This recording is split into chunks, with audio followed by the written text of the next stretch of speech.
You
are watching the Vodka stream.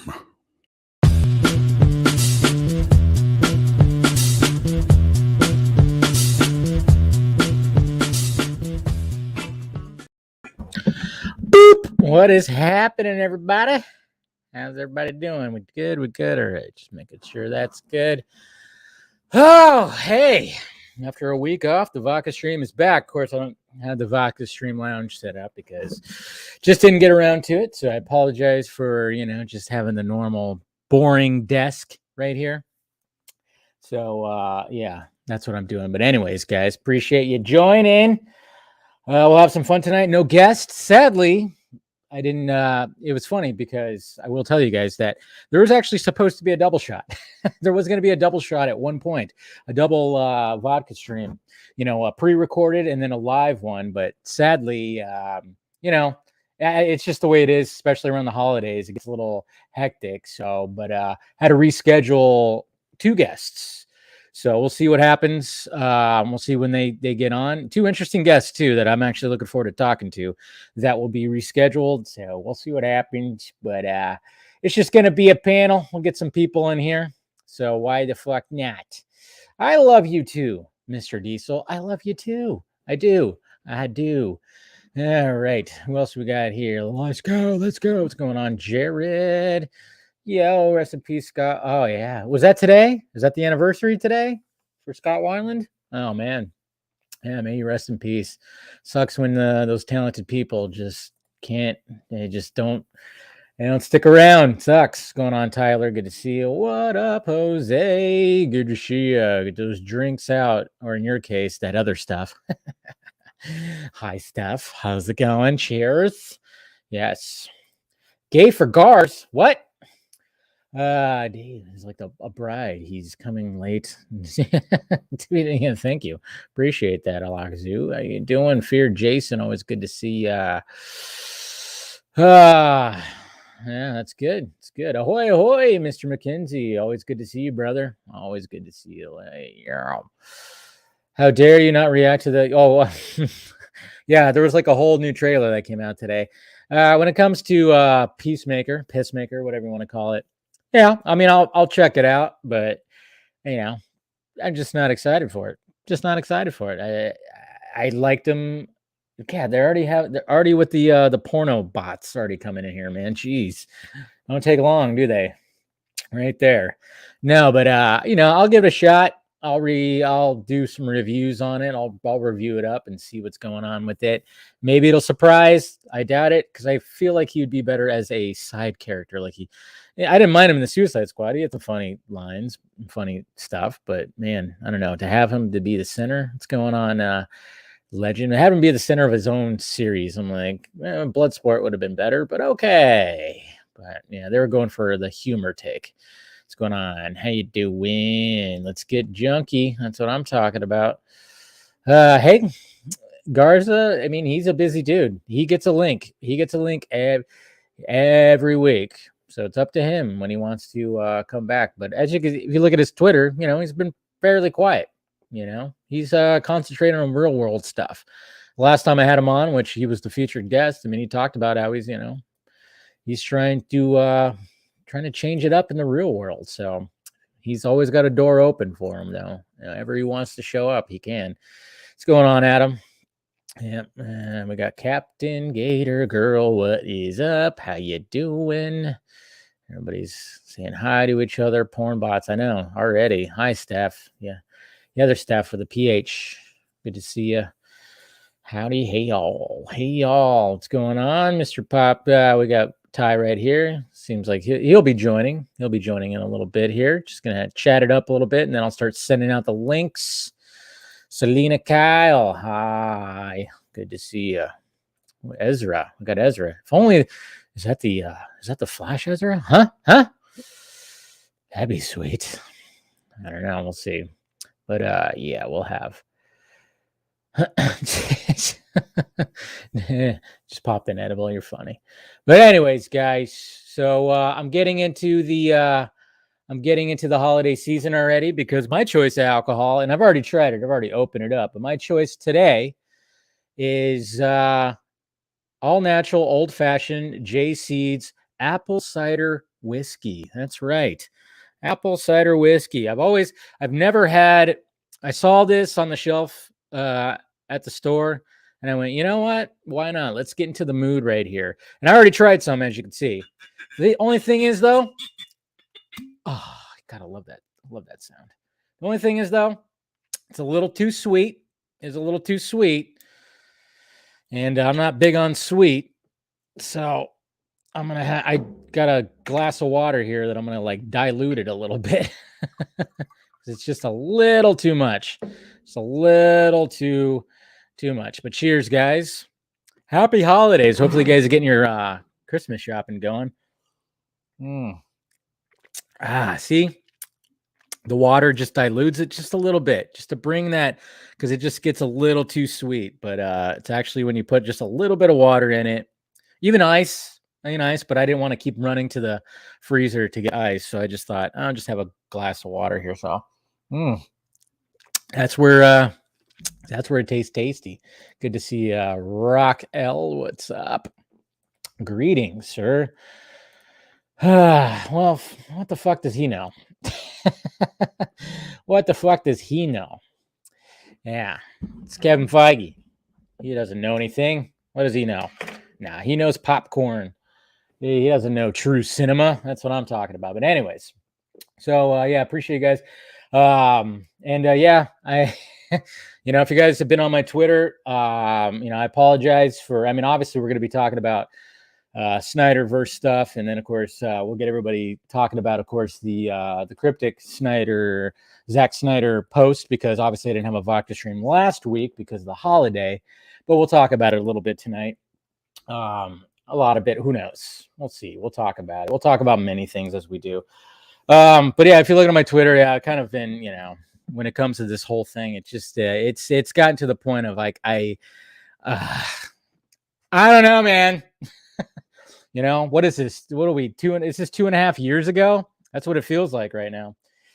Oh man, I tell you what, I didn't think like a little tweet of mine, by just saying that I would be okay with a graphic novel, would just, set the hyenas after, set them all out there, just get them all triggered and shit. I didn't think that would, just a simple little quote tweet of a controversial Zack Snyder take. And my controversial Zack Snyder take was, I'd be okay with, if he didn't come back, I guess I maybe should have full on clarified that. It wouldn't have mattered. That if he doesn't come back, I'd be okay with him telling the rest of his story in graphic novel form. You know, I would be okay. I would be okay. But man, did that set some people off? And it's been crazy. Have you guys seen some of the tweets out there? You know, and it's just after tonight, I don't want to talk about it anymore. Really, I mean, I'm sure it'll get brought up again. Sure, it's fine. You know, but when it comes to like Twitter and stuff like that, I usually am pretty good. I'm usually pretty good at I know fake fan. Love it. Yeah. No, but like I've tried my best to just try to avoid all that after the whole ordeal before the Snyder Cut even came out with those guys. And, you know, it's just, I've always tried to like kind of just really try to avoid it as much as possible. But then every now and again, you just kind of feel a little antsy. You're feeling a little like, I'm going to stir the pot.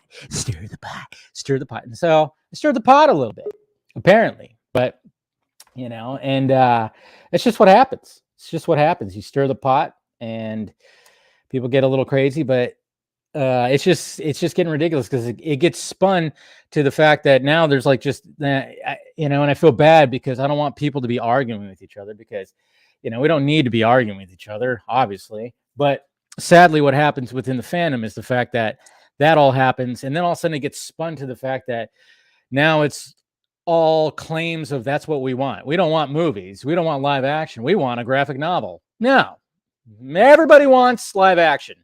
Everyone wants live action. Okay. It's being okay with. Okay. Because we have Mr. Zack Snyder. He's over at Netflix, happy, creating original content, building universes literally from the ground up. So if he doesn't by chance want to come back to Warner Brothers, and him and Jim Lee, which they have discussed a lot, apparently, if you go back to that Vodka stream, not Vodka stream, it was Deck the Hall stream last year.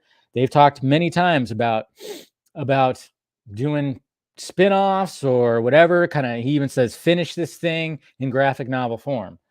So that's why it's like, okay, maybe that option's there. Maybe there's a hint of that. Maybe that's why the Omnibus Final Crisis book was in the background. Maybe there was a little hint of that. Who knows? It's Zack Snyder. He puts cryptic shit in there all the time. And sometimes he just likes to have fun. Who knows? But if something's happening, cool. And if it ends up like, ooh, they are going to do something live action, you know, Zack's going to be like not full on hands on, but they're going to bring back a story and blah, blah, blah. Guess what? The whole fandom will cheer. Everybody will cheer. Everybody will cheer. You know what I say, guys? You know, on display, and I will always have it displayed, I have the Zack Snyder Justice League trilogy. I will always have that displayed because that's an achievement. That's an achievement mainly for Zack and Deborah, big time, and everybody involved. But it's also an achievement for the fandom, okay? Okay, can we just look at that thing and just be like, we fucking helped get that whole trilogy to come to be, to finish. But it seems like with some people, it's going to be a never ending battle. There could be 13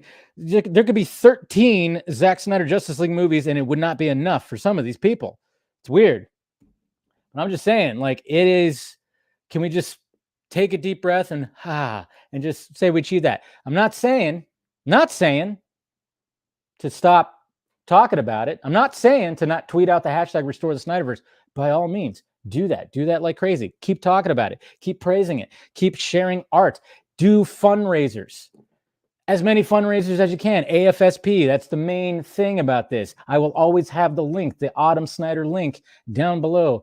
All my videos, all my streams, that will always be down there. So keep on doing that. Keep on doing that. Nobody's saying to stop. Nobody's saying to stop doing anything. But when it gets to a point where, man, you just say something like, you know, they want to finish it in graphic novel form. All right, cool. Cheers. That's just like all of a sudden you lit a fuse in like a certain part of the whole thing, man. But I think a lot of you guys agree.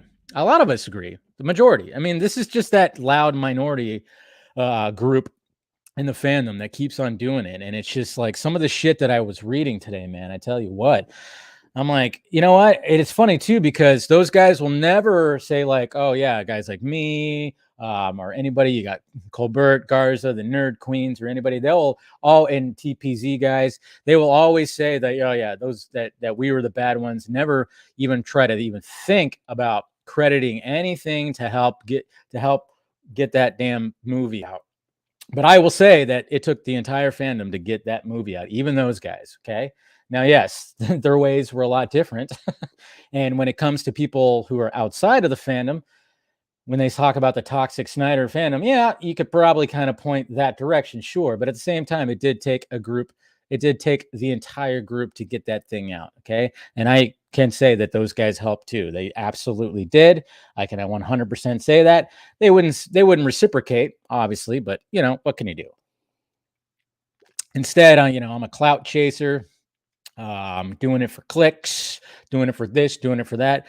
And then they have the balls to say like, yeah, you don't know what Zack wants. It's like, it's funny when they say that.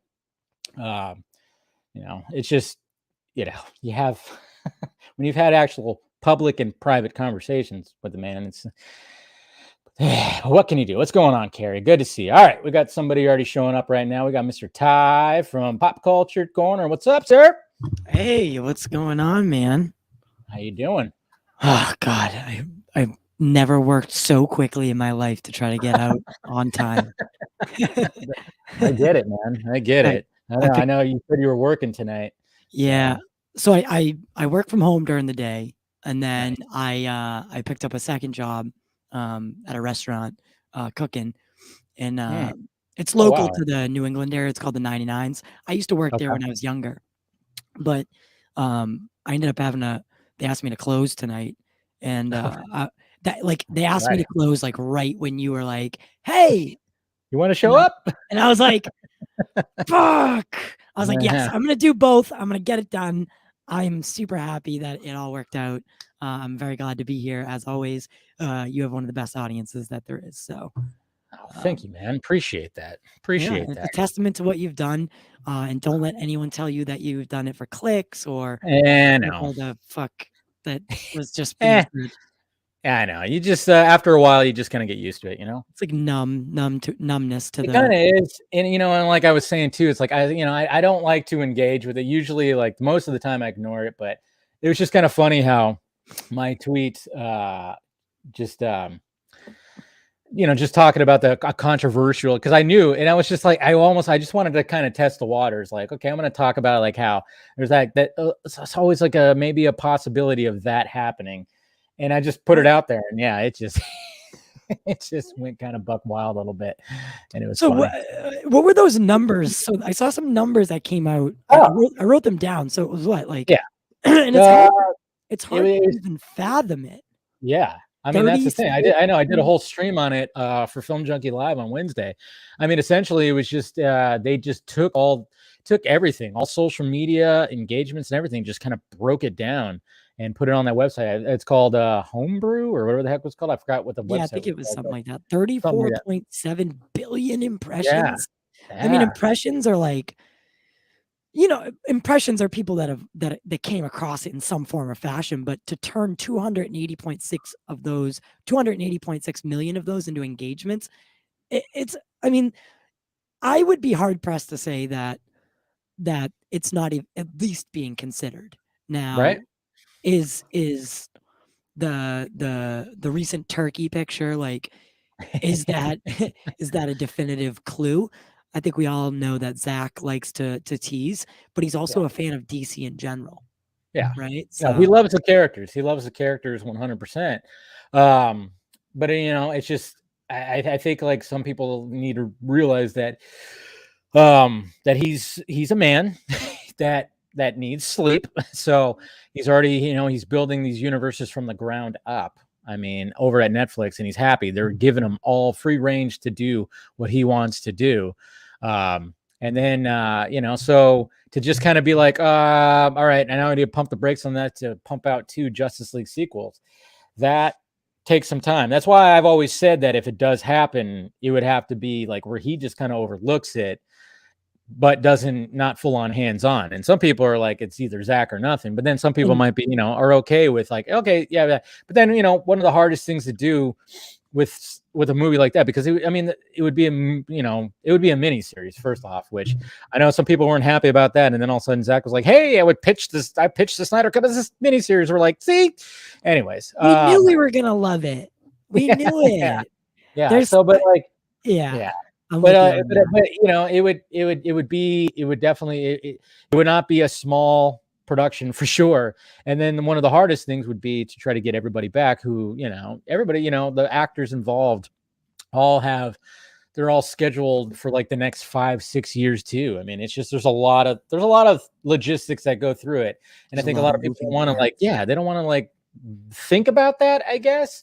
So that's why, when you think of alternatives and you'd be okay with alternatives like a graphic novel or an animation, that's where you kind of go like, well, I mean, that would be easier on everybody. It would be as much as like, I want to see full on live action. I want to see Justice League 2 and 3.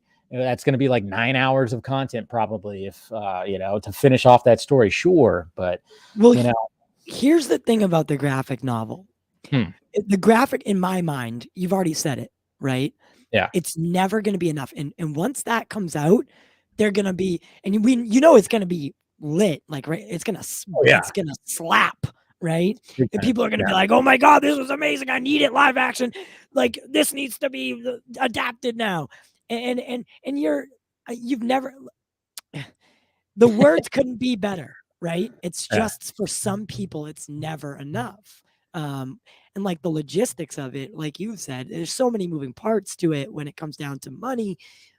Actors like Henry Cavill is like a rubber band ball. Every studio wants him, and he's getting pulled from all different sides. High demand. He's, if not, would you put him? I'd put him at one of the most sought after actors at well, I mean, when that interview with THR, I think it was, that came out a few weeks ago. They actually had a really good line that said Henry Cavill I forgot what it was. It kind of said like he is like he said something like he's like the most in-demand actor that not everybody knows about, or something like that.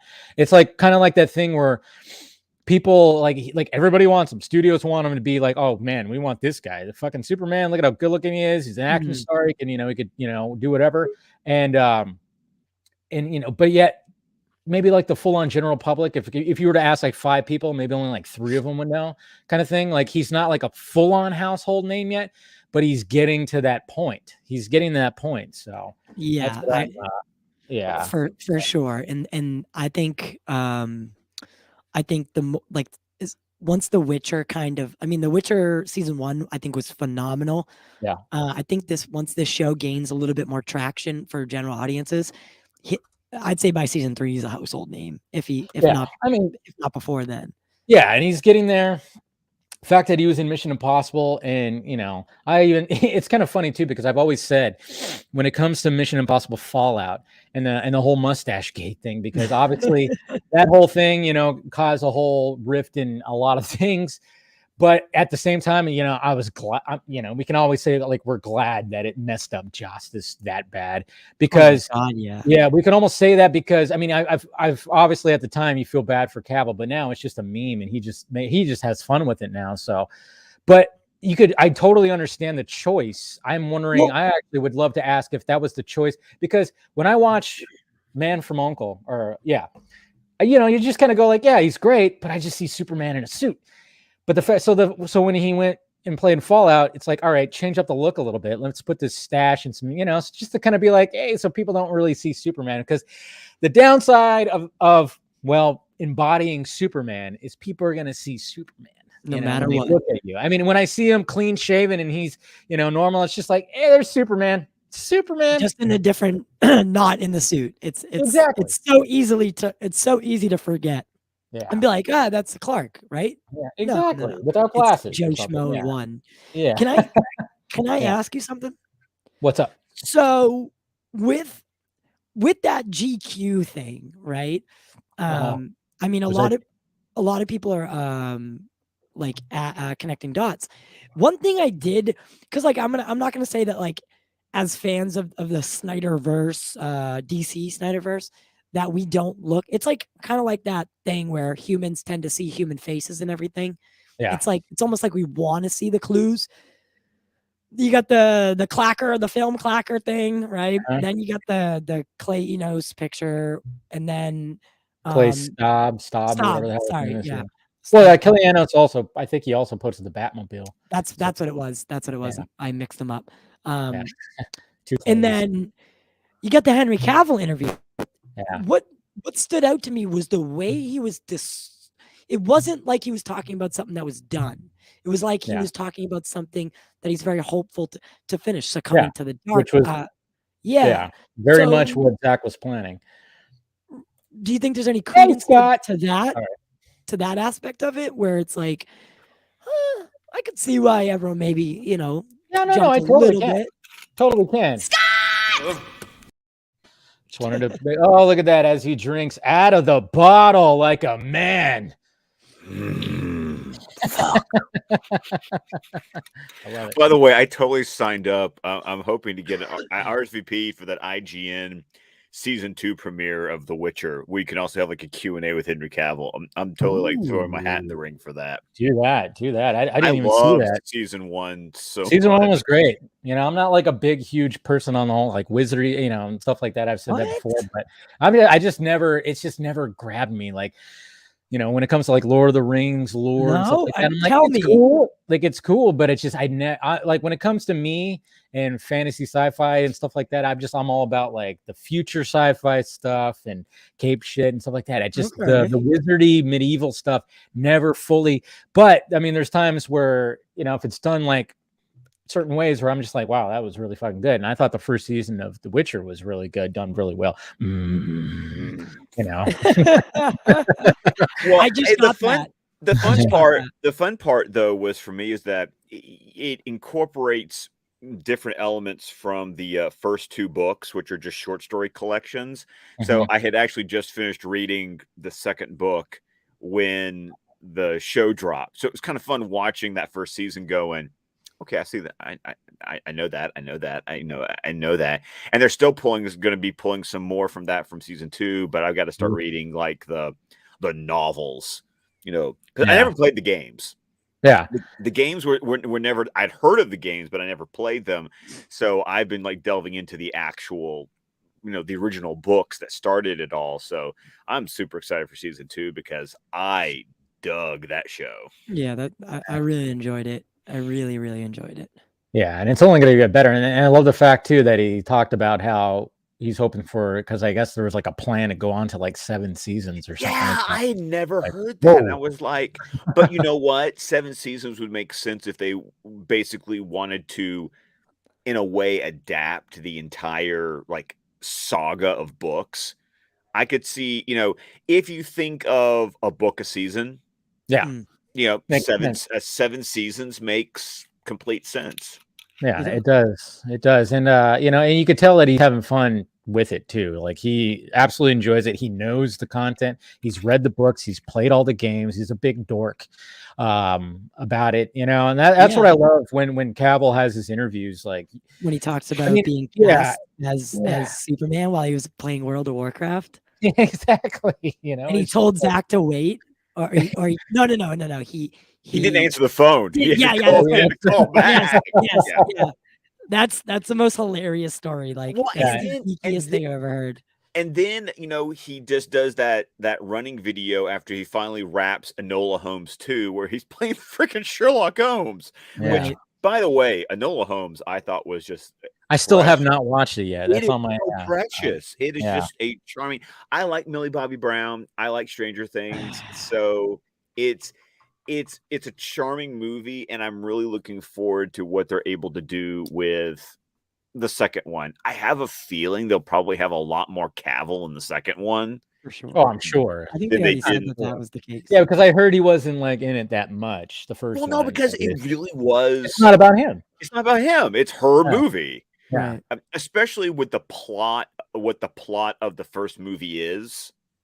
It would be a disservice to her if overshadow if he came in as Sherlock Holmes and like took over, like that kind of that kind of defeats the whole purpose of it being a Nola's movie.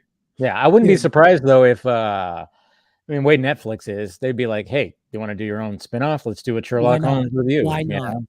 I mean, what's preventing them? I would not be surprised if, like, sometime next year we just hear, "Oh, Netflix is planning on doing a Sherlock Holmes with Henry Cavill." It's like, there it is. Now, and I'll be there for it because I watch all the Sherlock Holmes things. I am such a fan. Yeah, Sherlock is great. Imagine Cavill started like Twitch streaming, dude. It would. Oh my god! I'm surprised that he has. That's what I was thinking. I was like, I'm surprised. I know, like, Ray Fisher has. I mean, that's what's But yeah, I'm surprised. But I mean, who knows? Like, I mean, that would be like a crazy. The chat would be insane. Yeah, the chat would be insane. Literally, it'd be the wettest chat in the world. Thirstiest fucking chat. Yeah, I mean, my God, it would just be like so much. But I mean, he wouldn't be. But yeah, it would be interesting if he just decided to do that like once a month. Like, it's just Henry Cavill just chilling, playing. Dude, you're talking about how wet people get from just watching him put a PC together. Well, he knew exactly what he was doing. Of course he did. Yes, he did. Yes, I mean, that was a choice, and he knew. And man, I remember when that video came out, my timeline was just full of thirsty tweets and thirsty. I mean, and it's just like, God. I mean, if you're gonna do that, do it in a tank top. You got, you guys got freaking arms bigger than my head. So Jesus Christ, might as well do it. Oh yeah, I know. Speaking of that, Speed Racer, I see you out there. Yeah, I know. When are we gonna get that? I wish we can get that third Downey and Guy Ritchie Sherlock Holmes. I really enjoyed that. You know what? I enjoyed the first one more than the second one. Oh yeah, first one's better. First one's better. But what were you saying, Ty? You didn't like the second one was Moriarty, right? Second one was Moriarty and basically adapted the final solution. I think what I liked about the first one was that because it was a completely original story, it was, I mean, come on, you had Jared Harris as Moriarty. I'm not going to complain about Jared Harris. Yeah. I mean, he's fabulous in everything that is. I'm actually looking forward to him being in Morbius. Like, I'm like, dude, what are you doing in Morbius? And Matt Smith. Who is Matt Smith in the Morbius movie? I know, right? He just walking in slowly. It's like he's just got that strut. It's like, there's Matt Smith. No idea what he is, but and he was fantastic in Last Night in Soho too, man. Oh, he was, and of course he's my doctor. So yeah, he's your Doctor Who. Yeah, he's my doctor.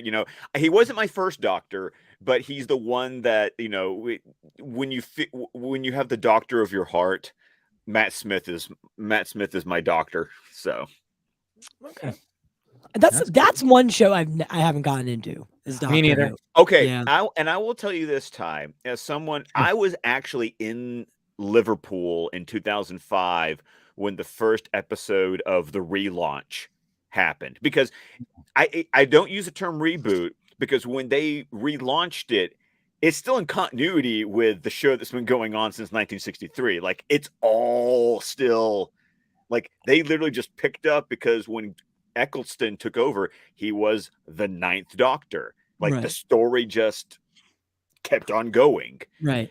And so I'm watching this first episode going, what the hell is this? And why is everyone excited about this show? And then I got a mentor who was a huge Doctor Who fan. And what he did was he showed me something like 4 seasons later. And I was like, oh, you mean it eventually got to like, it got this good? And so then I like binged like the first 4 seasons, basically Eccleston through Tennant over Christmas break, so that when he regenerated into Smith, I was watching, like, by that point BBC America was showing it weekly every Saturday. So that's why he's my doctor, is because he was the first doctor that was there like every week, like tuning in to watch the episode. Question. So if I were to start it, do you have to start from like episode 1, like day 1, episode 1? That's like the only scary part, I think. I'll tell you, Ty, for me, I eventually went, and actually I can't grab it from my ankle because it's like an entire bookcase, but I have every DVD of every extant episode of Doctor Who going back to 1963. Like, I've collected anything that survived. because there's some episodes that are just like poof, lost. They burned up. They're gone. Right. Yeah. You don't have to watch that. Okay. If you've watched those, the new stuff, like the writers grew up. I mean, they're all British, so they all grew up loving that, and it informs what you're watching. But really, all I would say is if you just start with the Eccleston season, which was what they'll call Series 1, Mhm. and I think it's all on HBO Max of the new Who. Sorry, new Who. You can start there and just realize that there's a mythology that it will eventually backfill you on, and just go for a ride with the campiness and the zaniness. I mean, in the first episode, a guy gets eaten by a trash can. Like, Nice. That's super fun. Anytime I've seen stuff for it, I've always been like, man, this seems like this show could be like right up my alley. I mean, obviously it all revolves around a phone booth that travels through like the multiverse or multi dimensions and whatever no, the hell. it's a time. Okay, it's a police box. It's not a phone Okay, booth. sorry. Yes, it's a police box. Yeah. It is a time machine. Okay. Yeah, it's a time machine. Okay. Yeah, it's called the TARDIS. The And it TARDIS. Yeah, I've stands for heard. time and relative dimension in space. Gotcha.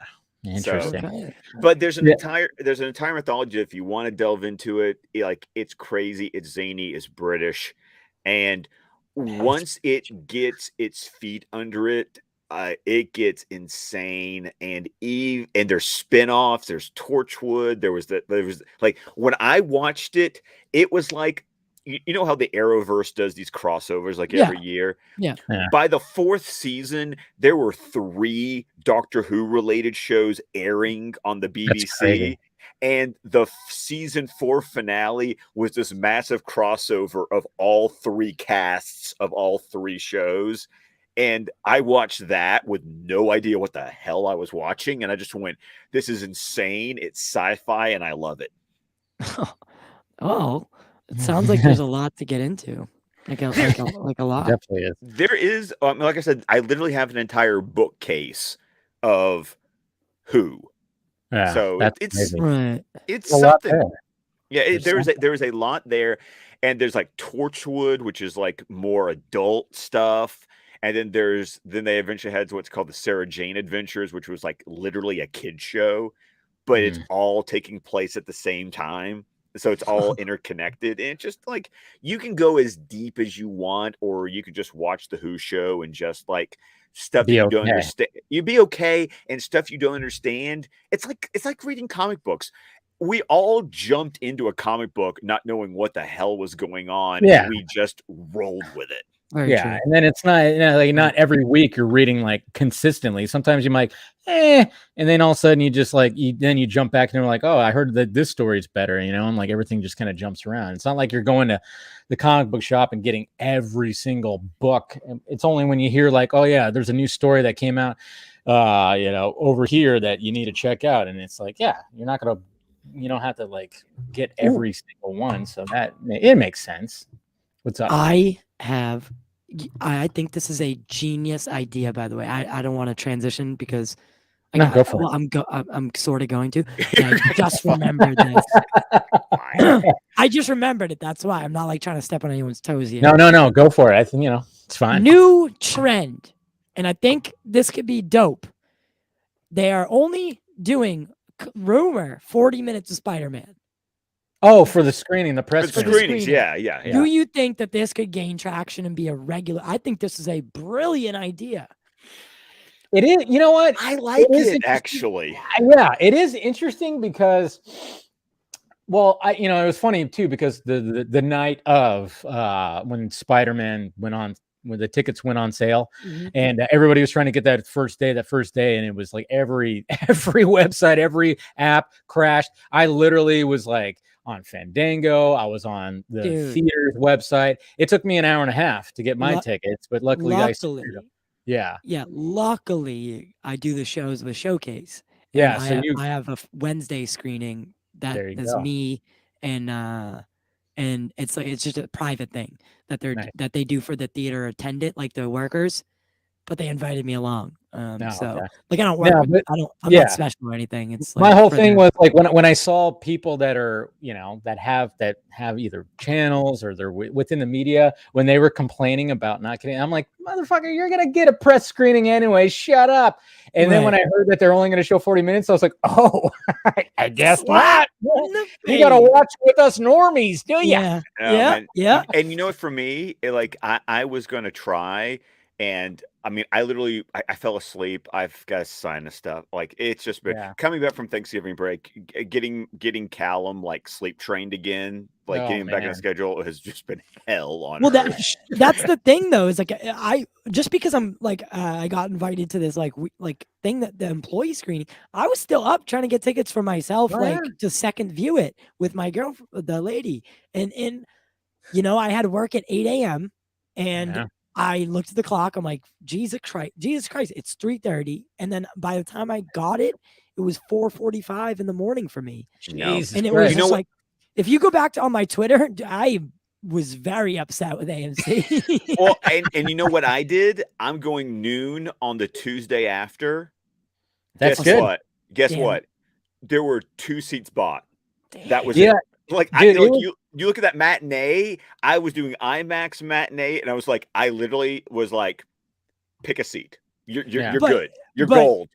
Are you like so you're talking about the Tuesday at like throughout the weekend passes and then Tuesday, right? Yeah, the 21st. Yeah, I'm going. Are you going to stay off like offline? Like what's your plan? Well, it'll be easy for me to stay offline because I'll have family Christmas stuff. Like, I won't be. Oh, okay, yeah. Well, I see what you're saying. I won't get spoiled for you that there's 2 other Spider-Men.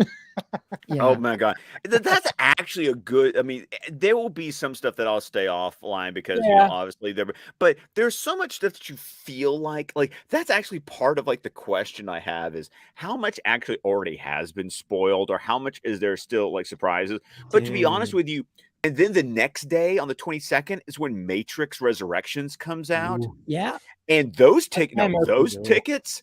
I'm going to be camping on my freaking phone on Monday to get my Matrix tickets, dude. Because let's say they do a Tuesday night preview because it's coming out on Wednesday. Right. How much am I?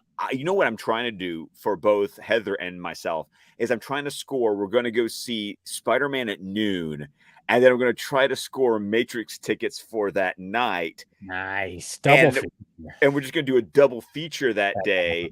And it'll be a lot easier to like hand off the kids. Like if it's like, just keep the kids for the entire day. Right. True. Because that's smart because you're planning a whole like event where you don't have to like be like, well, we have to get a babysitter twice. Just one big shot.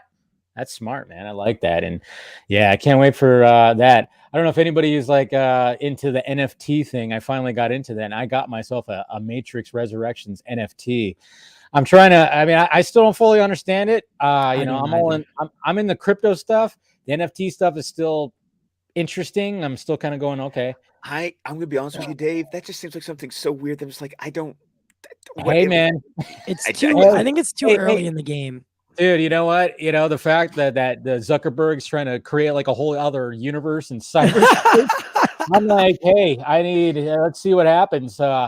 But yeah, so I look at that, and we'll have Mr. Ray. He's joining in. What's up, sir? How's it going? I finally got him on the show, dude. He's amazing, by the way.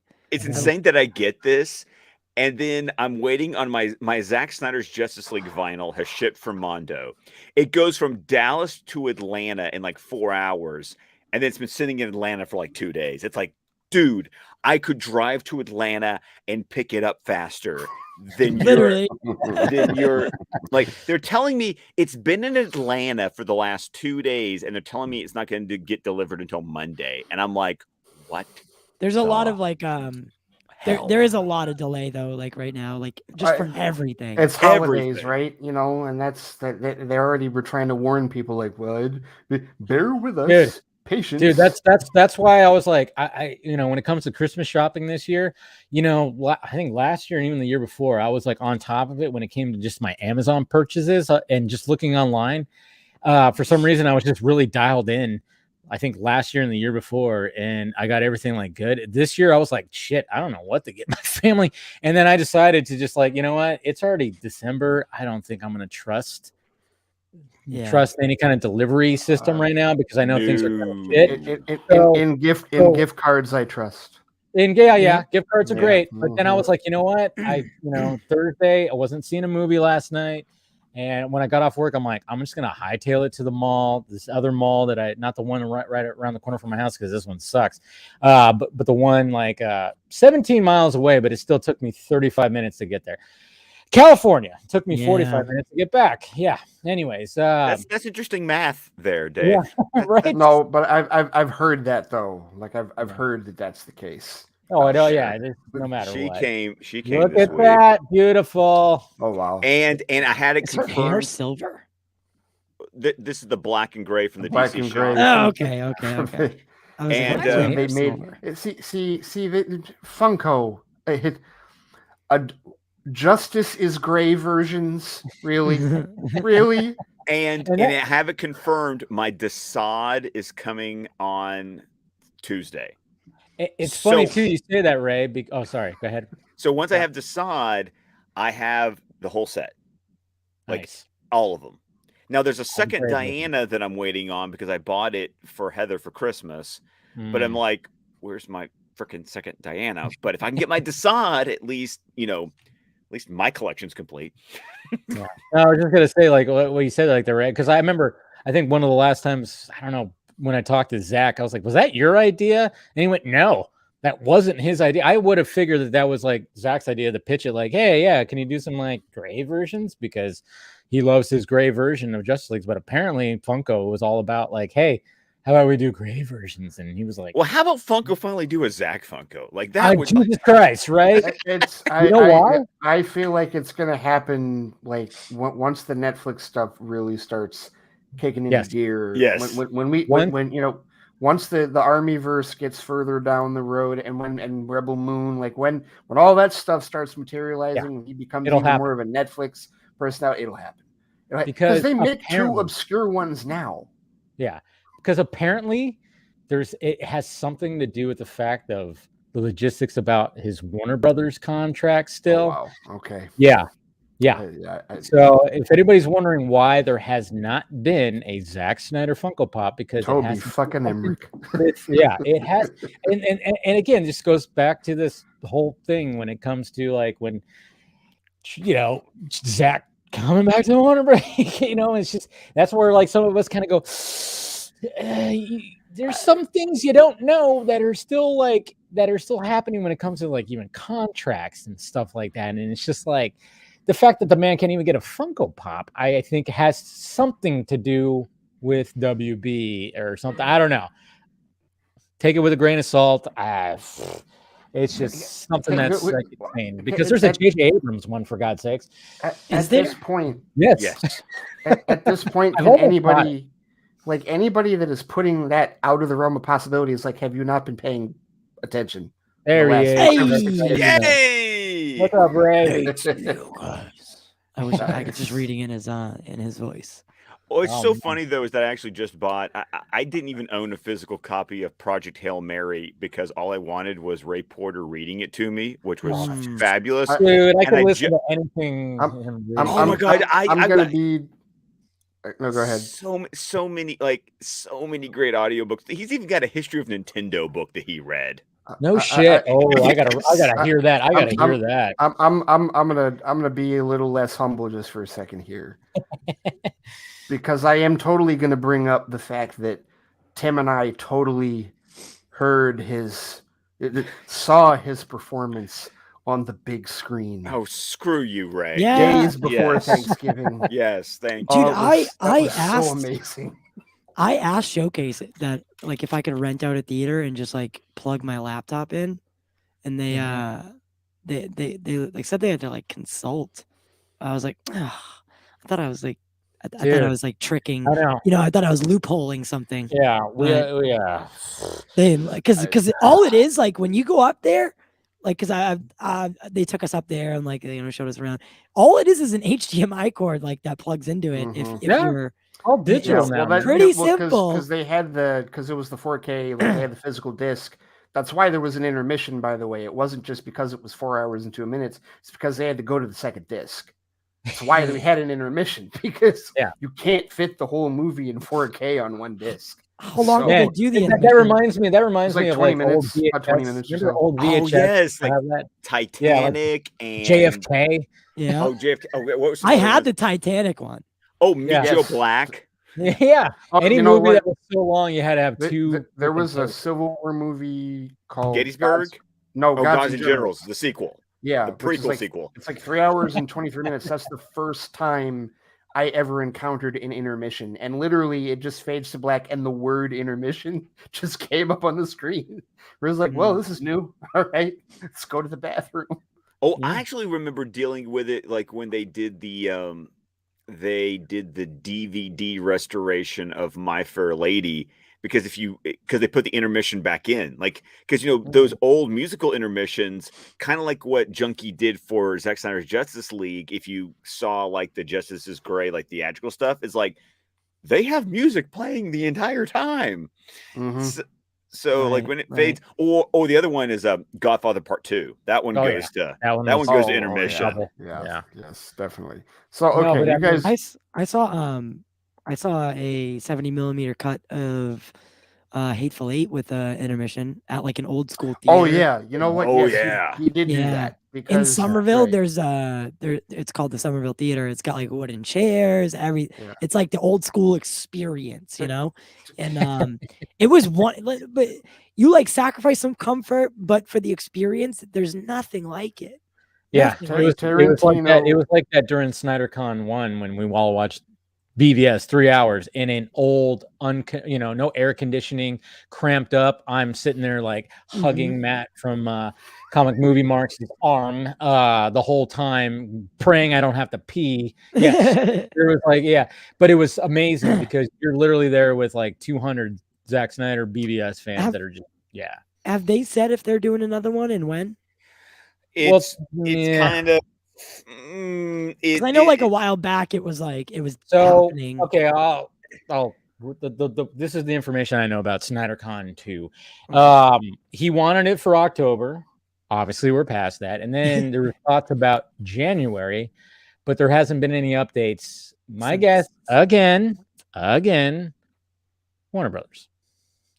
Warner Brothers is kind of, the fact that he wants to show all three movies in an IMAX, somewhere. I think the logistics of that has been a pain in the ass. And then you got COVID still happening. That's not. And shooting Rebel Moon. And he's shooting Rebel Moon. Like, well, that's supposed to be March, right? Yeah. So that's why I think he was shooting for January at one point. But no updates, no nothing yet, because there was going to be that whole thing, and people were starting to make plans and everything, but then all of a sudden it just kind of fell to the wayside. And I even think Zack probably even thinks too that January is not the best of months to do it. I don't know. No. And then you got the new, there's I'd say for the next year there's going to be variants and stuff. Like the con I just went to where I met Ray Fisher, like he wouldn't even, he wasn't taking pictures. It was just a very weird experience, like going in and seeing people that are normally very open and rambunctious. These are people that go all out, like spend hours on their makeup, and it just didn't have the same pop. There was a distance, right? Yeah, like everybody was. Well, that's sign of the times. I mean, that's just it's the world we live in. Unfortunately, yeah. So I mean, I know Ray Porter actually just did was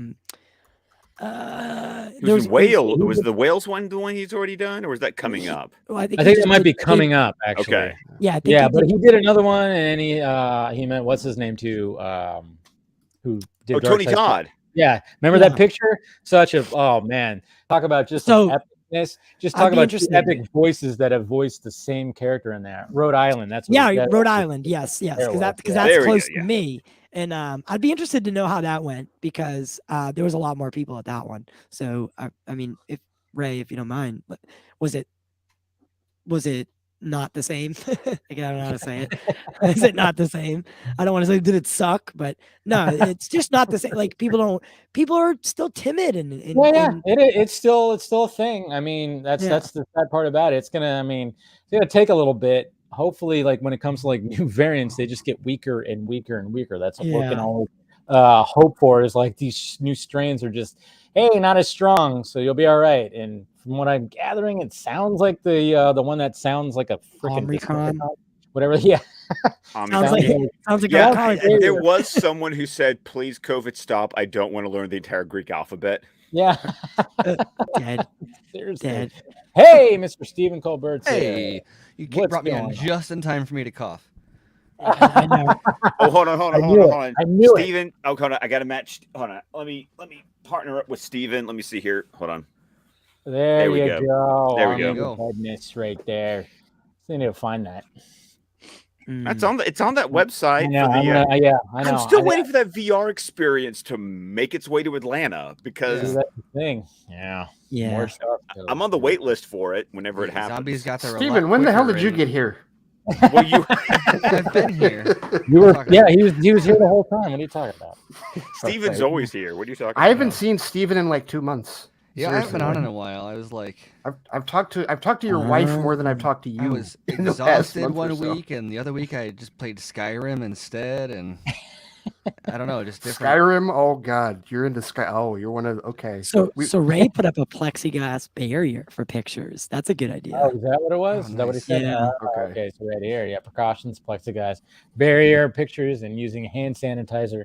Way too much. Dry out your hands. Ray, I am with you on that one, because I got these with me everywhere I go. I don't care. Like I got 3 in the car, and I got them on my person. Yeah, totally. Remember, don't use them too much. I didn't realize. When you guys were saying Ray, I didn't realize you were talking about Ray in the chat. Hi, Ray. Oh yeah, there's a lot of Ray. There's a lot of Ray happening right now. We got Ray. We got Ray. I just finished Act 2 of the Sandman audiobook. Yes. And Ray is so good in that. Yes, he is. I could listen to him all day. I think my favorite part is in actually in Act 1 when he plays who's the guy that becomes he's the garden, what's his name, Scott? I know you're gonna know the Gilbert. name. Gilbert, I think. Yeah. Like my favorite character in the whole show so far was that, and I didn't even realize it was Ray. I didn't his voice was different enough. He did that. Like it wasn't until I was listening to the credits at the end, and he named that, and I was like, oh, you mean the 17 minutes of credits that at the end of every single I listened to the whole thing because it was so many people. Fiddler's Green. Yeah, Fiddler's Green. There we go. Yeah, there we go. Didn't Ray do like 11 characters or something? Oh yeah, a bunch. Yeah. Oh yeah, a lot. Yeah. Like even in Act 2, I remember in the why am I forgetting? But it's the one. It's like the big story from Act 2. It's the one where everyone wants the key to hell, and and he was like the guard. He was like the griff. He was the guardian at the front door. It was like you cannot pass. It's like every deity is like, we have come for the keys of hell. Yeah. That whole arc was great too. I've never read Sandman. I wasn't familiar with the character, and the second it started, and of course it's Gaiman, and he's like, he's the Lord of Dreams. I was like, that's a cool idea, and he's like, oh no, he's the Lord of Storytellers, and I was like, oh okay, Neil Gaiman's gonna do some cool stuff with it. Oh yes, he does. Yeah, and Steven, check your mic. You're clicking a little bit. I'm clicking. Yeah, you're clicking now. You're popping and clicking. Yes. Popping and clicking. Am I peaking or am I just? No, it's like a no. You're not loud. Your audio level is great, but you're just I've probably got my cord running under a microwave or something. Yeah, that's like actually. Yeah. I don't have a microwave. Okay, since Ray is in the chat, I do have to. I have to take this opportunity to say this because I was on Twitter earlier and Frasier came up. So that's right. He was Frasier.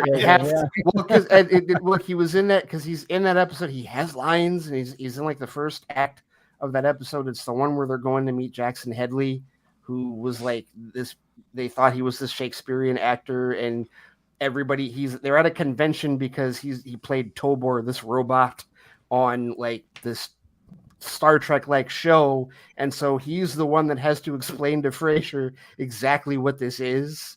and exactly like why he's at this con, and that blew me away. I forget that was like it was like either earlier this year or last year when like somebody posted that and he responded to it. I was like, holy shit, that was him.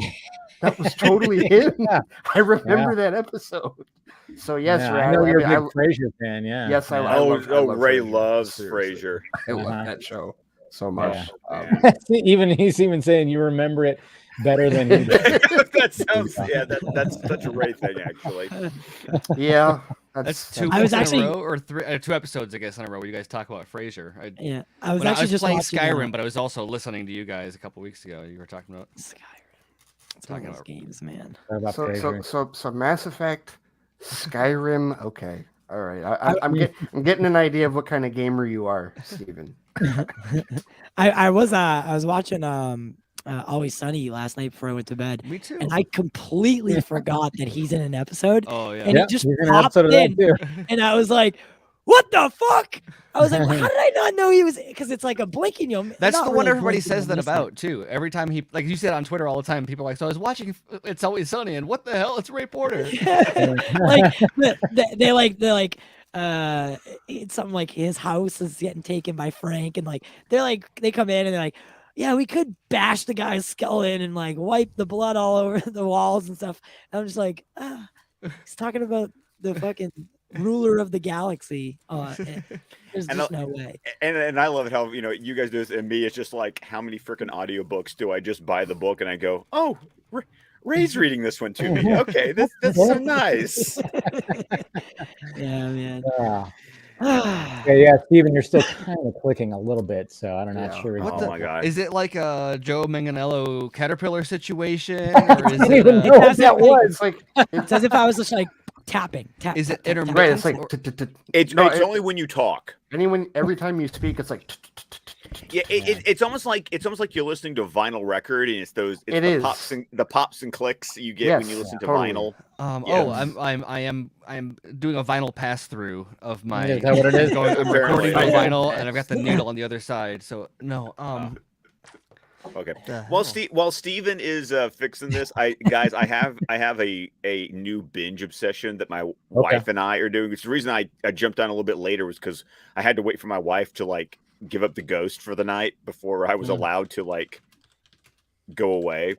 But dude, everything you've heard about Yellowstone is real. Oh geez, not you two. Okay. I'm on. What is it?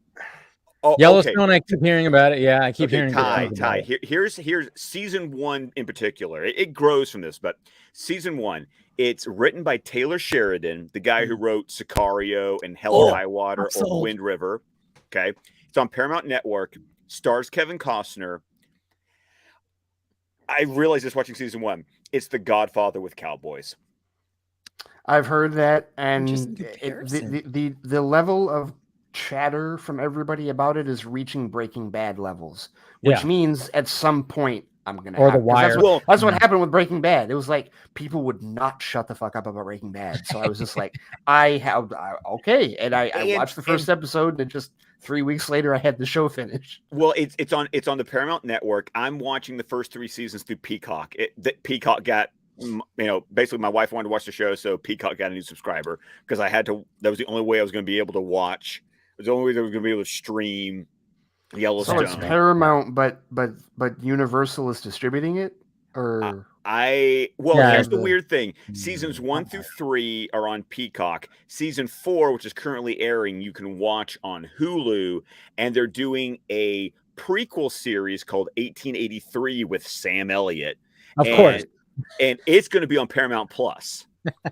I always find that funny. It's like anytime they're going to do something that's in the Old West, it's like I think they always go, Sam Elliott available? I mean, well, it's kind of weird because I'm watching. Actually, I got to the last 30 minutes. I had to stop because my family got home. But I was watching The Power of the Dog on Netflix with Benedict Cumberbatch and Kirsten Dunst. How is that?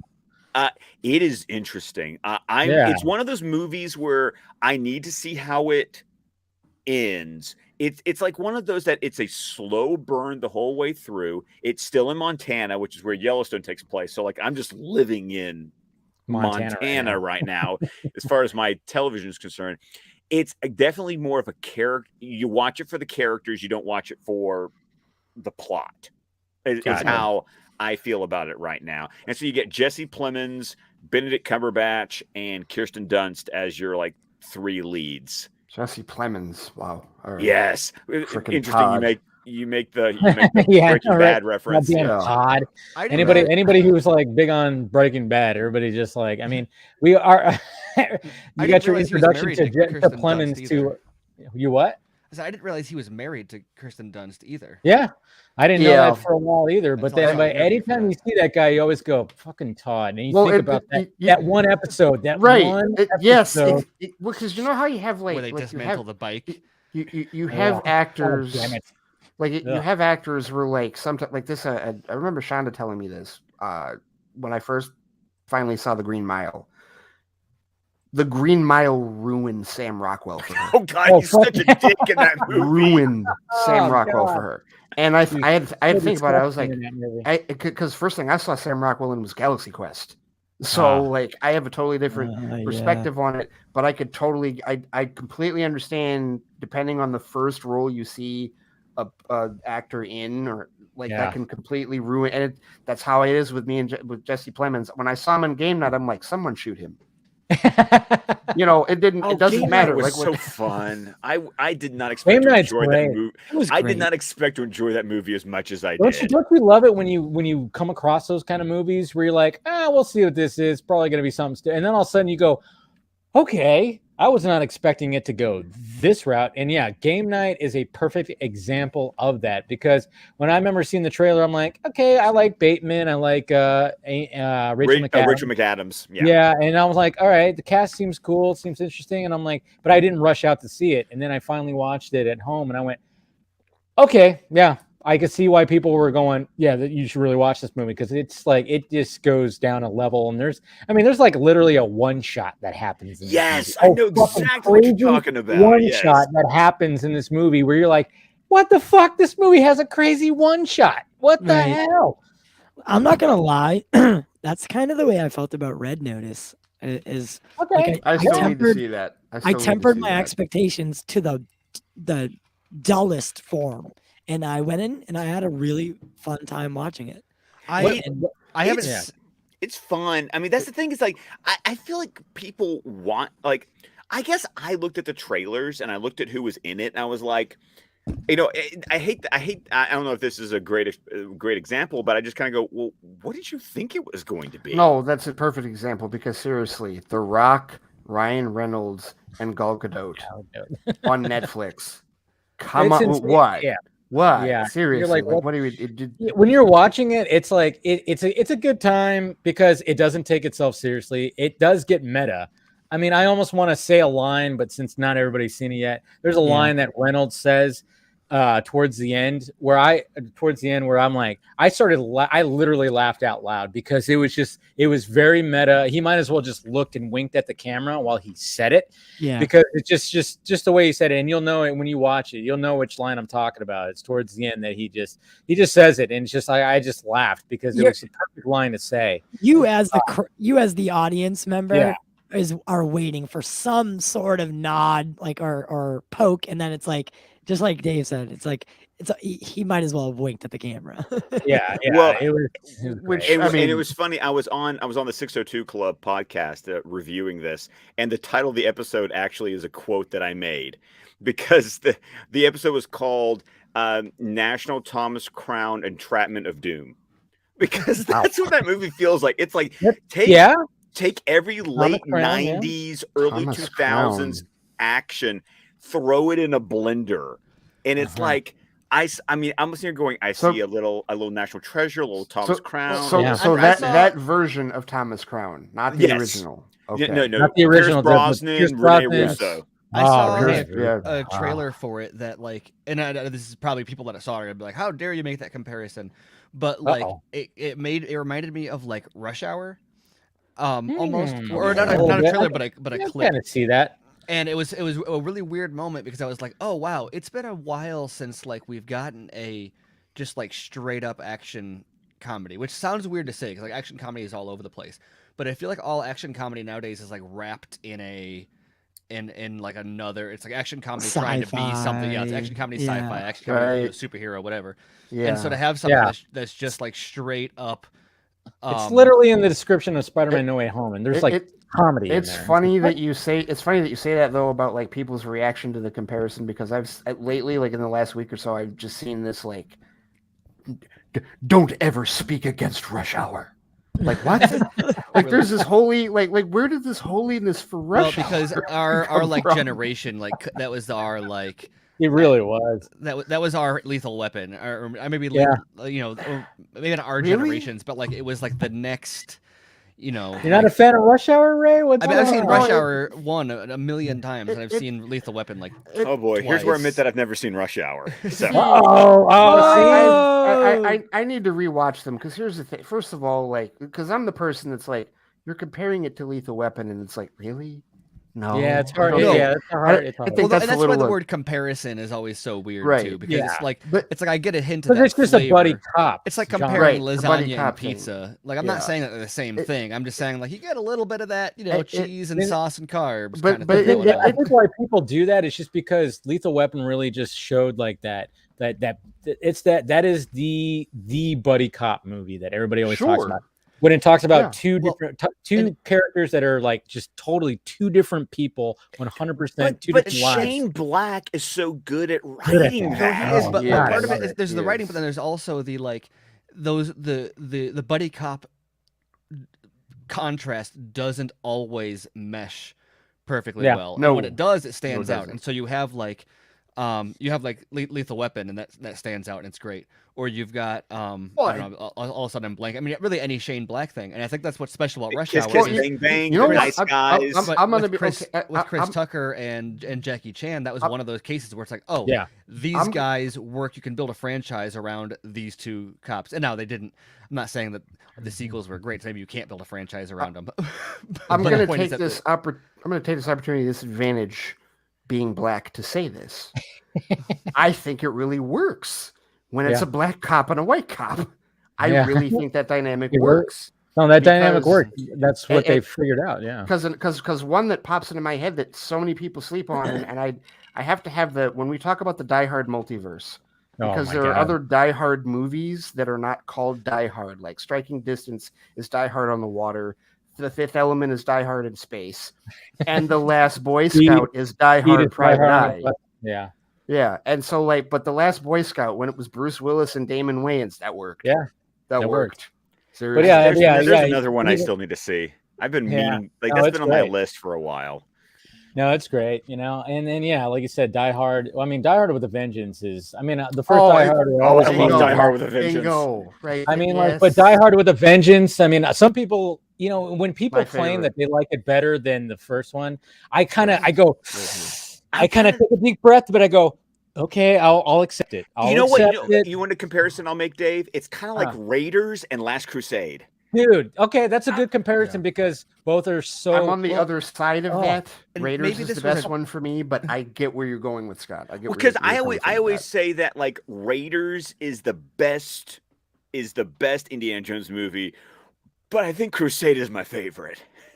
Right? There's just something about that dynamic between him and Connery. God, there is. And let's be honest, Last Crusade was the one that I watched. Like that was the VHS that I had that I watched on like repeat. Like I think it's possible I even saw Last Crusade before I saw. No, I know I've seen Last Crusade more than I've seen Raiders. But I'm also curious whether I saw Last Crusade before I saw Raiders. Entirely possible. Well, think about when because remember Raiders came out in #81 and Crusade came out in '89. I know. So that's like Crusade came out in our wheelhouse, like as far as being like, younger kids, as opposed to Raiders coming out before we were born, like a year before either of us were born. So I could be wildly mistaken on this also, just because I didn't really watch a whole ton of TV.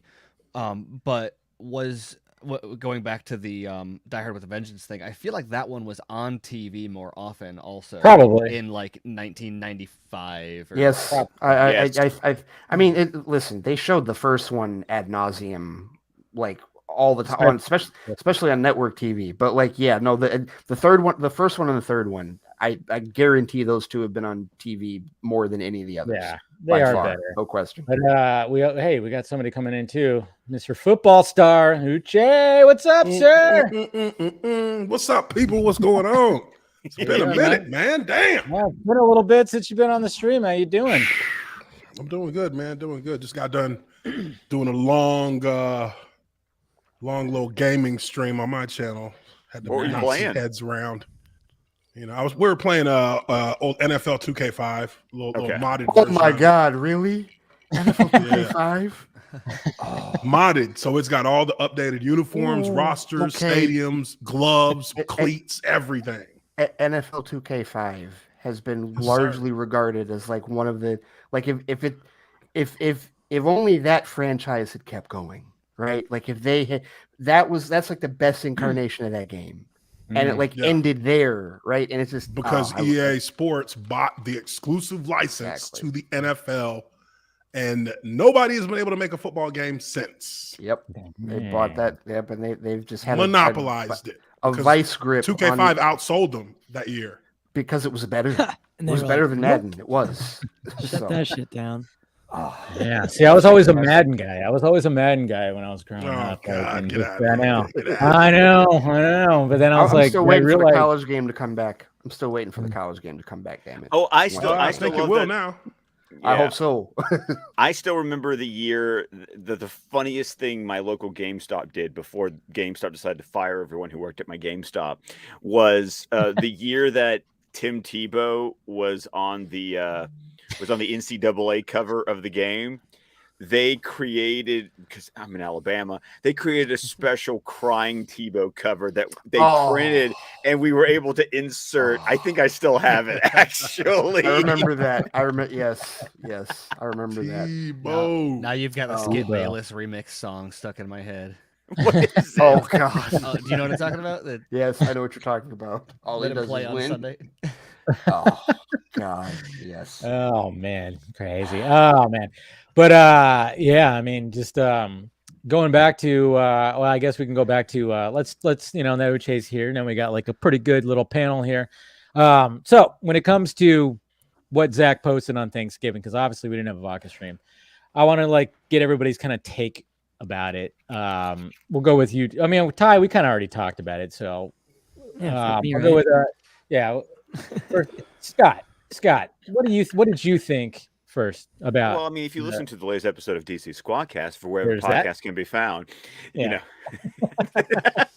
Tim and I did talk about it. We actually, the joke is that we was like, when we thought we were out, they pulled us back in. We actually did a full news episode. There's a blow up at the end. It's like the old days are back. Yeah, it's one of those things that's like, he did it for a reason. I have no fucking clue what the reason is, but it was done for a reason.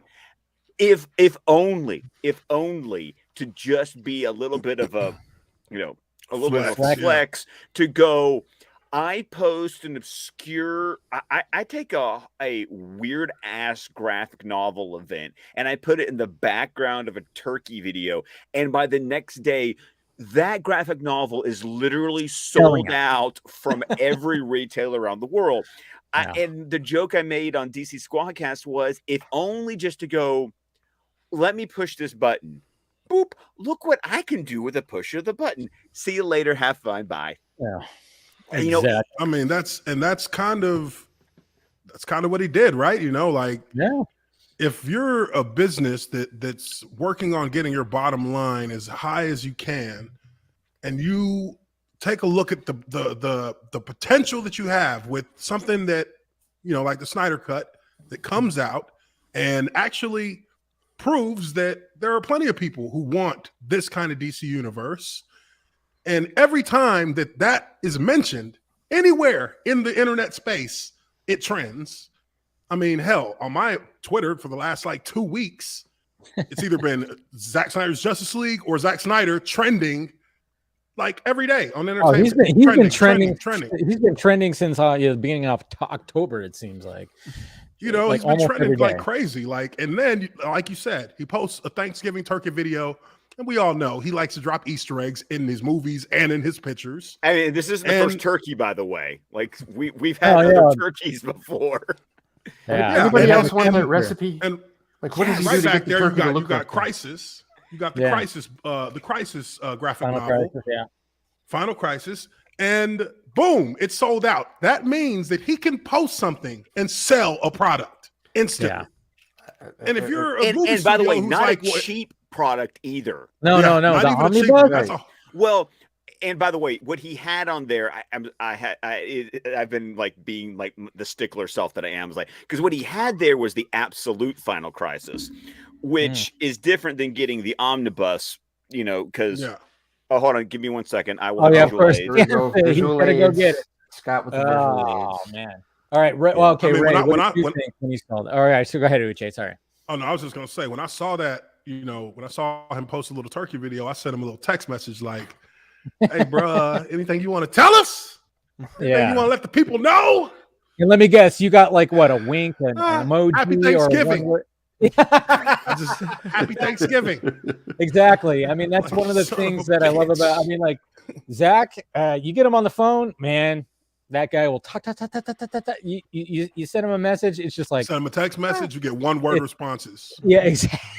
Exactly. You know, that's what it is. That's what's funny about that guy. Oh, there it is. Scott's got it all right there, man. Look at that. Oh, look at that. look at He's that. even struggling because they're so Come heavy. on. Didn't it like didn't it inflate to like an insane price after that too? Did it? Did they inflate it? I don't know. think If they it- inflated I don't it. know Hell, if it went after up, but- sales probably burst. Or probably upward, what they it was probably were all the like- versions that were left were all the versions that were already, because there's you know you Right, can already go and right. look and there's going to be versions of it that are inflated, and so what Right. happened is all the cheap ones sold out and all that was left was the like $1,000 ones. Okay, here we go. Okay, so All right. Let's listen to this Keith. is what was in the video. Okay, That one right there. Look at that thing. because you can tell because this is what Yeah. everyone saw. Right. This spine is what you saw. The absolute Final Crisis. This runs about $100. It is a slipcover, hardcover. You know, pretty everything. That shit is I nice. have the smaller See, version. I'm finna order that. Okay, so this is and the deal is that this only has stuff that Grant Morrison wrote. This is the 7-issue miniseries So none plus of the Jeff Johns tie-ins are in that one. more cryptic stuff. So this is just the stuff that Morrison wrote, the miniseries plus a couple of those weirdo tie-ins. Is Stephen kidding or is he real? There was The That's omnibus this has one. comics written by Jeff Johns in it. The absolute Final Crisis does not. Right. Okay. This is the omnibus, also $100, and this has. Why is that unopened? Because I haven't worked my way to this yet, because you have to do homework to even attempt to understand Final Crisis. Now, this has I got haven't stuff. even begun to read. Yeah. This has got Grant Morrison, Jeff Johns, Greg Rucka, because this is like the entire event with every single tie-in. Countdown. God. Look at that. Look at that. Look at everything that's tied to okay. that. Jesus Christ. Wow. All right. Yeah. It's like, you just got to wonder, like, just to try to put all that together. My God. So there's a difference between what everyone calls the omnibus, because that's this, versus what was in that video, which was just the absolute edition. Yeah. Okay. Gotcha. So which one should I put on the list to actually read? Are you asking Scott or are you asking? I'm actually asking Scott.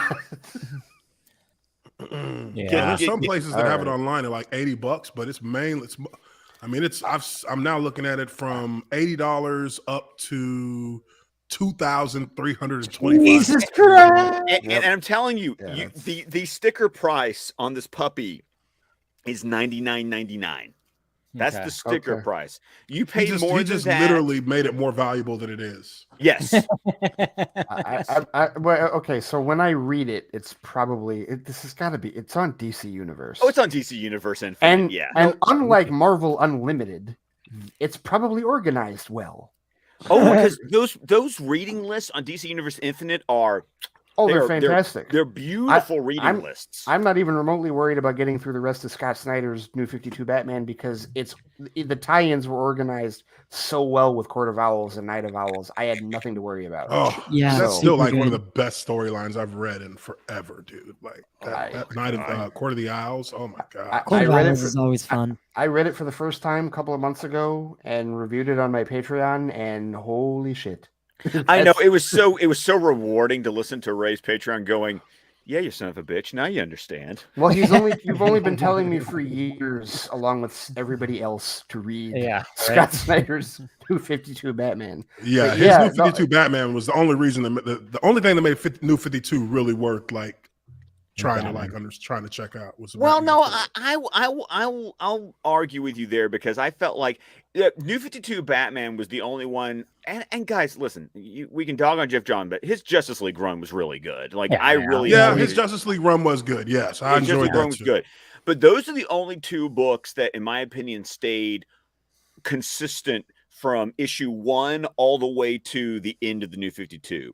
The rest of them, if they weren't just complete garbage, and there was some complete garbage and there was some meh, but then there were others, like there were pocket runs where it was like Azzarello on Wonder Woman or,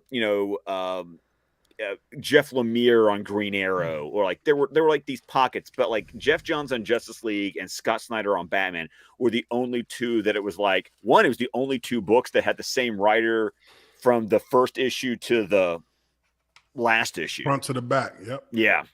So that made a huge difference. So Dave, I think you were asking before, like as far as the final crisis thing. So I'm what are your thoughts on it? I didn't go anywhere for Thanksgiving. I was at home just watching football. The noon game was trash because it was the Lions. Congratulations, Steven. You swept the Lions. Dude, I'm real. The fact that you're a Lions fan, I'm like, I feel for you. The fact that a Lions fan congratulating a Bears fan on that game is like the most sad thing I've ever. It is. Congratulations, you really pulled that one out. Lions fan, Bears fan, Jaguars fan. But we got a Jaguars fan down here. The holy trinity of misery. Okay. But guess what y'all have? Hey, Ty, you a Jets fan? You're a Patriots fan, aren't you? I'm a Raiders fan. A Raiders fan? Y'all have. I mean, I live in Boston, but I grew up a Raiders fan. Guess what your teams all have that mine doesn't? A win. and you're even in Jacksonville's case, Jacksonville beat the Bills earlier this year. What the hell? That was an anomaly. But you've got Michigan beating Ohio State. That was. Listen, I'm. The only reason I've come down off my high from that is because we need to fucking win tomorrow. We need to win the Big Ten tomorrow against Iowa. That needs to happen still. So, but yes, you're right. Fuck Ohio State. Anyway, but like, it's funny. I live in Iowa now, and like everyone's all about the Hawkeyes, and I've just never followed college football, and so it's always funny when I'll go out and I'm like, why is everyone wearing Steelers jerseys today? and eventually I'm like, oh no, that's right. I live in Iowa, and totally. But no, I was at home. I was just watching all because the early game was trash. The Dallas Raiders game was really good, and then as soon as the evening game started, it was like I go on Twitter, and it was like Thanksgiving had just ground to a screeching halt because of his post. Like he stopped the holiday. Like whatever Happy Thanksgiving, whatever messages are happening earlier in the day, he literally ground it to a halt. And I didn't even see the video at first. Like because people were talking about how he had this intentional zoom. I didn't see the video at first. I just saw the still image of it, and I was like, "Son of a okay." And it's one of those things where like there's definitely that part of your brain that's like, well, there's definitely the part of you that's like, well, he just left it there. It is what it is. But then there's the rest of you that remembers all the cryptic shit he's done in the last couple of years. And it's just like, you can't, there's no way that was. It doesn't mean nothing. Right. It never means nothing. Yeah. Yeah. But you always want to know what the conversation was, because it's just like, him post this picture. And Debbie was probably like, really? It's Thanksgiving, Zach. You're going to, and she was probably like, what the hell? Let them be with their families. Zach was like, he was like, it'll be fun. Watch. Watch, yeah. The idea was. Well, no, he just say watch. He just hit send and then he put his phone away, and like just put it in a drawer and just walked off. Right. Yeah. No, he exploded behind him. Just fireball, slow motion. I feel like he's self-destruct in 5 seconds. I feel like he's totally like the player. Like if you're playing like a multiplayer first person shooter, he's totally the one like that will just, while everybody's hiding out, he'll just randomly throw a grenade in the middle of the room and blow everybody up and run away. I feel like he's that kind of a player. He's the guy that while people are having a shootout in the middle of the map, he comes in the vehicle and just runs over 4 people and keeps going. Just goes off into the distance. You're like, God damn! This guy again? And he's just like, ha! As he takes his stogie out of his mouth. Like, I don't know. But, and then of course that got, a lot of things, people discussing stuff. And then there's this whole thing, of course, of what's been happening, and sorry, I kind of, the whole. Dave, you really should have just let that. You should have let those dogs lie, man. that was okay. So I'm watching my timeline, and I'm literally like someone sent me a screen. Meg sent me a screenshot of me coming in on the stream, like. I know. And I'm gonna be honest. That's been like me for like the past 2 or 3 days, going. What? Okay. Hey, sometimes I just gotta, Garza hasn't been stirring the pot, so sometimes I just gotta stir the pot a little bit too. The whole thing that was going around was name a Zack Snyder take that will make everybody all like dogpiling and that's on exactly what I posted. And it had and you just proved yourself like case in point. Thank you. I don't know if it got as much. I don't think it got as much of a reaction. I don't really pay attention anymore. But the one that I did was related to or partially related to the comic thing, because I said Zack likes to troll. And people were like, and I'm like, that doesn't mean anything other than the fact that he like the Catwoman, people. There's a like confirmation bias that people will always jump to a conclusion that something means something. That doesn't mean it means nothing, but the fact that something definitely means something doesn't mean it means the something that you think it means. Yeah, you lost me. Right. No, I got so, you. It reminds me of watching Ancient Aliens, and I'm not saying like don't.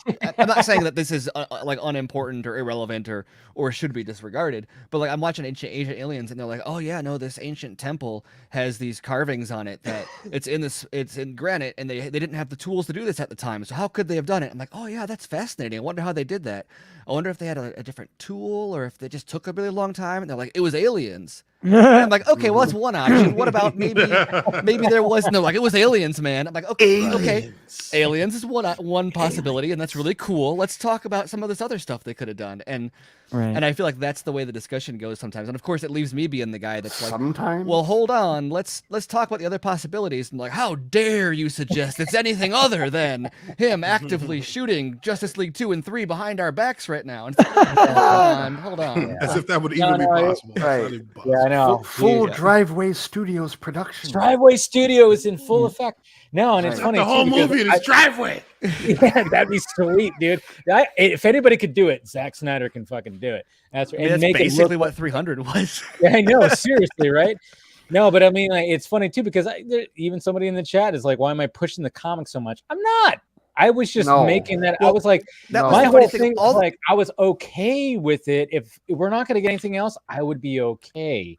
Trust me, I want live action like crazy, like everybody else does. But man, this is why those arguments are so dumb. Is because what happened was you said I would be okay with the comic if that's what Zack wants to do. And why did you say that? You said that because Zack said on your stream, I was talking to Jim about it. By the way, he also said you guys should ask Jim about it, which seems kind of like him saying, why don't you tweet at Jim Lee and ask him what's up with this comic? But people don't want to do that because they don't want to support that idea.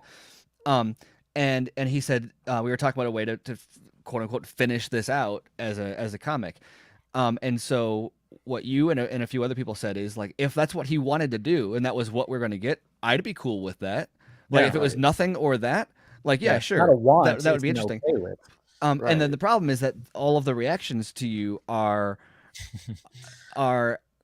you can either assume that they're stupid and ignorant, which it might be easy, or it's just bad faith. Because what they're saying is like there was a whole counter campaign that was like, well, these guys are campaigning for a comic. It's like nobody.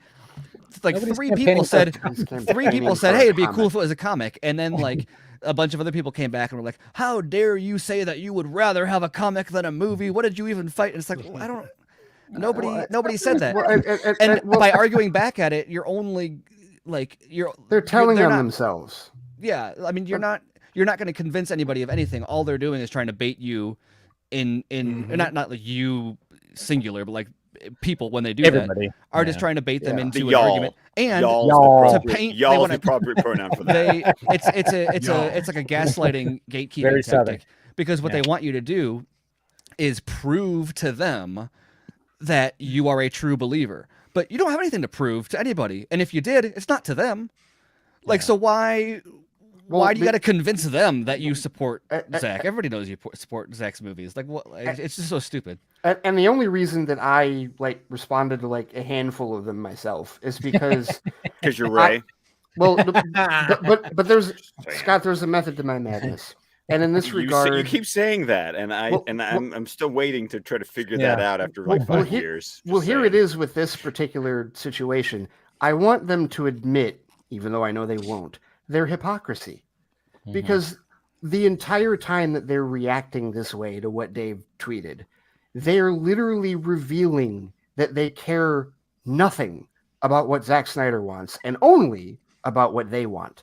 Yeah. And because the minute that you start gaslighting and the minute you start putting it in this box where you're acting like he would prefer comics over the movies, which he never said, you're basically saying that because what this led to, it led to people posting that they would never accept a comic. They would only ever accept a movie, and then a comic was compromised. They banged the drum on that so hard as far as the word compromise goes, right?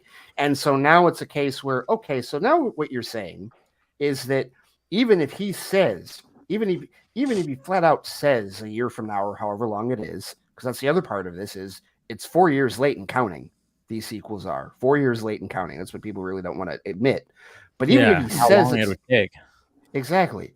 Even if he says, however, like a year or two from now, hey, I'm finishing these as a comic. So now you're admitting that you're going to turn on him, and you're not going to accept his vision. His wish. Look at what we've been through already with the whole narrative of this whole thing, because it was like Dave and I and other people are saying like, oh yeah, no, they're going to release it as a mini series because it's going to get more traction that way. And well, how dare it be? Well, how dare it be streaming only in the first place was a big thing. And then how dare you suggest it's a movie, MOVIE, not TV. Zack doesn't film. TV. That's a film. It's a film. Right. He doesn't direct TV.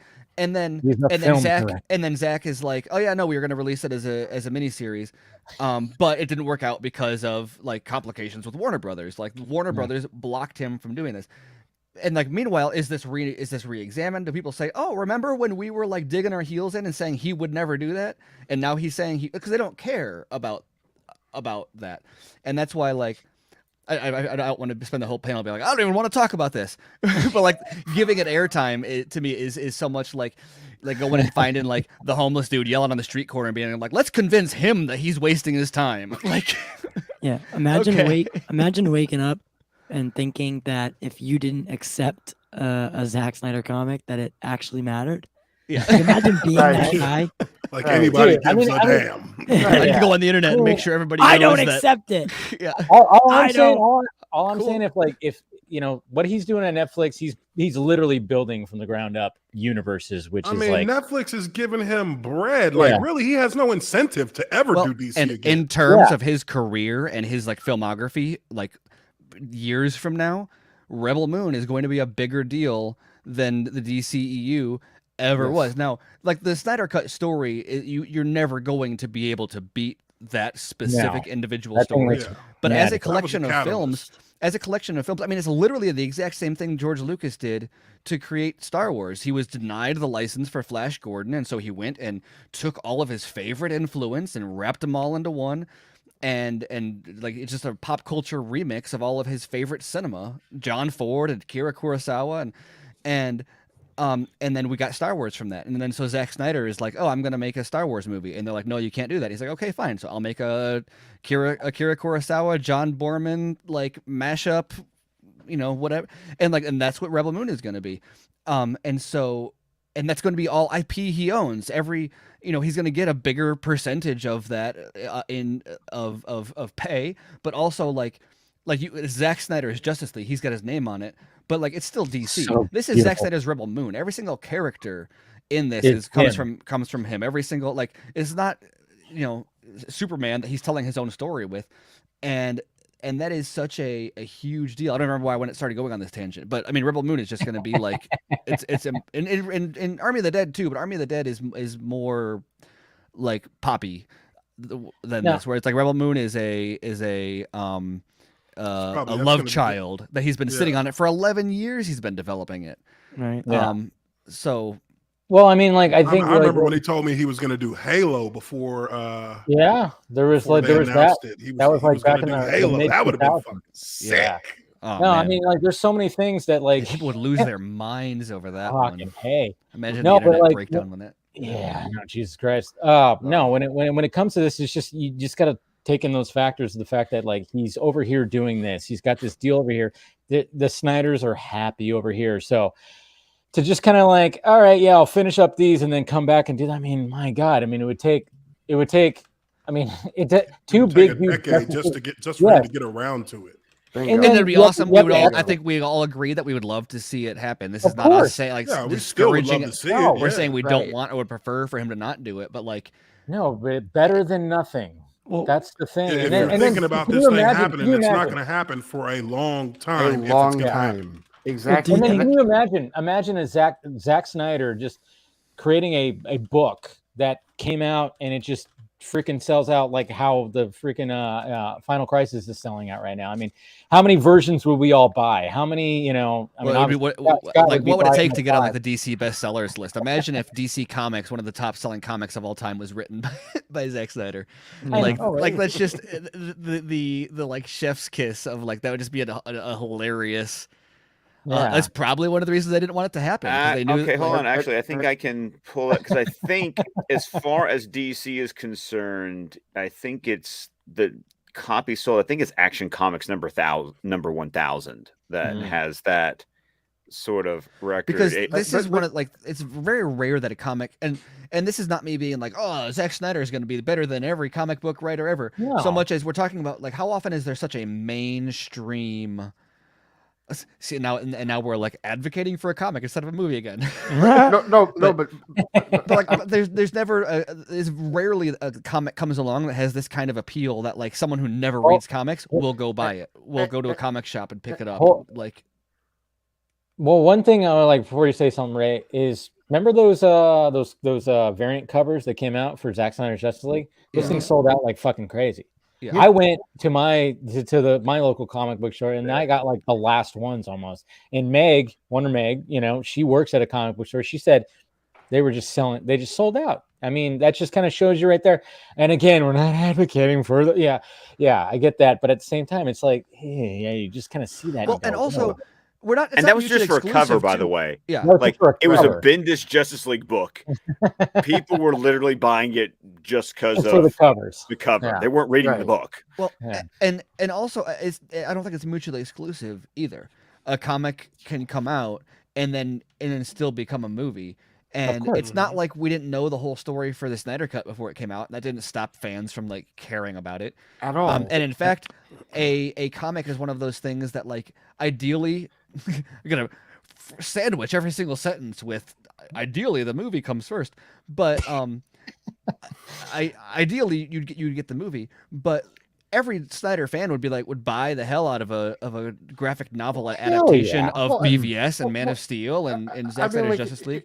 So, and what if that came first? And that's one of those things that someone who's like not into it might pick it up and read it and be like, oh wow, you know what? I'd kind of like to see Ben Affleck do this. And it's not the first time this has been done, by the way, because I've talked with Ray over at Squawcast Movies when it's like we got the theatrical versions of like RoboCop 2 and RoboCop 3 that had stories by Frank Miller that looked nothing like what Frank Miller wrote. And then what happens? The comic book people, various licenses at different times, they go and publish a comic book based on Ghostbusters, based on Frank Miller's original scripts. And you can buy from Boom right now an omnibus that's basically Frank Miller's RoboCop. That's RoboCop 2 and RoboCop 3, the way Frank Miller wrote them. Right. But I'm glad, Steven, I'm glad you brought up the comic aspect, like the creators and all this, because a lot of the hatred from the comic creators toward him comes from this giant pit of jealousy that they have over the power that he wields with the IP that they've never been granted that power. They've never had that type of they've never had that much accolade. They never had that many people like flock to that. Like what we're talking about here. He makes those movies into a comic and it shoots up the DC bestseller lists. And then like Eigel and every other comic creator that just continuously shits on him on a regular basis just goes into a corner and cries because they'll never achieve that amount of fame. They'll never achieve that amount of notoriety from anything that they've been allowed to do with the characters. That's why they hate him. That's why they consistently drop trowel on him all the time. And it's like, sorry guys, he has an ability that you don't. He just does. Yeah. Yeah, well, it's weird because like I would posit while not saying like my ideal situation would be for the movie to come out, but I would say that the comic coming out increases the chance of getting a movie adaptation more than it decreases the chances of getting a movie adaptation. I would agree.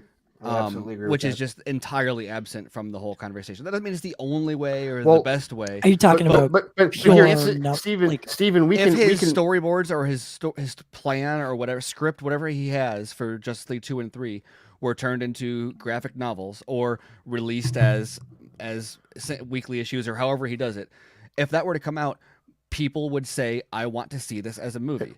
And we can further support this, Steven, using like how Hollywood operates. Or using the fact that fucking comic books are adapted into movies all the fucking time. Zack Snyder is one of the people that made that.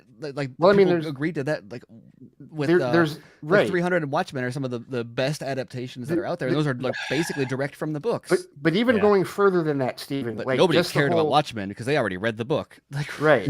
But even going further than that, when you look at when you really start to dive into how Hollywood executives operate.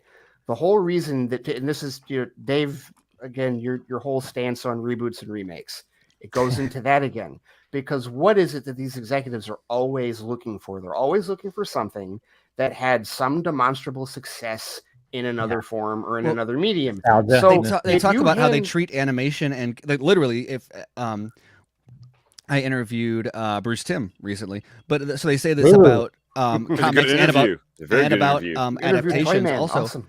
They say that DC or Warner Brothers treats it as R&D.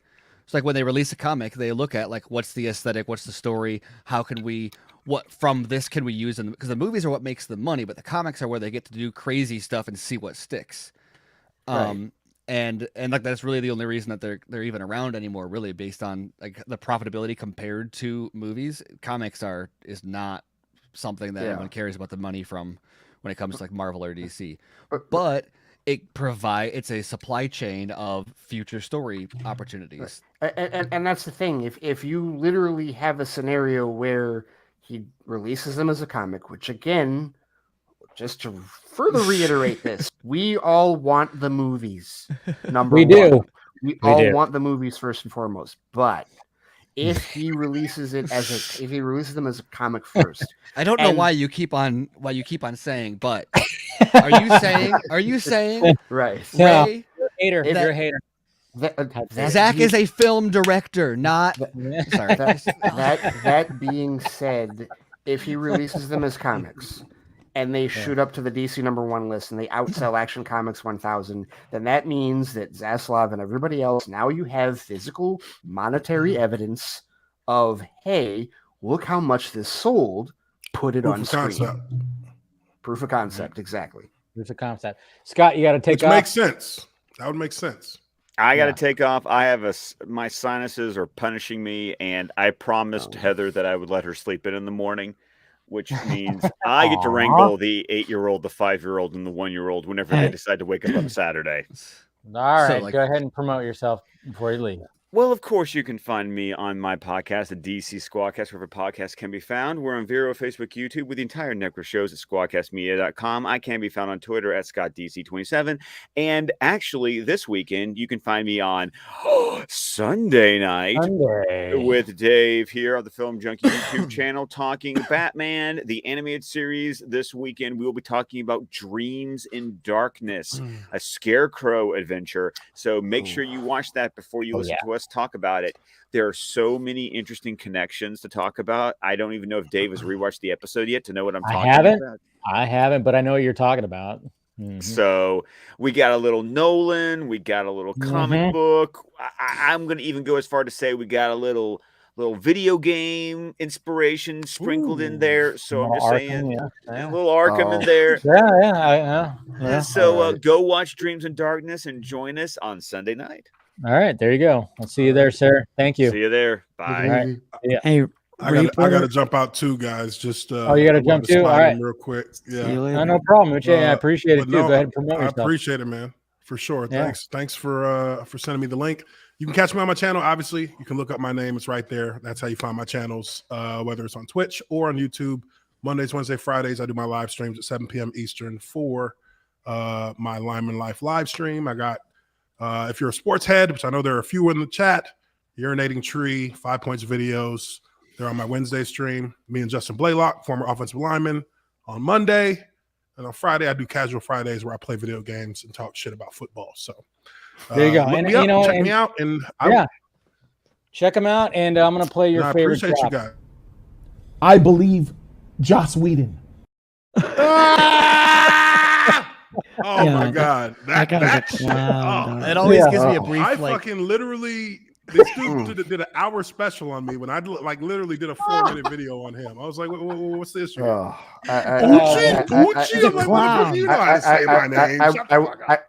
I will just, before you leave, I will just tell you this. I have a thing that I say about him and that I wonder if people get. He is a fan of Harriet Beecher Stowe.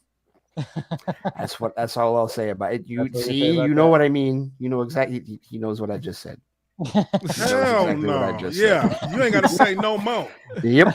So I already know what's up with him. There you go. He knows exactly what I just said. All right, okay, man. Appreciate it. All right, fellas. I'll see y'all later. Peace out. Bye, chat. Appreciate it, man. All right. Hey, I don't know if you guys saw, but Ray Porter said he has work to do, which is the SnyderVerse confirmed.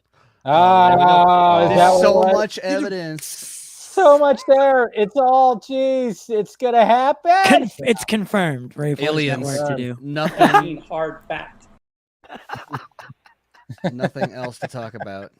Oh man, no, but I mean, what I was gonna bring up with this conversation is like, and I wanted to be like, kind of zing it. What if he did a motion comic? Hey, where is you don't have a drop for that? I know. I wish I had something. I'm like, I don't know. I'm sure that if you said that, and if there's somebody watching in the distance, they're saying something like, "Look, fuckstick, I'm incredibly busy, so why don't you get the hell out of here before I snap your dick off and jam it into your ass." That might still, I think that might still be my favorite Tom Cruise role of all time. Seriously. I know. I have a couple of those. I'm very happy that he did that and he did Collateral, because they are so different that I don't feel like I have to rank them. Where I can just be like, oh no, those are both great. Like I'm not gonna try to say like the Coyote is better than Les Grossman. Yeah, no, but I mean, like I think we've talked about it on here too, like many times. It's like, can we get more Tom Cruise villain? I mean, when you watch Collateral, I mean, that whole movie worked. I mean, you had, it's Michael Mann, first off, and the way that he shoots his movies. I mean, the way that he shot soft LA. focus on LA is so awesome. Dude, and for somebody who's, lives outside of LA and has been in LA, just the way that it's Michael Mann. So the car shot he gets the music going, puts the camera on the car mount, and then just, maybe it's just looking at the wheel. And just drives.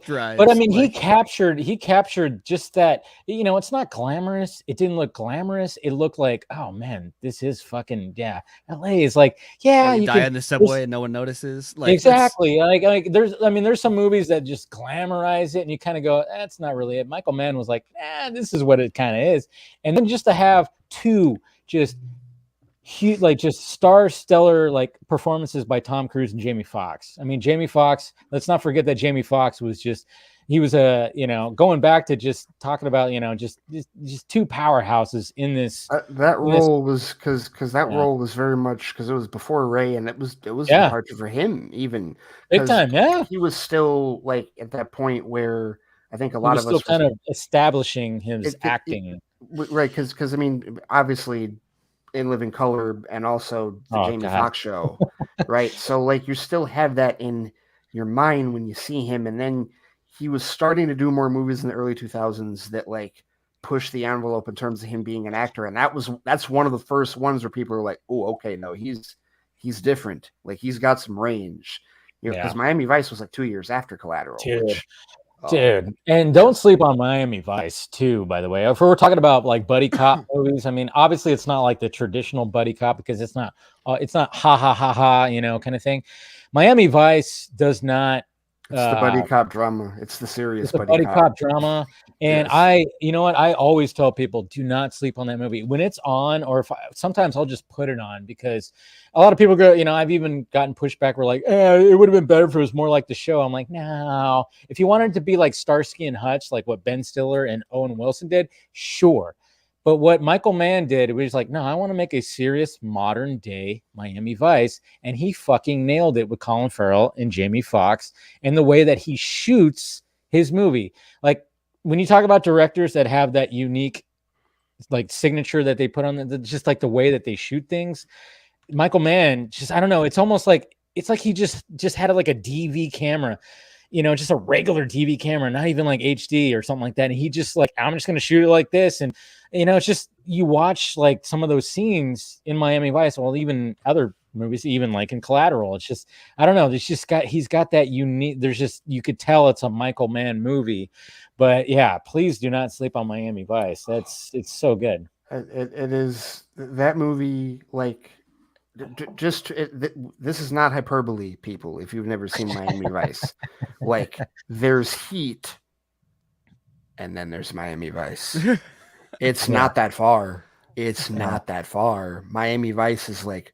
I would agree with that. I would agree with that. I would absolutely agree with that.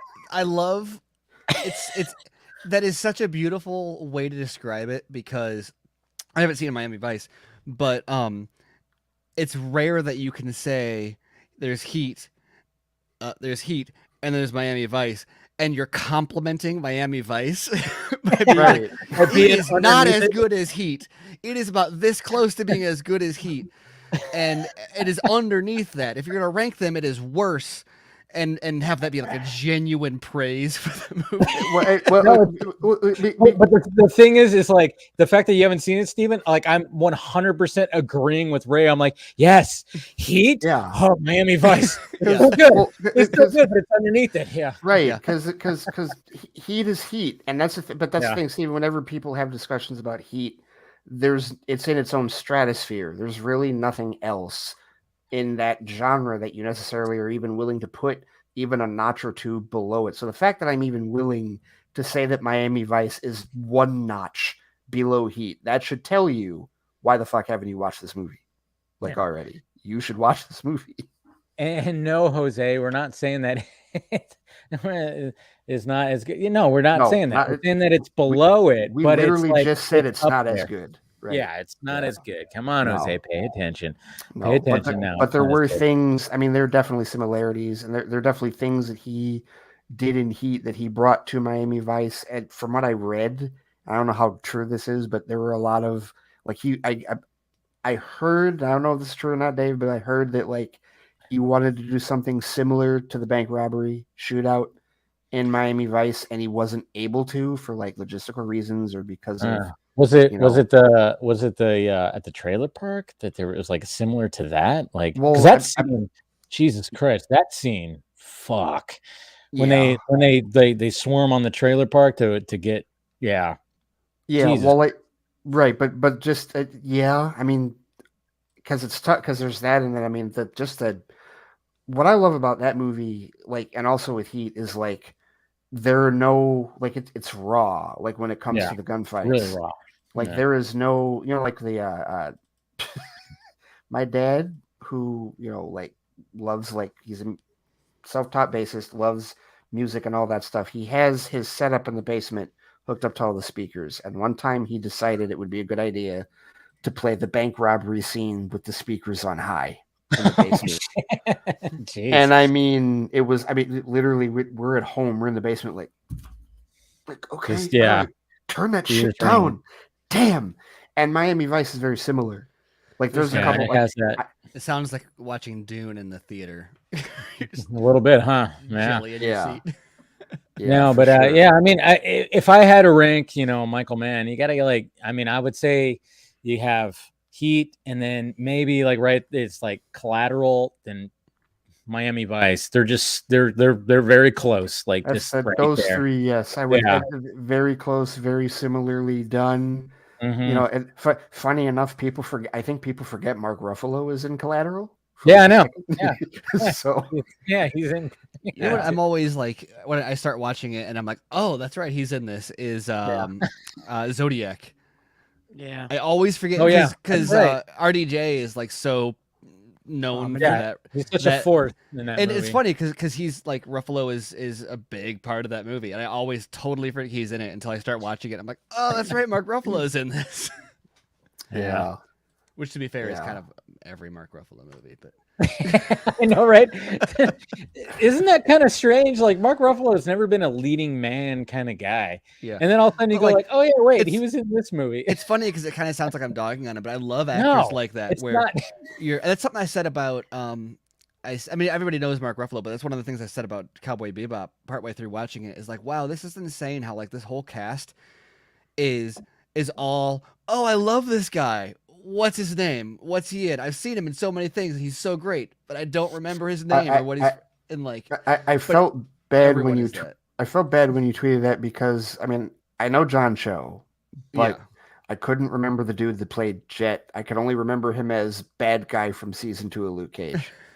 Only thing I could remember him as. I'm like, damn it, what is his name? Yeah. So did you like it, Steven? Did you like the live? Have you watched it?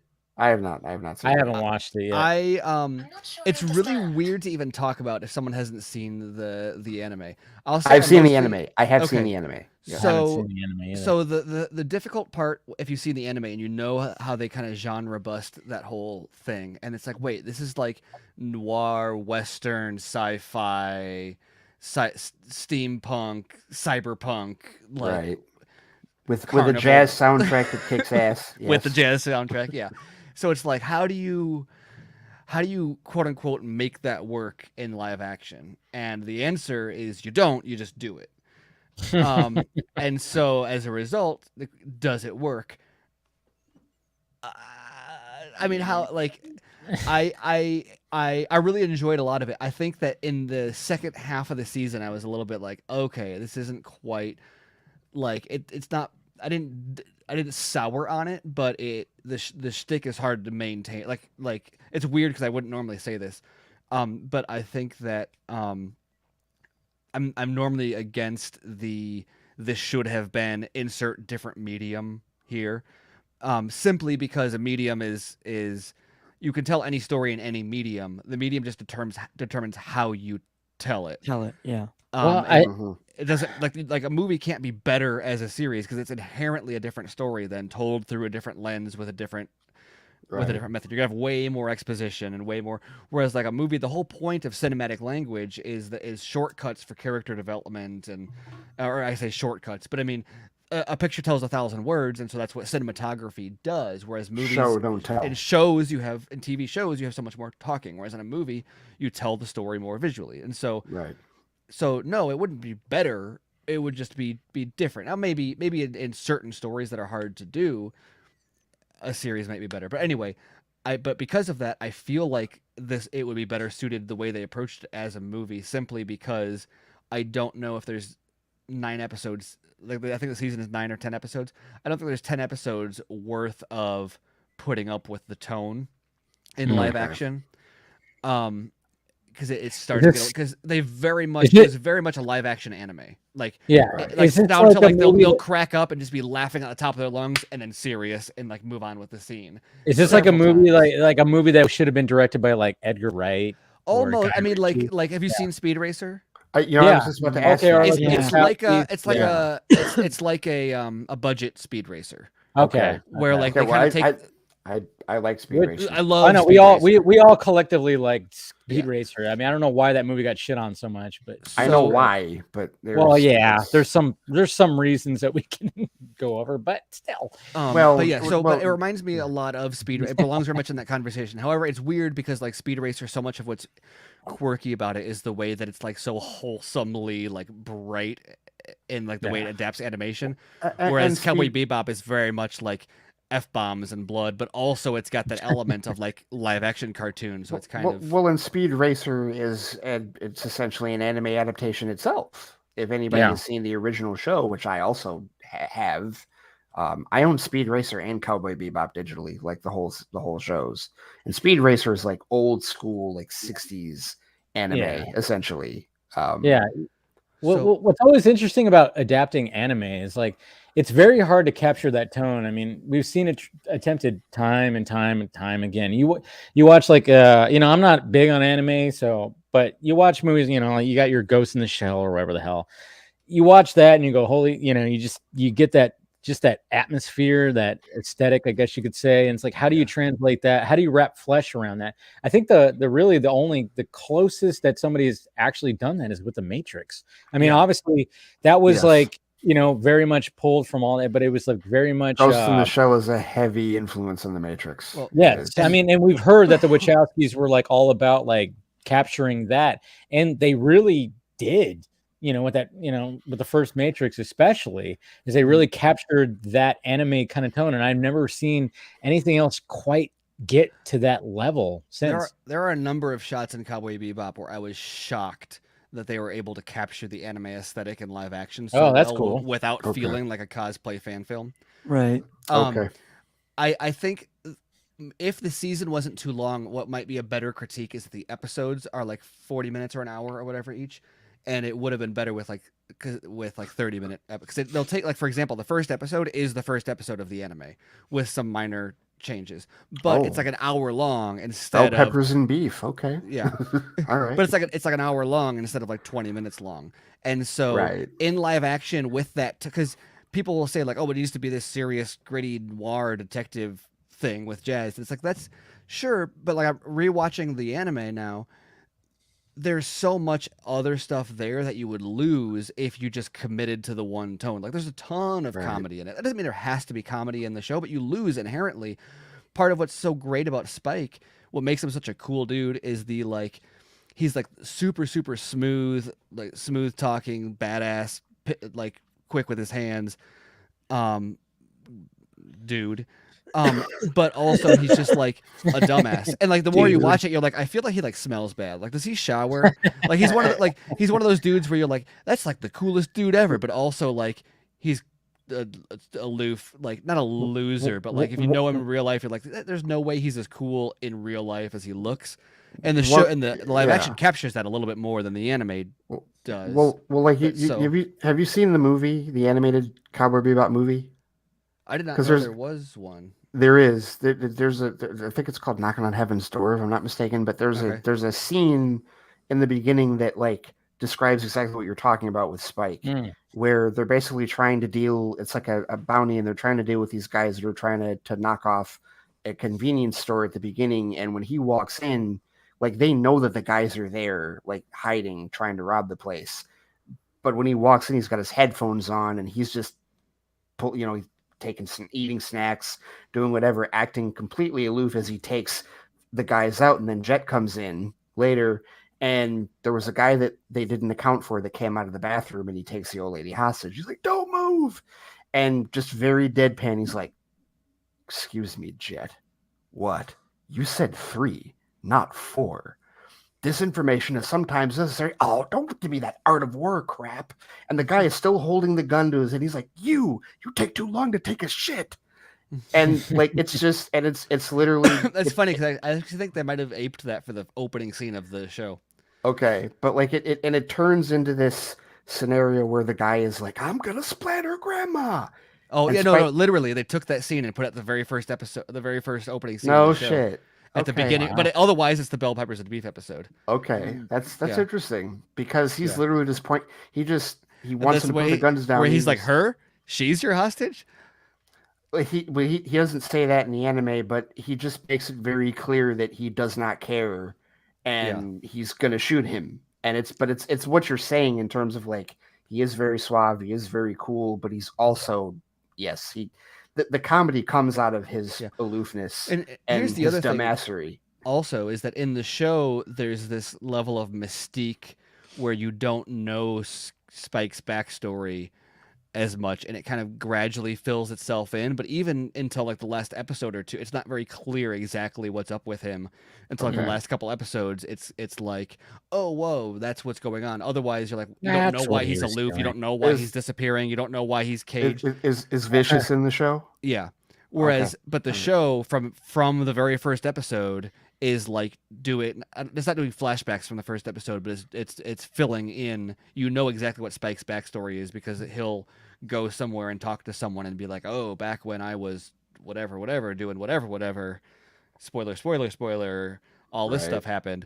And it's like, okay, so now as a result you lose because the story is now about that, whereas the anime feels very much like this romp, the space romp, and then all of a sudden it's like, oh no, there's this thing been building this whole time, and the show is like, oh no, this is about Spike's backstory from episode 1.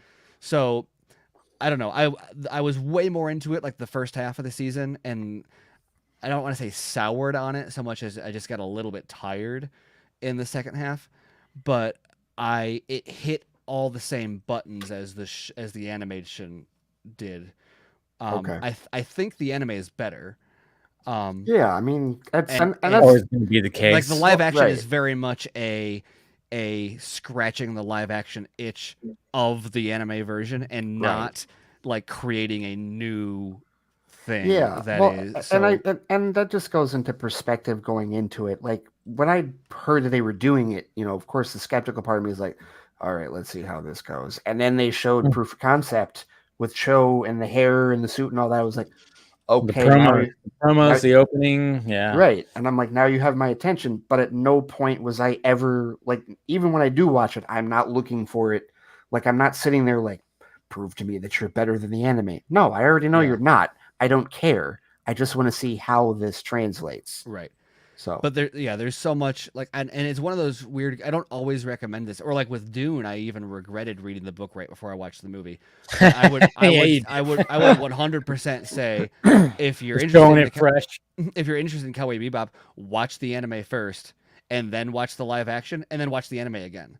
Like I'm going back through the anime again after having seen the live action show, and it's so cool seeing how they adapted stuff, and I really appreciate both. Like the movie, the live action show helps me appreciate the anime more, but like also it gives me some of those things where it's like, oh, you know what, it's cool to see the Bebop in live action. It's cool to see, I don't know if Ed is great. I got to see more of Ed. See, you know what, but see, that was another thing. Steven was like, the trailers didn't show Ed, and they didn't identify. I want to explain. There's spoiler reasons why, but I don't know. Well, it's not in it a whole lot. Like there's not a lot to show in trailers. So because Dave, there's an organic assembly of the crew. I mean, the crew is essentially Spike, Jet, Faye, and Ed. I will say, this is not the whole story.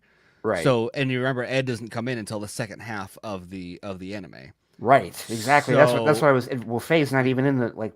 Does Faye show up like want to say, is it the second or third episode? I don't know, but what they did in the first episode is, how Asimov, Jet saves Spike from Asimov, or not saves him, but he Sorensen, yeah, right. So in the live action, in order to get Faye in the first episode, they took some of Spike and Jet's story out of there in the way, like for example, Spike like pickpocketing Asimov and all of that. They took a lot of that out and kind of gave that stuff to Faye. So like Spike and Jet are a little more bumbling, not knowing what they're doing, and Faye is the one who comes in like the competing, which is always frustrating when they take away from one story in order to add. That's a little, I don't know about that. But yeah, I know. I was looking at Ray's face. Going, I'll say it works. It works in the way that they play it out, and also, I think that in a lot of ways what they did with Faye, because I know people were upset about like the fact that she's wearing more clothes in the live action. Oh, I know that was the number one thing. I don't even want to get into that misogynistic bullshit. No, but whatever. I will say there's always going to be that side. You can't dress her the way that she if you look at the anime version, Dave, you can't do that. You can't do that today. I started to say with so many comic book characters. Sorry. Yeah. Go ahead, Steven. Yeah. Well, I started to say this to somebody the other day, my brother or somebody, that Faye was a little bit shallow in the show, and I got called out for it, because she's not. I mean, she's got a very complex, really interesting story arc. So that's not to say that she's just like a pointless character, but I don't think she's a sideshow to Jet and Spike comparatively in character development, and I think the show really tries to shift that into her favor by making her, she brings more to the table earlier on, whereas in the show she's just like dead weight, and it's like, why is she's very much dead weight when the show starts. Yes, she is. And so the show, I think it takes away from Spike and Jet a little bit, but it does create a balance where it's like the three of them do have a dynamic that is complementary. So anyway, I don't want to just rant on and on about a show that half the people haven't seen. No, it is interesting because I'll say unequivocally, everyone is interested should watch the anime. If you like it, watch the live action, and then after you watch the live action, go back and watch the anime again, and it's really fascinating to see how they adapted stuff, how they translated it. And well, I mean, just even going back to costumes. I mean, how many times have we talked about like source material? I mean, remember like one of the biggest things that came out recently was the fact that Kingpin is coming back live action. Vincent D'Onofrio, and they're talking about allegedly. Yeah, allegedly that he's going to be like fatter, more comic book, accurate. And then all of a sudden, like a leak came out, and it was like, I remember I looked at it because I was like, it's not going to be spoilery to me. And it's just the fact that Kingpin is coming back. That's good enough for me. But they showed, I don't know if you guys saw it. There was like 3 images of supposedly Vincent D'Onofrio, and he is noticeably fatter. He did debunk it apparently. The way that Vincent D'Onofrio is basically saying, "Oh, the guy in the image that they did, he looks handsomer than I do." So I was like, take that with how you will. Who knows? Right. Maybe it'll end up being truth, but or maybe it'll be Ralph Boner in a fucking suit. Who knows? Did you guys watch episode 3 yet? Yeah, I have not. I haven't seen any. I watched Hawkeye. I haven't seen any of Hawkeye yet. I still haven't seen Falcon and Winter Soldier. Oh wow! I'm at least up to Loki for MCU, but the comic book that they're drawing from, and the fact that he has such close ties with Echo. That was the thing that I read was like as soon as they, and that's the cat's if they're doing Echo, it's almost like people will I don't know, I shouldn't say this because it's the MCU, but you would imagine people would riot if they do Echo without Daredevil or Kingpin, right? And the fact that like I said, so first we have the storyline they're pulling from, right? Then we have the fact that he is a large part of the Echo story, and then the way that, I'm not going to spoil anything, but the way they allude to this head of organized crime in New York, this person that you don't want to tango with, right? And then the little thing in episode 3. It's just like I'd be hard pressed to say I mean, it's kind of. It might not be Vincent in the role. I'm not saying that. I think that the other difficulty, though, with probably the biggest difficulty with this is that, you know, we have a frame of reference with 3 seasons of the Marvel Netflix Daredevil series to be like, why don't you just do that again? Like, that's what a lot of people are looking at it as. And it's like, okay, clearly, you know, if you take not broken, don't fix it. Yeah. Right. And listen, Brent and I on Fans on the Borders, we've gone back and forth with people who constantly argue with us about Marvel Netflix being canon or not within the MCU. The fact of the matter is it's canon. But never like it was always one way though, Dave. The problem was like you never like the shows would mention the movies would never mention the shows. All that shit's happening in New York between all those shows, and Stark doesn't say shit.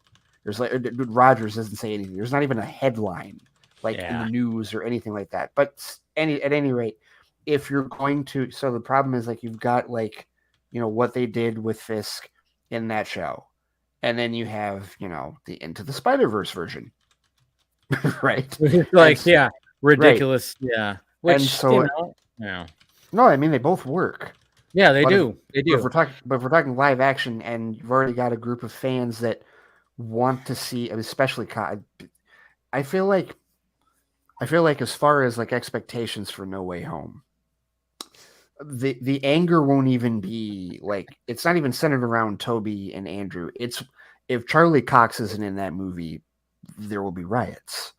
Like, and it will be a biblical level. And it's like, well, it's not even a Daredevil movie, but that they must see that and it must happen. So I feel like there's a lot of the fucking Dice. Hi, Dice. Fucking Dice. How's it going?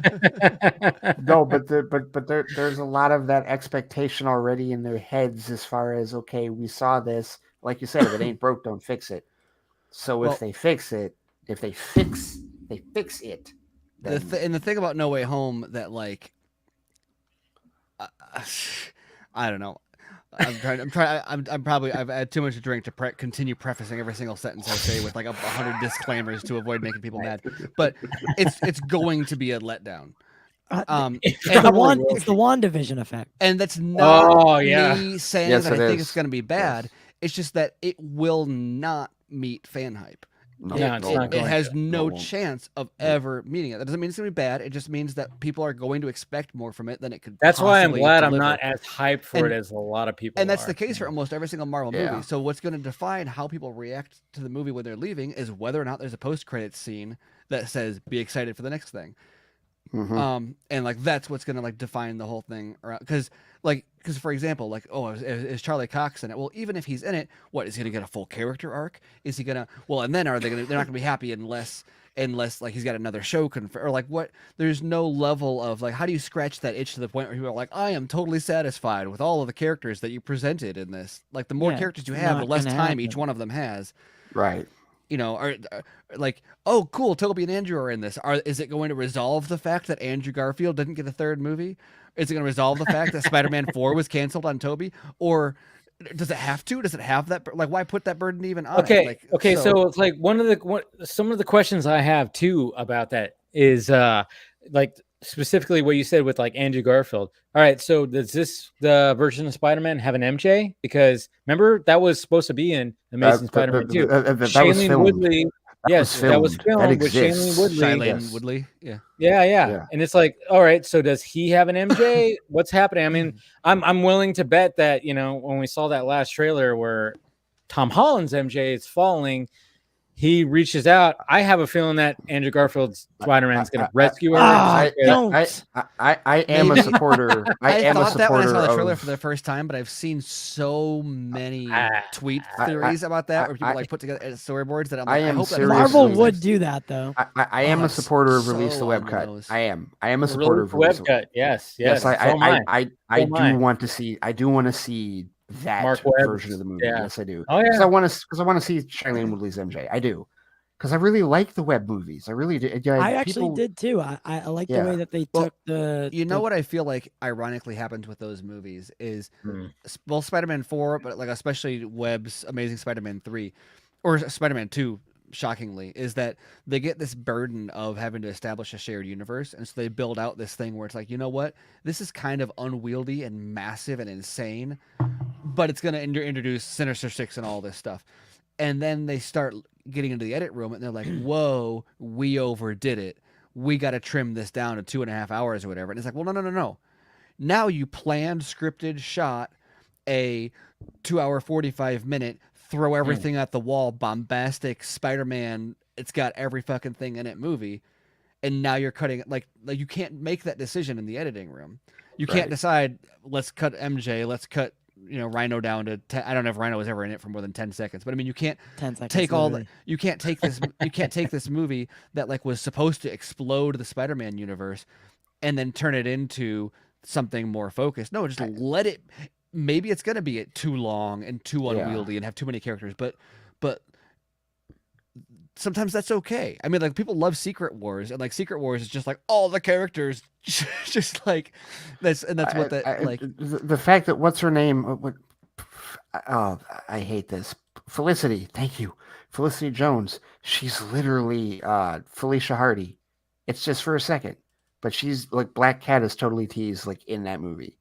Along with Sinister Six and MJ was supposed to be there, and then there's also that deleted scene that's floated all over the internet where Peter actually sees his father in the cemetery. And it's like that whole thing. Like, and that's what I was gonna say about. Yeah, sorry, I'm gonna interrupt you again to say sorry. No. Someone is calling me in the chat for interrupting you. So continue. That's what I really enjoyed about the Amazing Spider-Man, that they went out on the leap of the mystery with the parents, and that's what intrigued me about that movie, is where that was going to go, how it was going to turn. I know it's not totally something out of the woods, like it is in the source material, which I didn't know. I thought his parents were always dead, but no, there has been a run or a couple runs or something where there was more of a mysterious aspect to the death of his parents. So I was excited for that. Yeah. No, they were gonna really do something special with that, and like that deleted scene at the cemetery when Peter's father shows up. When every time that shows up on my timeline, I'm like, that's a really fucking good scene. It really is. Andrew Garfield, that's why he is my favorite of the three, because he just, I don't know, there's just same here. Something about, I know some people go like, oh no, he was like too cool to this, to that. I'm like, okay, I get that. Maybe he did have, when you watch the first Amazing Spider-Man, you kind of go like, this guy's a dork? Really? Okay. You accepted Toby, you accept Tom, like they are really nerdy. And then Andrew Toby kind at of the same time was almost too far in that way too, though. Yeah, he looked like he was 30. Because, well, not only that, but he like got kind of the geeky stuff down. But then when he turned, like Spider-Man is also like with the quips and everything. Yeah, Andrew pulled that off in a way. Pulled that off. Oh, Andrew, yeah. When Andrew turned that corner, and Toby could never turn that corner. It was always just like too mopey. And like I love both of them for their own respect. That's not even so much a dig on Toby, so much as that was an aspect of the character that like I loved from like the animation and stuff that was just missing with Toby. Right. That was one of the things that Andrew Garfield's Spider-Man had was like, he was very like when you had those scenes when he was in school and then even talking to Gwen, he was very awkward, even though it was like, he had the skateboard, he had the messy hair, what the fuck, tall, whatever. But when he was Spider-Man, I remember that scene where like that one guy like pulled a knife on him. He's like, "Oh my God, you got a knife!" Like, wait, he just let out the fucking sarcastic asshole that I like about Spider-Man so much in Amazing Spider-Man, the first one. I think Andrew really captured the dialogue aspect. Yeah. I also love. I also really love the way they did, and the MCU tried to address this directly in Far From Home, and it's like, all right, I'll give you a B or B minus, but Spidey sense. The whole Spidey sense thing. The Peter Tingle. Yeah. Peter Tingle was like, who the fuck came up with that? It's Kevin Feige. Right, exactly. But like the way that it happens in Garfield's, especially like the first realization of it when he's on the subway, it was just a split second, like, because when Raimi did it with Toby, it was like this.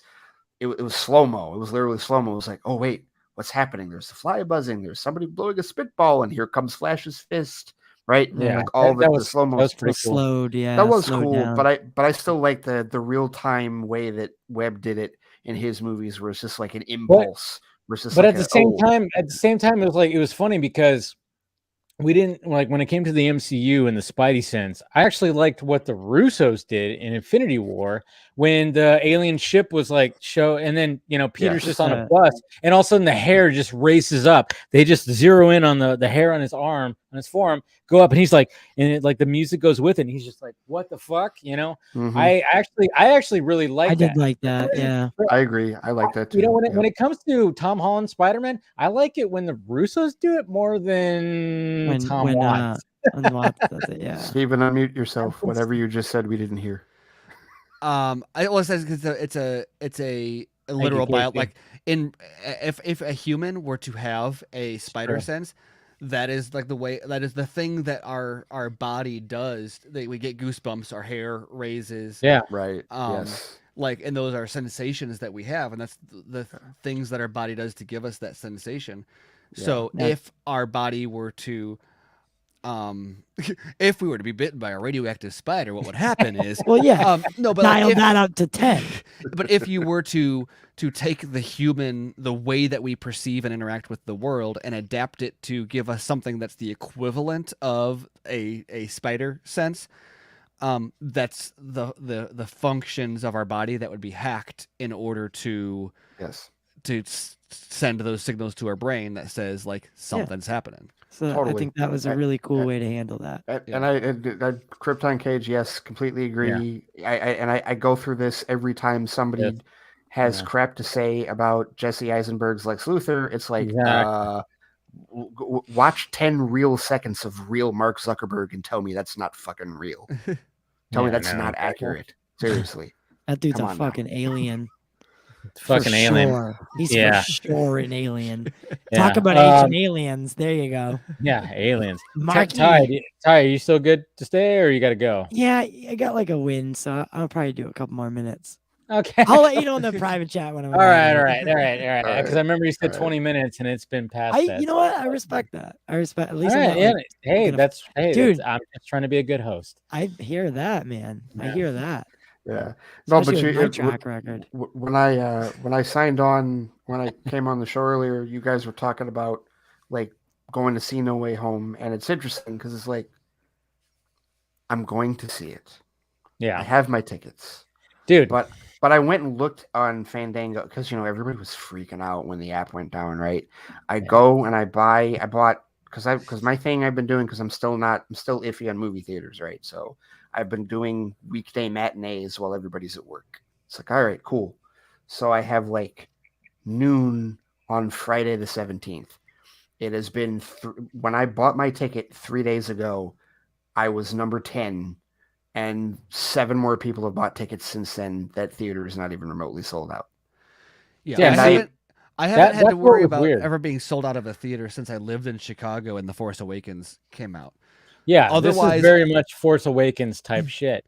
Well, but a little bit, but also remember that theaters are at lower capacity. So like when they're reporting stuff getting sold out, we're talking about fewer showtimes are planned ahead of it's not the same. Like so when they're like, oh, everything's sold out in 2 minutes, it's like no, this is not the equivalent of that because literally there are less tickets available when it starts. But the other thing I thought about it was like I almost never I'll pre-order 20 minutes before I leave home so that I don't have to deal with the kiosk. But I never have opening night. Opening night, I never have to worry about. And of course, I live in Iowa, but also like when I lived in Chicago, even I would do that. And it's so rare they get sold out of stuff. I don't know why people freak out about pre-orders all the time. The kiosk, it was so annoying when I went to go see Afterlife.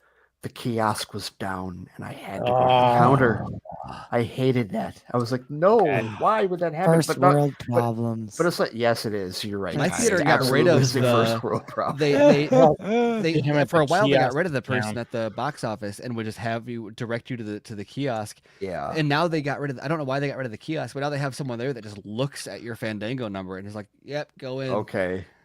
But it's like the most. But I've got to this point where like when it comes to like hype and like spoilers, it's like I'm not that hyped for No Way Home. Dude, I'm with you. Like when the night that the tickets went on sale and I was trying to get that Thursday, like I got to the point where like, all right, I'm gonna go see it Friday. I don't give a fuck. I got to that point where I was like, I don't give a shit because I'm hyped to see it, but I'm not as hyped as a lot of people are. I'm more hyped for the Matrix. I'm like way more. And that's the one right there, Dave. Like the other day, they posted like another like longer, like it was a minute long clip. Deja Vu trailer. Right, and I'm like, okay, I didn't want to see that. I know. I saw you post. They're like, there was some spoilers in there, and I broke it down, and I was like, there was a thing or two in there. I'm like, nah, I don't want to see that. I didn't want to, so that's the one I'm worried about. But at the same time, even though like, there's like, oh yeah, that character's there. Like, but I was like, but what's the context? I don't know what the context of it is. That's the thing. But here's the problem: is my think tank brain has already thought of some things, and I'm not going to share them with you because if I'm right, I don't want them to be ruined for you. No, we all have our theories, but I mean, like, when that little trailer came out and that was on Wednesday, so I was like, all right, I'm gonna break this down on the show, and I just there's some things in there. Was I'm that like, the Black Cat? One, there's a couple. Well, there's a couple things. I think there's there. A lot of red herrings in that one too, though. Okay, but by the same token, there's at least one thing in there where it's like, okay, you got that person. That's clearly that person. Mm-hmm. That's the one I was commenting on. It's like Mural Vengeance. Number one, I didn't know he was going to be in this. And number two, where's Monica Bellucci? That's all I'm watching. You gonna be in it too? God damn. Where's Persephone? Right? Yeah. Right. For sure. But she's got to be in there too, right? But that's as far as December movies go. Listen, I will see both of them, but no, Resurrections. There's a tweet that came out that said like somebody I think it was Sean Chandler and said, "What's your most hyped December movie?" And when I looked at the responses and the quote tweets, everybody was like Spider-Man. I'm like, fucking yeah. And I quote tweeted, I'm like, fucking Matrix, man. Come on. Yeah. I'm more excited for the Matrix. What's weird to me about Spider-Man is especially the way they're handling the marketing, which to be fair is spoiler free. So I acknowledge that maybe there's things that I just don't. I'm not someone who's going to place expectations on it to be like, oh, I think that the marketing isn't teasing this, but I'm going to assume that it is just because they're not trying to spoil it. But it feels very much like Spinal Tap, where it's like we've got all the villains, like we're turning it up to 11, and it's like, but why? But why? And like, well, it's I'll go to 11 because it's 11, and I'm like, okay, but so what do you do? Like, so they're there. I understand that they're in it, but like, why? What's the story? Is that interesting beyond just the fact that they're there? And they're like, right, they're there, and I'm like, but. See, that's the thing. It's like I'm curious to like, and okay, it's the MCU, so I don't have strong faith in the fact that I'm going to be like, ooh, I am really glad Alfred Molina reprised this role. I have so much more appreciation for his character now. Like, I don't feel that at all. There's so many questions of like, okay, so the last time we saw him, he supposedly died. So when does he get transferred into the multiverse? And then you have Jamie Foxx's Electro, who. So I don't even. I was literally. You know what I will say? Completely different. Andrew Garfield and Tobey Maguire could be totally absent from this movie, and Charlie Cox could be totally absent from this movie. And it turns out that was all wrong. But Madam Web shows up, it'll be my favorite Spider-Man movie of all time, hands down, no question. If they just throw a curveball like that, yeah. Well, I don't think it's fucking, hey, let's get noir. Let's get We're- noir Spider-Man in there with fucking Nicolas Cage. Yeah, no, but I mean, we're talking like multiverse stuff. If and Sony was talking about planning a Madam Web movie a while back. Yeah, so they like, were? Screw Toby and Andrew. If Tom Holland has a conversation with Madam Web.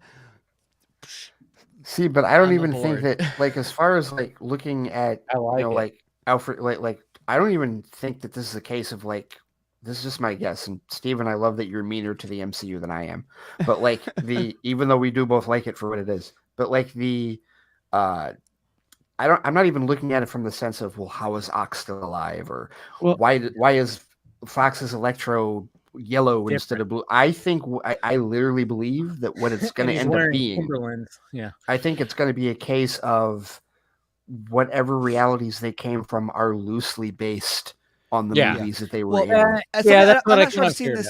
I'm not sure I've seen this theorized before yet, but because there's multiple different looks for Goblin, right? Yeah. Isn't there? I'm wondering if we're actually going to. Yeah, so right. I'm wondering if we're actually going to get multiple versions of each character. See? So like, what if there is?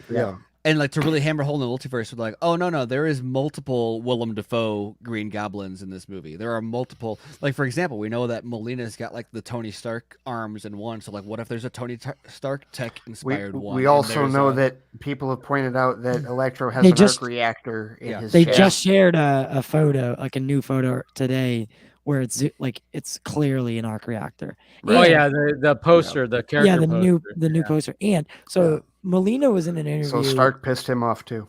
Yeah, Molina was in an interview a long time ago, and he says that his character kind of gets popped in right before he dies. But the thing with Electro that pisses me off. This dude keeps on saying stuff that I think that they don't want him to say. Yeah, this is a while back too. And the thing with Electro is like, I was actually just arguing with someone about it. It's like, okay, so because they're like, oh, he's from the Amazing Spider-Man. I'm like, okay, so he got a fade and some new confidence. Yeah, I know, right? Because he's not, and doesn't some Timberland boots. He threw some Timbs on. He got a fade, and now he's got a new aura and confidence about him. But I don't know.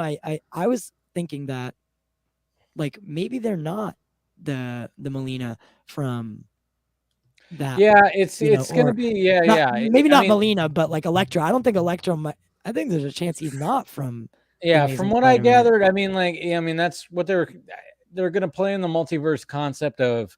All right, so you didn't like what we did with Jamie with Electro the first time, which I thought, okay, Electro was fine. It was the dialogue that was bad, you know, and it was the backstory. Yeah. Also, but as like, here's the whole. Thank you, Dice, for popping in earlier to remind everyone, fuck canon. But like, is there anything that they could possibly do with Electro that is either going to make you say like, oh, Amazing Spider-Man 2 is worse now, or it's going to make you say like, oh, I now love Amazing Spider-Man because if they redeemed like. No, this is a different story, and even if they're like he literally was ripped out of Amazing Spider-Man, it doesn't. I don't see how it changes that at all. So it's almost one of those focuses where it's like I don't care so much as like, is this literally the same Molina that fought Tobey Maguire? Because I'm not going to watch that movie and be like, No Way Home ruined Spider-Man 2 because Spider-Man 2 still exists as it exists. Well, but I will be. But it is curious about whether or not there's multiple versions in this movie. Right. Like if there's more than one Defoe, more than one Molina, more than one Electro. Well, I think there is. The reason I say it is because if you look at Lizard, Lizard has 4 fingers, and that's the one that like because the captain shoots one of his fingers off, right? So I think the Lizard is definitely from the Amazing Spider-Man.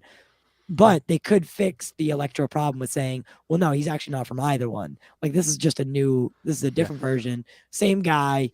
But hey, he's definitely more accurate. That's what I expect him to do. That's absolutely what I expected to. Because they already got an Amazing Spider-Man villain with Lizard. They already got the Toby one with Alfred and Green Goblin. Shit, we don't need another one. Did you guys listen to the J.K. Simmons interview on Happy, Sad, Confused podcast? Come on, man. A little bit. Here's the whole thing, because he talked about some interesting stuff about Jameson on that, and I don't. This isn't like earth shattering, but the way that he described it, I thought was interesting, because he was asked, "Are you the same version of the character?" And he said, "No, this is a different version of Jameson." You know, that's and that's what's obvious. He said, "Yeah, exactly." But he said that's what's cool about the multiverse is you can do different versions of the same character. But so based on him describing it that way, I look at these other ones. I'm like, yeah, these are all just. I think different versions of the same character. And no, like who's gonna be watching this and be like, but is that literally the one that's in the other movie, or is it just one that's in a universe that's identical? Except is that the one that we know, but that got stabbed in the dick by his own fucking thing? Is this the Alfred Molina one that exists in the version where his landlord's daughter gives him chocolate chip cookies, at the same time, or the one where she gives him white macadamia nut cookies that we didn't see? Like we already know the people that are going to have these conversations. Oh yes, already know the macadamia nut. It really does tip the dominoes, man. Shit. No. I mean, I think that's what's going to be explained. It's specifically when you look at Electro, and I think they were like, okay, and I do dig the fact that okay, they're trying to make it a little more accurate, and like literally his mask is formed by electricity. Like you see the traditional Electro mask. Cool, you know, but I think there's going to be like a little bit. People always forget that the Amazing Spider-Man version of Electro is also accurate. The dialogue wasn't any great. It's from the Ultimate. It's the Ultimate version, right? From the Ultimate. So I mean, like it's fuck canon. I know that's the thing. Everything's all about comic accuracy. It's funny because like I am interested in the canon conversations to an extent because it's like. It's kind of like a puzzle, and sometimes the stories complement each other, but also you get to a certain point where you're just like, just tell me a cool story. Like that's all it is. Right? Really, like, I don't care if there's continuity errors or whatever the fuck. Just like, well, I mean, for instance. Like if you care more about whether or not the hairline is consistent between two versions than you do about whether or not like there's a compelling story, but it's like what we've said about this franchise the whole way through is it's every movie just gets you to the next one. So and when it comes to conversation, there's more conversation centered around the credit scenes than there are around the actual film. Look at Civil War. I mean, that's you read the book, and it's not like the book. You know, it really isn't. But the only thing that's like the book is the fact that they fight each other. Sure, but other than that, it's like whoa, it's not. But you have to make it translate to this world right here. Right. And even when Secret Wars comes out, that's not going to be legit either because you know. But like the Secret Wars comic was literally just like. How can we sell all the toys by getting all the characters on panel at the same time? Like that's all Secret Wars is. But people are going to suddenly pretend that it was like some masterpiece work that like needs to be adapted. Just like they did with Civil War. You already know those pieces are essentially waiting to be written, and they will be and all the Twitter threads, like all of it. Secret Wars they just do a tournament movie, just do like the Mortal Kombat or the whatever, like but with Marvel characters, and just acknowledge, like make it a multiverse. Nothing matters. Like embrace this is literally just to sell merchandise and like go for it hard. Like that would be the best version of Secret Wars. If they try to turn Secret Wars into like some kind of a drama or something, like no. I mean, I think they've been doing pretty well on Disney Plus in a grand scheme of things. I think so. What they're able to do the genre. I mean, when it comes to Hawkeye, I mean, like I just finally jumped into it last night, and you know, it starts off slow. I mean, some of the dialogue's like whatever, but you know, I might be a little biased because I love Haley Steinfeld. There's something about her that I'm like, damn. Now, how old is her character in the show? 22. 22. We're okay, Steven. Oh man, I thought I was gonna catch you on something there. Nope. Nope. Come out for a drink. So. She is 22 in the show, so relax. Right. Yeah, I know. Once you said that, I was like, oh, thank God. Yeah. Because she's 24 in real life. But you didn't know. You didn't know though. But she was 24 in real life. But you breathed a sigh of relief when Ty said it, which meant that like, you had already crossed that bridge and you didn't know how deep the water was. Okay, but you're not. She said it in the show, Steven. Okay. Let's be clear here, though. You're not taking the actress from Dickinson and putting her into a chaste role. It's not going to happen. That's not the point. That's not the point. Episode 3 has a. Episode 3 has a chase scene, right? Dude, okay, so yeah. What threw me off was Renner's demeanor, like the way they dubbed in his voice was he's like, it's a, mind you, yeah, I get it, he's an Avenger and like maybe a car chase with some red tracksuit gang isn't crazy, but like he's like talking to her like I'm talking to you right now. He's like, all right, here's this arrow. You know, and there's no elevation. All the Disney off. that I started to get. That's one of my pet peeves with Mandalorian too. Mandalorian does it all the time, where they're like driving speeder bikes through the desert, and he's like, "So anyway, yeah." It was so weird. Like literally just put on a helmet and use the intercom. Just like give me an intercom buzz or something. But like, I'm okay with it. I am, because speeder bikes are still a thing. Like to us as the audience, like holy shit, right? But like even Return of the Jedi acknowledged that though. They were yelling or they were using their comms or whatever. And here they're just like riding a chopper through the middle of the desert in a sandstorm, and just like, so we're gonna get there. And it's not as bad. It's not as bad when he's talking about the arrows. I mean, it is kind of interesting, but at the same time, she's also going like, what is more dangerous than that? You know, and that's what I kind of like about the dynamic is she's like so. You know, she's that younger presence where she's kind of like, what the fuck? Like, I like, you know, they establish her character. I mean, the first 2 episodes, they really do establish her character. And to the people that are going like, oh, yeah, it's a Kate Bishop show. I'm like, and? Yeah, I'm okay with looking at her more than him. I'm just saying, you know. That was always the plan. Yeah, I'm like, yeah. Haley Steinfeld better to don't a 50-year-old Jeremy Renner. Like and at some point, for people who've seen Black Widow, at some point Nat's sister is supposed to still show up, right? Oh yeah, we saw that image. That image that showed up. Yeah, they just showed her. Like, that everybody's well, in the book, Yelena does have this type of. It's like yeah, but it doesn't cover her I whole made the face. joke that it's Ralph Boner, but you know. So the picture that went around, like the mask that she has on covers her whole face, and like I don't know, it's because of COVID, man. Yeah, I guess so. But well, in the books where it's her hair is showing and like the top of her head showing, and like it's very much Yelena Belova. But again, going back to the whole thing, like what translates to live action, you know? Right? No, I agree. Yes. I agree. It is more of like a stealth suit, so it makes sense. Yeah, I mean that's the thing is like going back to the whole Cowboy Bebop thing where like there was like a whole sanction of people like it's not an accurate comic for the girl. I'm like and I looked at it and went, that would probably not work live action. I mean if some director or whatever wanted to be really like ambitious and just do it, okay, but well, it's like when you remember when Birds of Prey came out and people were the purists were flipping out not only about. I mean, not so much with Canary, but definitely with Huntress. Oh no, yeah, Huntress and Black Canary not having the fishnet.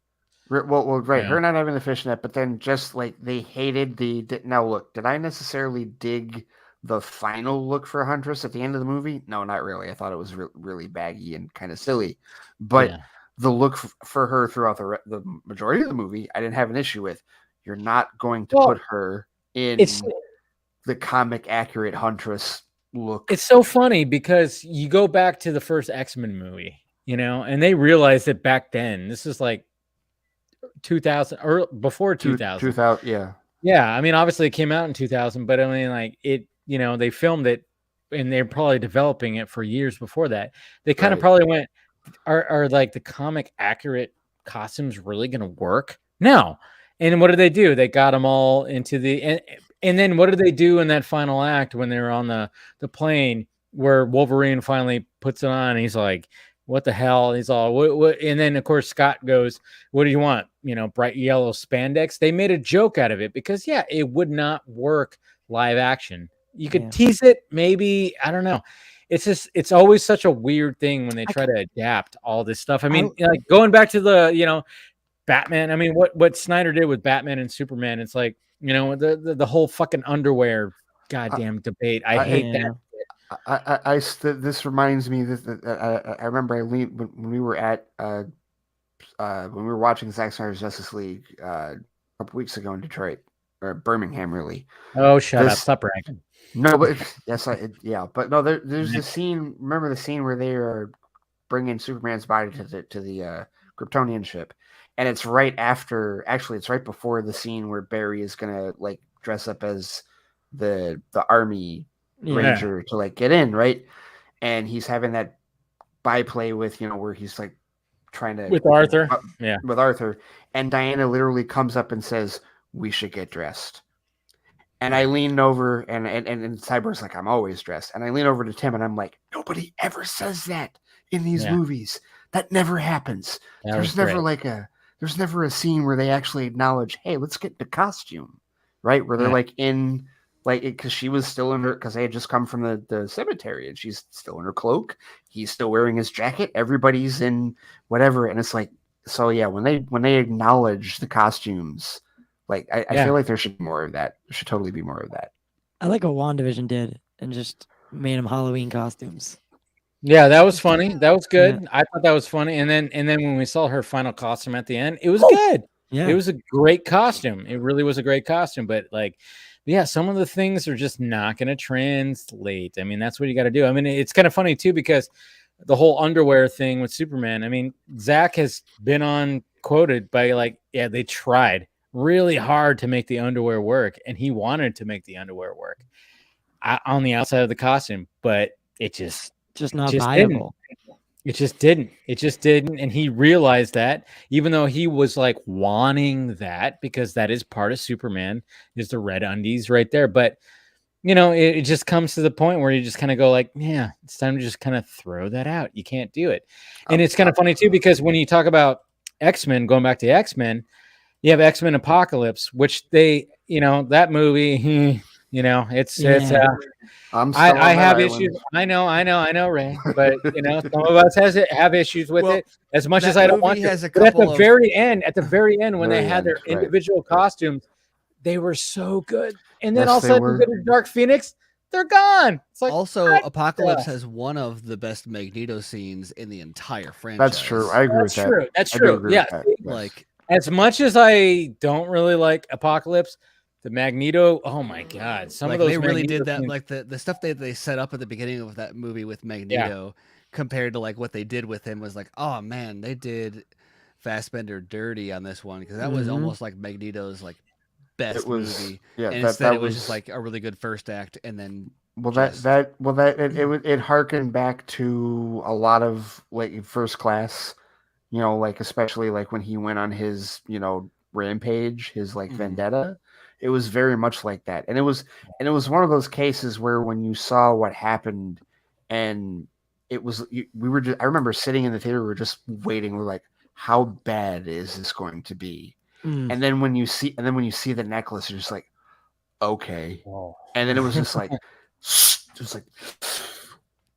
oh yeah, okay. Well, because they like done it with a coin before and stuff, and then this is like they intentionally chose an object that was just like uncomfortable to think about, being used as a weapon like that, and totally, just like you don't want to like he's got it in his hand at the end, I think, right? You're like, I don't want to see it. I don't want to know what's clinging to that. And the thing is, Steven, it left his hand clean and came back bloody. Yeah, that's the other thing. After it went through like 8 necks. Yeah, like in succession. It was like, oh god, okay.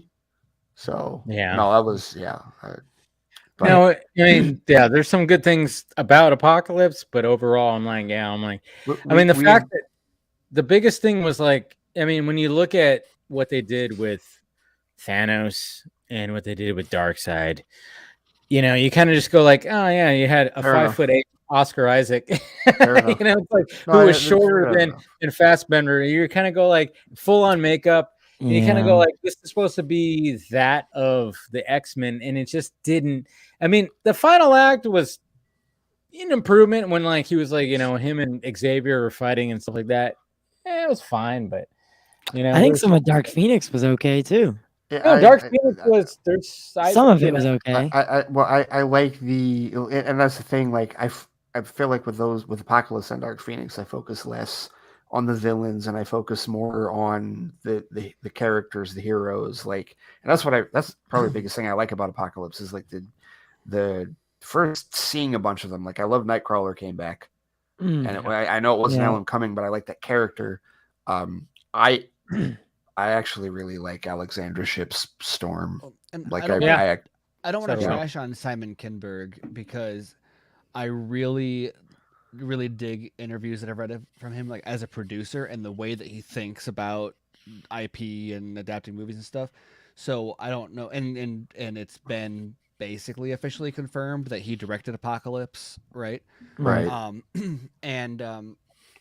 But what I don't. Well, and then obviously Dark Phoenix. But with both of those movies, for a majority of the runtime, I really find myself like asking, like, why is any of this happening? Yep. And that's kind of that was very much the case with Dark Phoenix too, where like there was some cool stuff in it, but I was like, I don't know why Dark Phoenix had other issues going on, and I wonder if maybe. Dark Phoenix had a lot of issues. Would the Kinberg cut be better? Because like there were great moments in it. I don't think it would. So be. Maybe he's better as a producer than he is director. But probably. It was so weird because like especially like you're watching it and, like the Mystique stuff and there's just this character. Like, I don't know where this is going. The Mystique thing threw me off so hard. Well, they half-assed the makeup. It was like, what the fuck? Well, because she didn't like it. They half-assed the makeup. She half-assed the performance because she knew, like, she was done with it at that point. She was done with the role after Apocalypse for sure. That's why most of the time she's not in makeup, and they made the excuse for it. Like which became meta. Which is funny because if you're gonna do that, why not just make her be disguised as somebody? And like you don't even have to have Lawrence on the set. Just be like, oh, Jennifer Lawrence is gonna be played by. Right. Well, the other problem that I Lawrence think Fishburne today. She's playing a character who looks like Lawrence Fishburne. You just have Lawrence Fishburne playing whoever. And then you bring her in at the end of the day. Did you have to suggest a black actor? And you, of course, and you just do the last shot where like you have her just like stand on the screen and walk off the camera, and like cool, like Mystique is in this entire scene, and Jennifer Lawrence is in the split second when she transitions back to herself at the end. That doesn't even the size doesn't even work.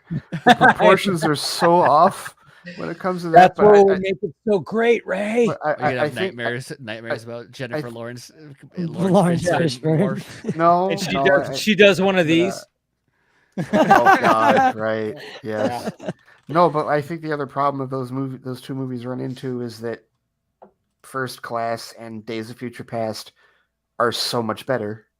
Yeah. And then there's just a drop off. And I say this as somebody that literally the only two movies out of Fox X-Men that I don't like are Last Stand, which is god awful, and Origins Wolverine, which might actually be better than Last Stand. I don't know. We're going to find that out. I think it is. Again, Last Stand less so because Origins Wolverine has like once again that opening sequence. We've talked about this before. The opening sequence, or not the opening, but the credits sequence in Origins Wolverine is like amazing. Of going through all the wars of history. Oh yeah, yes. Agreed. And even the opening scene with the bone claws as a kid and stuff isn't all that bad. It's good.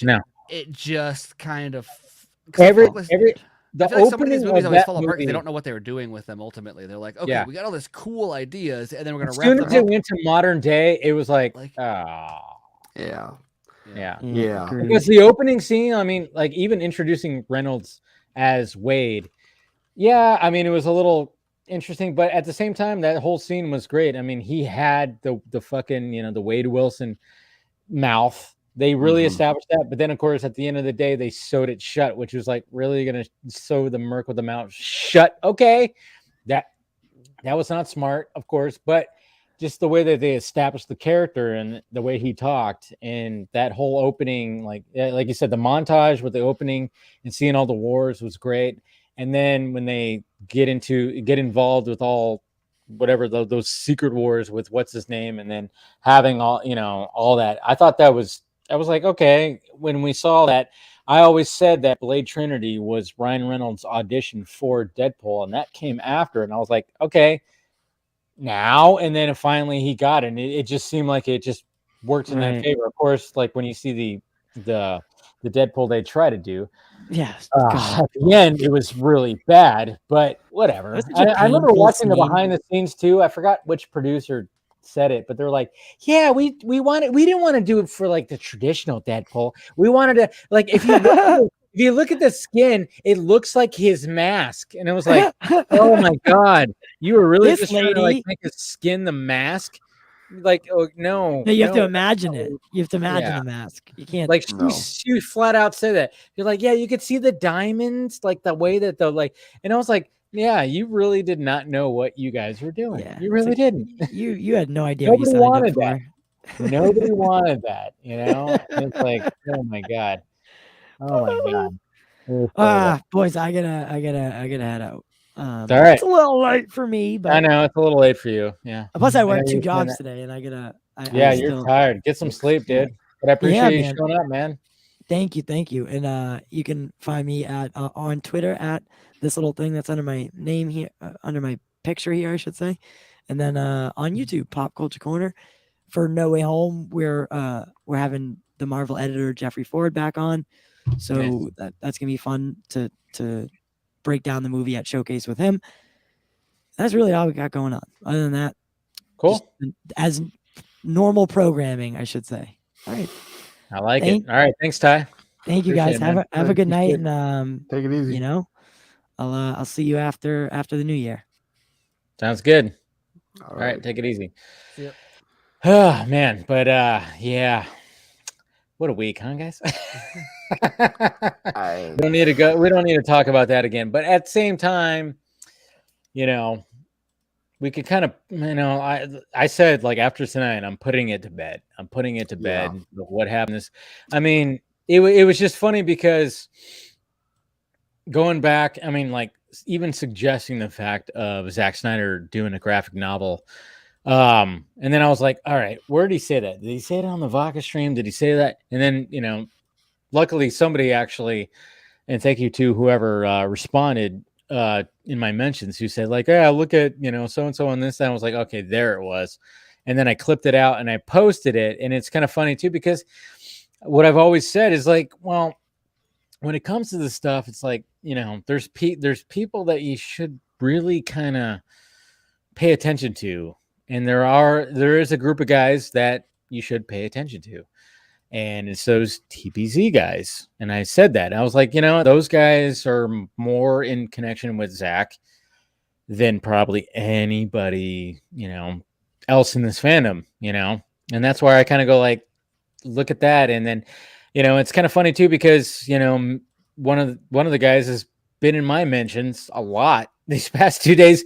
He's like responding to people, and he's kind of going like, hey, this whole graphic novel idea is not out of the realm of what Zack wants, you know. And what's crazy about it is, like, when I've seen some of the screenshots and stuff like that, where they go like, filmmaker, film director, I was like, why are you trying to stranglehold him to just be one thing? Why can't he be a comic book creator too? Because it's not about him. It's about them. It's not about him. It's about them. Right. It's weird. It's just fucking weird. It just baffles me because he loves graphic novels. He loves comic books. Well, why would he not want to make one? It's why again, like I said earlier, the only reason I engaged any of them is because I just want them to admit it. I would have more respect for them if they just came out and said, I don't care what he wants to do. I want movies. I would respect all of them more if they just were honest and said that. Well, no, because that's how they're acting. Because the problem is that the social reward system was structured around the selflessness and charity and being a warrior, right? Like if you're gonna look at, like, how do you climb the social hierarchy in this, and if anyone ever hears me talk about fandom and why I say they when I talk about Snyder fans, even though I love Zack Snyder, and why I don't like, or why I say I'm not part of quote unquote the movement, it's because we're talking about a social structure here. Like, we're not talking about, do you like Zack Snyder? Do you like Zack Snyder's movies or not? We're talking about a social structure that is created around people that care about these movies and care about the movement. And so once you exist in that bubble and there's a social hierarchy, how do you have significance in that, or how do you climb it? And it's like, well, by showing that you are a bigger fan, or by showing that you have sacrificed more, or that you are more altruistic than anyone else, or you know, or what have you.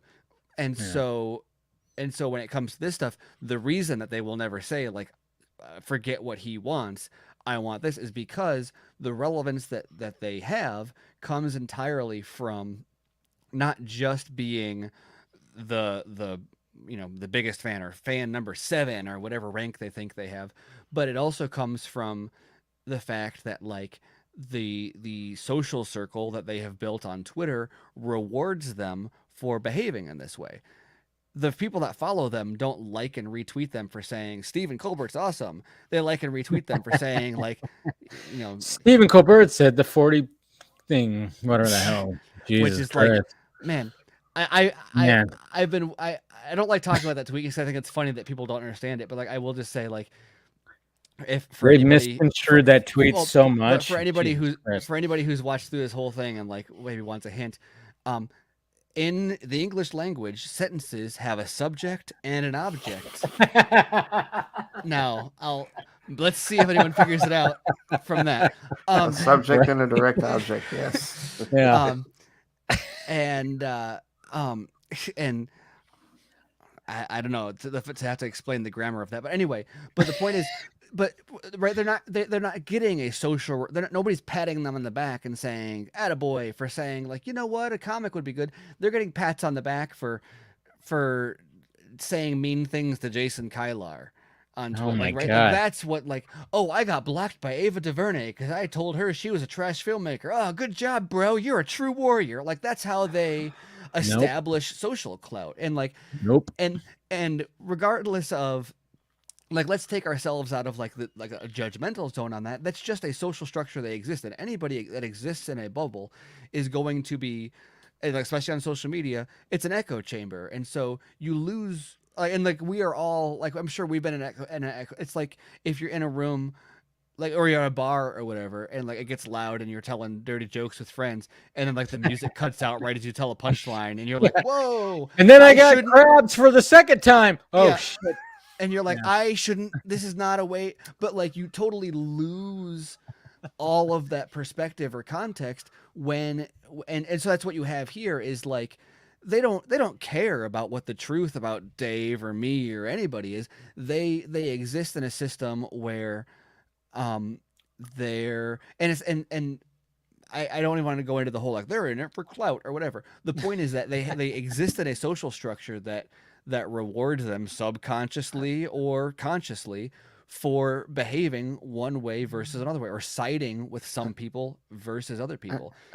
And here's the thing that they don't realize, Stephen, is that social structure that they're a part of is no different than the same social structure that the person who I think it was the day before No Way Home tickets went out, the person who tweeted the whole "it is your duty to buy tickets." Yeah. Did you see that tweet, Dave? Yeah. Did you see how many retweets that tweet had? About that. Yeah. Right. Yeah, I think I did. Exactly. See it. Yeah. It's just the other side of the same coin. Yeah, it's all like, it is.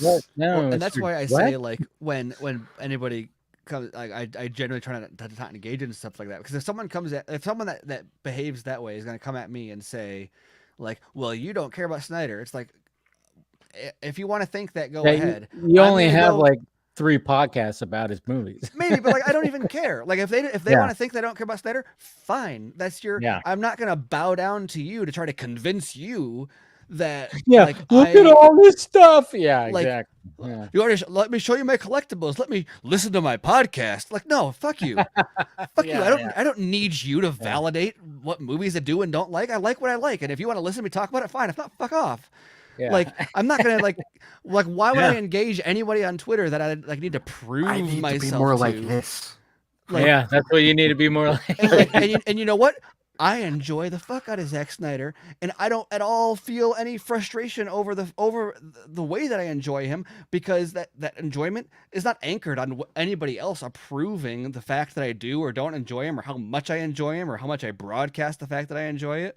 Like, I just do it, and so when everyone wants to get like a screenshot or something and go around and be like, who doesn't support it? It's like, dude, it's always the same tweet about the fucking phone campaign. That's what's so funny. Yeah. But I remember, like, I think it was Sam Parker who was like, "Where's the line?" It's like, yeah, that's true, because there probably was around that many people that did actually do that, and then there was like, it's really funny because the reason that came up now is because the homebrew or whatever the social media organization is like during the marketing campaign there was 1 billion impressions, and like, oh, that's a lot more than 40 people. It's like, well, A, that's not what that tweet said. B, no, it's not. We're talking about a campaign orchestrated by a social media organization 3 years later. Like, oh yeah, you really got me there, man. Like, yeah. but yet they forget about all the numerous articles you wrote about it and everything about that. They don't forget. They don't care. They know. Right. They don't care. Yeah, it's not about they just it's all about stuff. It's like, I'm not the narrative. But I'm not like what like you want me to like go get my articles, like start sending, look at this one, read this one, and tell me if you approve. Do you approve of the angle? No. Like, no. And that's what they want you to do. Like, they want you to get all riled. Yeah, no, and be like, that's exactly what gatekeeping is they want me to need them to validate my enjoyment of things. I don't need to validate my enjoyment of anything. And again, it's the same thing with like, you know, like, oh yeah, like that one screenshot I put, it was like, what the fuck? Like, yeah, if you want to be friends with Zack Snyder, then follow these guys. If you don't want to be, like, I went, what? Who the fuck would want to be friends with Zack? He's great. Like, and again, like I said, like, they're just telling on themselves the inherent jealousy and like self-serving projection that they have. Yeah. Well, and I'm always hesitant to jump on the like, and not to say that you're wrong, but it's easy to be like, well, they just want to be like me, and that's the reason. But no, it's not that. It's not that they want to be like Dave. Remember the social reward is that doing all of these things with no, I donated more than anybody else, and I never had an interview with Zack. Therefore, I have been more sacrificial of my time and money, and with no expectation of return. And that makes me more holy, and like that's why people talk about it as a cult, and. Is because you have these personalities that are treating it as a cult is just an advanced social system, a punishment and reward system for reinforcing social behaviors. That's all it is.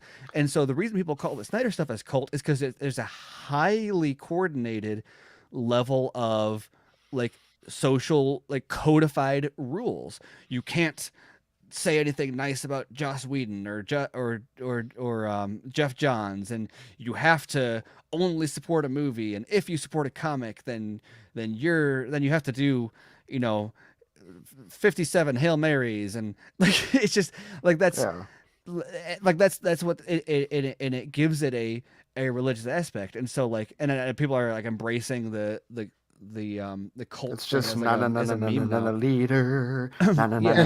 leader. But and once again, the other thing about a cult also is you get I am the true representative of the deity. You will listen to my perspective on what the deity means. And I just find it funny, like when like those guys go, like they tell the people who have talked to Zack publicly and privately, you're wrong about what he wants. Oh, is that the case? Oh, we've, people have talked to him, and you know better than those people. Yeah, it's very interesting. But wow, and and speaking of that, I mean, somebody joining pretty late, Mr. Ohio Dave. Oh, perfect time to join. What's up? What's up? Perfect time to join, man. We just got back into the whole. Hey, these guys! Man, I spent the whole night like you looped back in there after I had a couple drinks, and we're like, no, let's get Steven to talk about this again. dude, you couldn't have came back at a perfect time right now. Yes. I was like, good timing. Yeah, dude, perfect time because like we were talking about all kinds of shit, and then we went back to the whole Snyder stuff right now. We were just talking about it. Perfect timing. Also hate movies and want to only see comics. Yeah, I hate I hate seeing, especially Zack's movies. I hate seeing them like on the big screen. Every time you watch a Zack movie, you're like, you know what this should be? Yeah. A comic. Exactly. Like, I remember watching 300. I was like, this is trash. Like this would be. Why isn't this a comic? Oh wait. No, we were just kind of going through just like just things that have been happening this week where again, we started off and then we veered away from it and now we're back and then it's just kind of like, oh man, just the way that my tweet sadly it's been a while since I've seen someone trigger the entire fandom over. Dude, oh my god.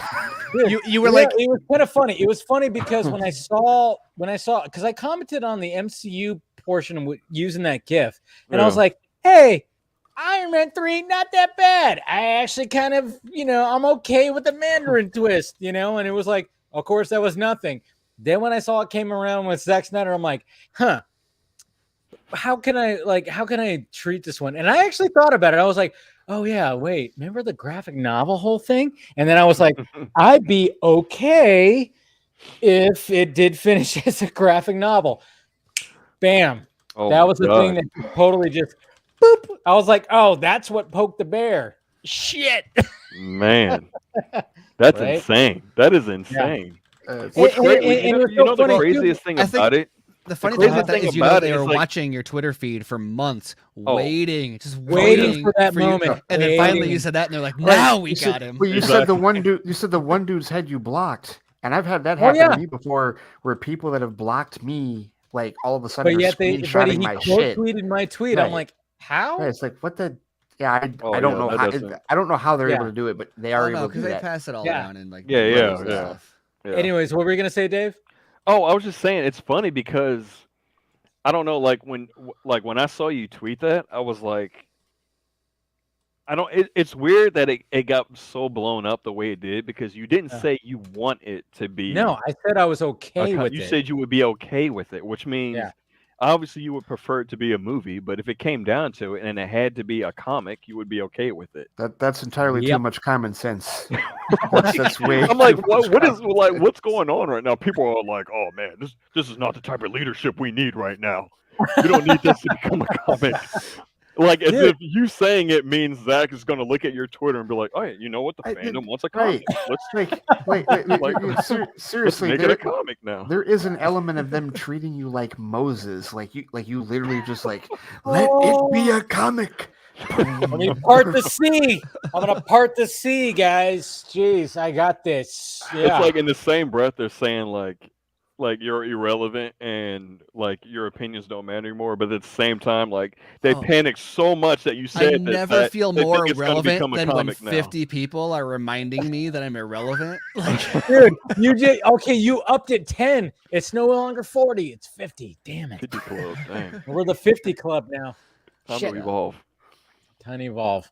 No, but yeah, I mean, it's like you said, Dave. I mean, it was just like a thing where I was like, all right, let me see. I was like, it was funny too, because when I typed it out, I was like, oh man, I'm like, is this going to cause something? And I even like hesitated. I took my time. I was like, what would be something that I'm just kind of want to like test some things with. And I'm like, and I know too about, I mean, obviously he said it on my stream about the fact that him and Jim Lee have talked about doing books and whatever the hell. And I was like, so I just kind of went, all right. And then when I hit send, I went, okay, well, we'll see what happens to that. And then sure enough, like, whoa, I did not think it was going to go that. Yeah, I did not think it was. And it got to the point where it got spun to the fact where it's like, people want it. Like the people who want this have literal brain damage. I went, what the fuck? What? Dude, I literally couldn't stop laughing. Like, just how mad people were getting over. I saw some of your tweets where you're like, "Nah, this is fucking funny shit." You're like, kind of just like, "This is hilarious." My favorite part is how I don't even know who all said anything because you said that, and I saw a handful, and so maybe it was a larger conversation that I wasn't aware of. But a few other people were like, "Oh yeah, if that's what Zack wanted to do, I'd be down for that too." And then it was like a full like boots on the ground mobilization of like a campaign, like a reverse campaign of like, we need to stop this effort to undermine the Restore the Snyderverse movie movement. Oh god! And This it's is great. short, Venom and it's is like, gone? it's like, wow, if like if Dave being like, you know what, that would be interesting, has as much weight to them as like a full blown let's do this as a like it's like, wow, dude. Yeah. Wow. Like, is he irrelevant or is he not irrelevant? Because nobody if cares what you think. Then, yeah, I never felt more like you cared what I think than when you unblocked me, tweet me that you don't care what I think in all caps, and then reblock me again. Awesome. I feel so nobody cares what I think. Clearly. see, and that and right there, what you just said, that's literally why, like, a couple months ago, I went from blocking to muting. Because here's the thing, Dave. This is what you gotta understand, and Tim also kind of clued me into this. It's like the relevance is never going to go away for them, right? So, like, there was a case. I was arguing the other day with, the game last week, Dave. I was arguing with people in my own fan base because none of us thought we were going to win that game at all, and so. Michigan, and so one of the things that came out like that or the weekend was like, okay, I'm eating a massive amount of crow. I've never been happier to eat this massive amount of crow. And I have a mutual who is a diehard Michigan fan who spent 2 days calling out every receipt, like calling up every receipt from everybody that called him crazy, delusional, all that, right? And all I did was I tweeted, I am thoroughly enjoying this hilarious revenge tour from Donovan Thomas. And another dude from our fan base that has argued with me in the past before screenshot one of my bitter tweets where I wanted Harbaugh fired or something. It was like, this you? And I was like, yeah, he tried to pull the this you on me. And I basically was like, that's how I felt. I no longer feel a lot of way people anymore. felt like that. You know what? There's still people in our fan base that actually, believe it or not, still feel that way, even after what happened last week. But at any rate, in the midst of him and his groupies, like, trying to drag me for, like, dude, you're telling on yourself, he's calling you out too, which he wasn't. He wasn't calling me out at all because I never insulted him because I'm not like that. But in the midst of all this, as they're quote tweeting me the whole time, I gained 10 new followers. It's funny how that works. And literally one dude was like, fuck that dude, I like you, you have my follow. Like, literally. So that's literally why I don't block anymore, because it's like, okay, if you're gonna quote tweet me, fine. That means somebody that hates you is gonna see you being a dick. Right. But you're spreading my tweet across the land, and maybe I'll pick up some new. So that's why it's hilarious how. And even that clip, just the same thing with that clip from last year where Zack was on the Deck the Hall stream where he talked about Jim Lee in the graphic novel. That thing got sent off like crazy. My favorite part about that is he said, oh yeah, I was talking to Jim about that, about using like a graphic novel to maybe finish this thing out. He said, and then he said, you guys should ask Jim about that. And I was like, that's hilarious. If he had said, like, you guys should ask Jim about making 2 new movies, they would have been like, round the clock, nonstop tweeting at Jim Lee, give us the movies. When he's like, you should tweet Jim to ask about the comics. They're like, well, he's just talking about spinoffs. He just meant hypothetically. Right. And what was that? That turned into a big thing, like, about how, I've been trying to approach it as like, okay, guys, we have to start looking at this from a practicality standpoint. Yeah. These sequels are already 4 years late. That's unfortunately the truth of it. They're 4 years late and counting.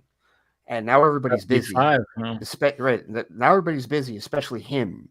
So you're going to be, if they even happen, we're waiting 5-7 years at least, right? I know. So I'm trying to approach them like from logic, which is probably my first mistake. Don't try using logic with them, but I'm trying to approach them. Your first mistake was approaching them. That's true. That's very true. You're absolutely right.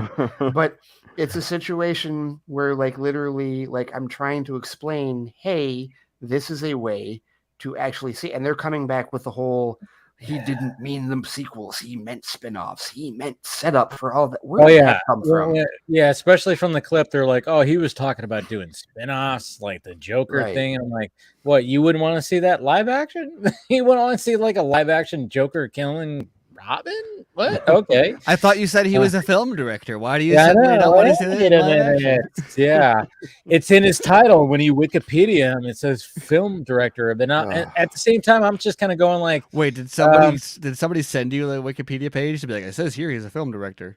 Oh no, I saw a screenshot. Somebody had a screenshot where they zeroed in, they highlighted. Oh. He's a film director. That settles it. Oh, no, I don't know. No, hold on. They got a point. We got to not overstep our bounds here. Yeah. Now he can't step out of the realm of film director. He can't do anything else. He can't. No. He can't. All that animation, like TV series stuff, like that. Oh my God, that's right. The Norse verse. Oh my God. What happens when all that comes out? So now what? When we get to that point, Las then Vegas, Army of the Dead, Las Vegas. That's anime. Norse God. Oh shit. Can't do he's that. Stepping out of the realm of filmmaker guys. Oh shit. It's almost like he's multi-talented. Crazy. And I also feel like that's another part of where like you and Steven get really frustrated because you know it comes back to the whole idea of you're ignoring all of his original work that he's putting into motion now because you're so beholden. And this is another part where they tell on themselves. It's like you clearly don't care about the man and his work. You care about what you want, and that's it. And if they would just admit that, right? And if they would just admit that, you're right, Steven, they never will. And the whole social structure, you're absolutely right. But that's just the only thing that grinds my gears is like they won't be truthful and just say, we only want our sequels. We don't give a shit about what he does, about what he actually wants. Yeah. No, I've always said, like, are you actually a Zack Snyder fan, or are you just a fan of his DC movies? Because I mean, when some of these people that that push back, I go to their page and I'm scrolling. I'm like, okay, I'm not seeing anything about Army of Thieves, Army of the Dead, Rebel Moon. Where's all this? Are you supporting? Hey, that Ray Fisher just posted something about his new project. Anything about the new projects that anybody involved? Oh, you're not promoting that at all, are you? Yeah, you're not retweeting, you're not doing any of that. It's all just the Cape stuff. And I'm like, okay, I think you just like how he does the Cape shit, which I agree. I like it too. And I would love to have it more. I would love to have more live action, but at the same time, I'm excited for what he's building from the ground up over at Netflix. It's like, good Lord, man. I mean, it's frustrating. It's always the blatant, like, controversial statements in one sentence is always what cracks me up. Like, it's like, you guys are the hardcore WB shills, and in the same breath, they're like, we got to suck up to the new WB CEO and make sure that I just like send him flowers and letters. Like, how many are we on now? Because it started off and it was Toby Emmerich is gonna. And it's always you get the I don't know, scoopers or whatever who not like the Boris Kitt, or someone who writes for like THR or any like actual journalist scooper, but you get the people who are like lovey and like say that again. Who write for the trades? Actual journal, right? Yes. I'm talking about like the Pied Piper, like, if I say that, and so because people don't know who these people are, and so you get like, Toby Emmerich's the savior, and everyone's like, Toby Emmerich, yay! And then like, a few months later, they're like, what the fuck, Toby Emmerich? And then like, oh no! Now it's Walter Hamada. Walter Hamada likes the Snyder cut. He's gonna bring it, and everybody's like, yeah, Walter Hamada. And then like a few months later, they're like, fuck him. He doesn't want it. And Sarnoff, Ann's the hero. Ann is gonna save us. And yay, Ann. And then like Ann that doesn't work. And they're like, Jason Kylar is gonna. And now. David Zaslav. That's a David Zaslav. that'd be great. I'm not saying he doesn't. It's just, it's so funny how like there's no retrospective of like, this feels familiar. Yeah, I know. Like, what did Einstein say? If you keep on something the same thing, you're hoping for a different result, kind of thing. Insanity is the definition. Insanity is defined as doing the same thing but expecting a different result. Yeah. And so, like, I mean, I'm not saying that Zaslav would be like, you never know. He could be like, hey, we want more of this. We want more of this Superman and blah, blah, blah. Yeah, maybe. But at the same time, it's like, yeah, but here's the thing though. It's a self-fulfilling prophecy, because what if he does say that? What if he does say, hey, I want Cavill like to be Superman again, but then it ends up being Red Trunks. And it ends up being like all the other stuff that Cavill has talked about, that now all of a sudden, oh, look at this bullshit. No, they've conned us again. It's I'm just a no-win situation. I remember like probably 5 or 6 months ago, someone in my stream said like, hey, like, is Jason Keeler our savior? Like, should we be hyping him up? Like, should we be like, buttering him up? Is he our savior? I'm like, you guys do whatever you want to do. I'm like, I think we should be past the point of sucking up to CEOs. Like, I think we should just move on from that. Like, we've proved it doesn't work. Like, CEOs are not out there like, oh man, what is this fandom want? What does the Snyder fandom want? Like, they're about business. And like, if you don't get that at this point, like, I don't know what to tell you. Like, they do not. They're not looking like, oh, let's. They didn't become a CEO because they capitalized on niche fandoms. They became a CEO because they look at the overall market and make decisions based off that. Now, maybe the overall market says Snyder Cut, and that's fine. But they're going to make that decision because of the market, not because of the people in their Twitter mentions. Right. Shut up, you fucking It's like, who was that? Was it the Browns when they got when they drafted what's his name? Where the dude was like, oh yeah, someone on Twitter told me to draft him. It's such a Browns thing. I think it was the Browns. Was it Johnny Manziel? Manziel, yeah. And it's one of those things where it's like, maybe these people are successful at the things they're successful at because they're not like, I don't know, Twitter is saying to do this, right? Like no, they're above that. But I do think it's funny how of that whole chain of different saviors that people have pegged over the years, Jason Kylar is the only one who has said anything supportive. And I'm not saying he's like magical or great or anything. I just think it speaks to the fickleness of the people that we're talking about, because it'll be like, oh, he's the savior, and then he doesn't restore it, and they're like, oh, well, no, now he's trash, and now we're glad that he's gone, and now it's David Zaslav. Well, meanwhile, like, if you look at what actually happened, was Kylar was like actually tweeting about it and saying like, I'm excited to see your reaction. And then that Ann Sarnoff interview came out and it was like, yeah, we're not doing it anymore. And then he's like, I got nothing to say. Yeah. And it's like, I don't know. That feels like it says something a little bit different than like him being your enemy. Maybe he just has his hands tied, or maybe he doesn't like it. I don't know. It's his job to hype this stuff up. So who's to know what he actually does and doesn't like. But I think it just goes to show that like the way people are interacting with these people has no basis in like what's actually going on. It's all like, did you give me what you want? No. Next guy. Will you like? Yeah, maybe. Stop thinking that you can make WB behave the way you want it to by bullying the CEO. Burning your copies of Justice League and like crumpling your inserts are not gonna get it done. It's not going to get it done. I don't know. They did that kind of stuff, and then they got the Snyder Cut. So how can you say that it didn't work? I mean, like, it's not why they got the Snyder. That's not why. Oh man, I mean, I even had somebody like push back against me, like when somebody in my mentions went like, "Hey, what's going on with the R-rated director's cut, Snyder Cut of Sucker Punch?" I was like, "Yeah, good question," and they retweeted like I clipped out when I talked to Zack, and he talked about what was like happening with that.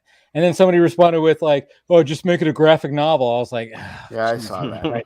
And I was like, "Yeah, because that's the same, making 2 brand new JL sequels and a cut of a movie. It's not the same."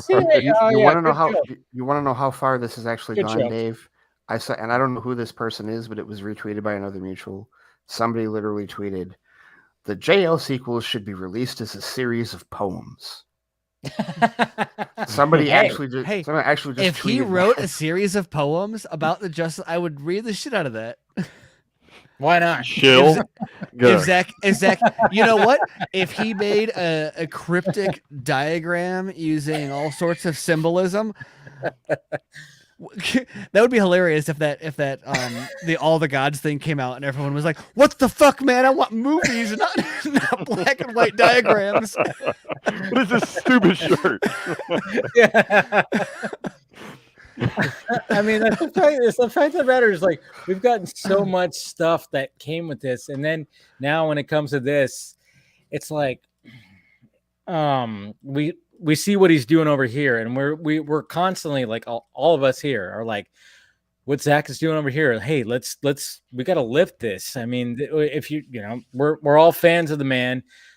He's literally building from the ground up universes that he's just like gonna knock out of the park, and he's already knocked out of the park. We got 2 movies that came out this year that was this whole new thing, and it's just like you just don't see that promotion from some of these people. You always see like the same shit, and it's like, okay, so you want him to just stop that, come back over here. I mean, yeah, if Discovery ends up firing people, Toby, sure, but at the same time, is that going to happen? I mean, we hope that happens because fuck Toby, but whatever. It doesn't mean that's actually going to happen. So it's like, there's still like that whole fractured, relationship that's happening between that. And it's like, you really want to just have that come back. And then at the same time, I even brought this up too, is like, all right, so say that happens. What about the whole Ray Fisher thing? Is that resolved? So like, if they greenlight the sequels, is the whole Ray Fisher thing just resolved? Because we're all the people that called me a fucking bigot because I want to watch The Flash. Yeah, exactly. Those people at.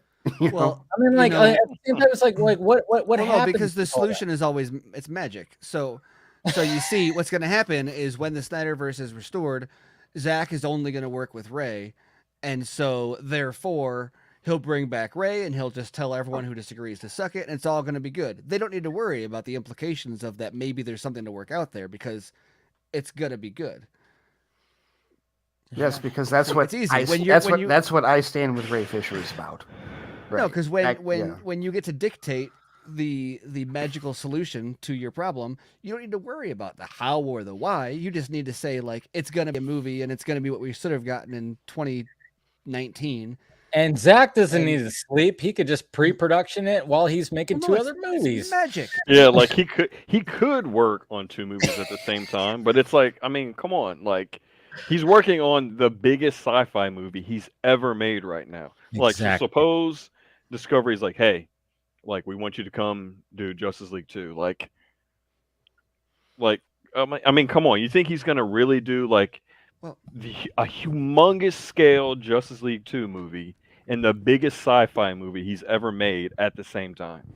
Yeah. Real talk. Anyone who wants to see Zack flex should really love the idea of them calling up and be like, yo, we want Justice League 2, and him to say, you know what?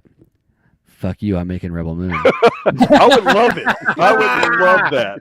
I would love my that. God. He would just be that. like, dude. Oh my. Second Warner Brothers. Yes. I would love that. I would that say please. Like, say please. Like beg me. Beg me. Thing. No. Exactly. He's all hold on. He's all hold on. I gotta turn on my camera.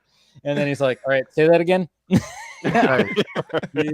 Christ. That would be the ultimate. That would be the ultimate. Like, fuck you. Oh, I want Toby on I want you to tweet out personally that you apologize to Ray Fisher. Okay. Okay. And now I want you to give Ben Affleck his Batman movie and give Joe Manganiello a Deathstroke solo. Look, tweet it. No, tweet it. Promise me on Twitter that you're gonna tag me. Okay, cool. No, fuck you. I'm making Rebel Moon. Like, fuck you.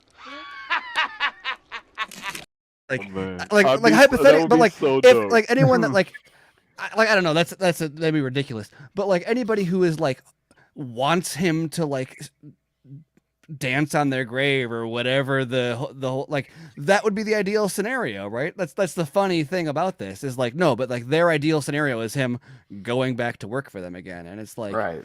Because it's not about him, it's about them. When I hear people so eager to be like, hey, if Discovery called him up and said, hey, come work with us right now, like he would do it, let's go.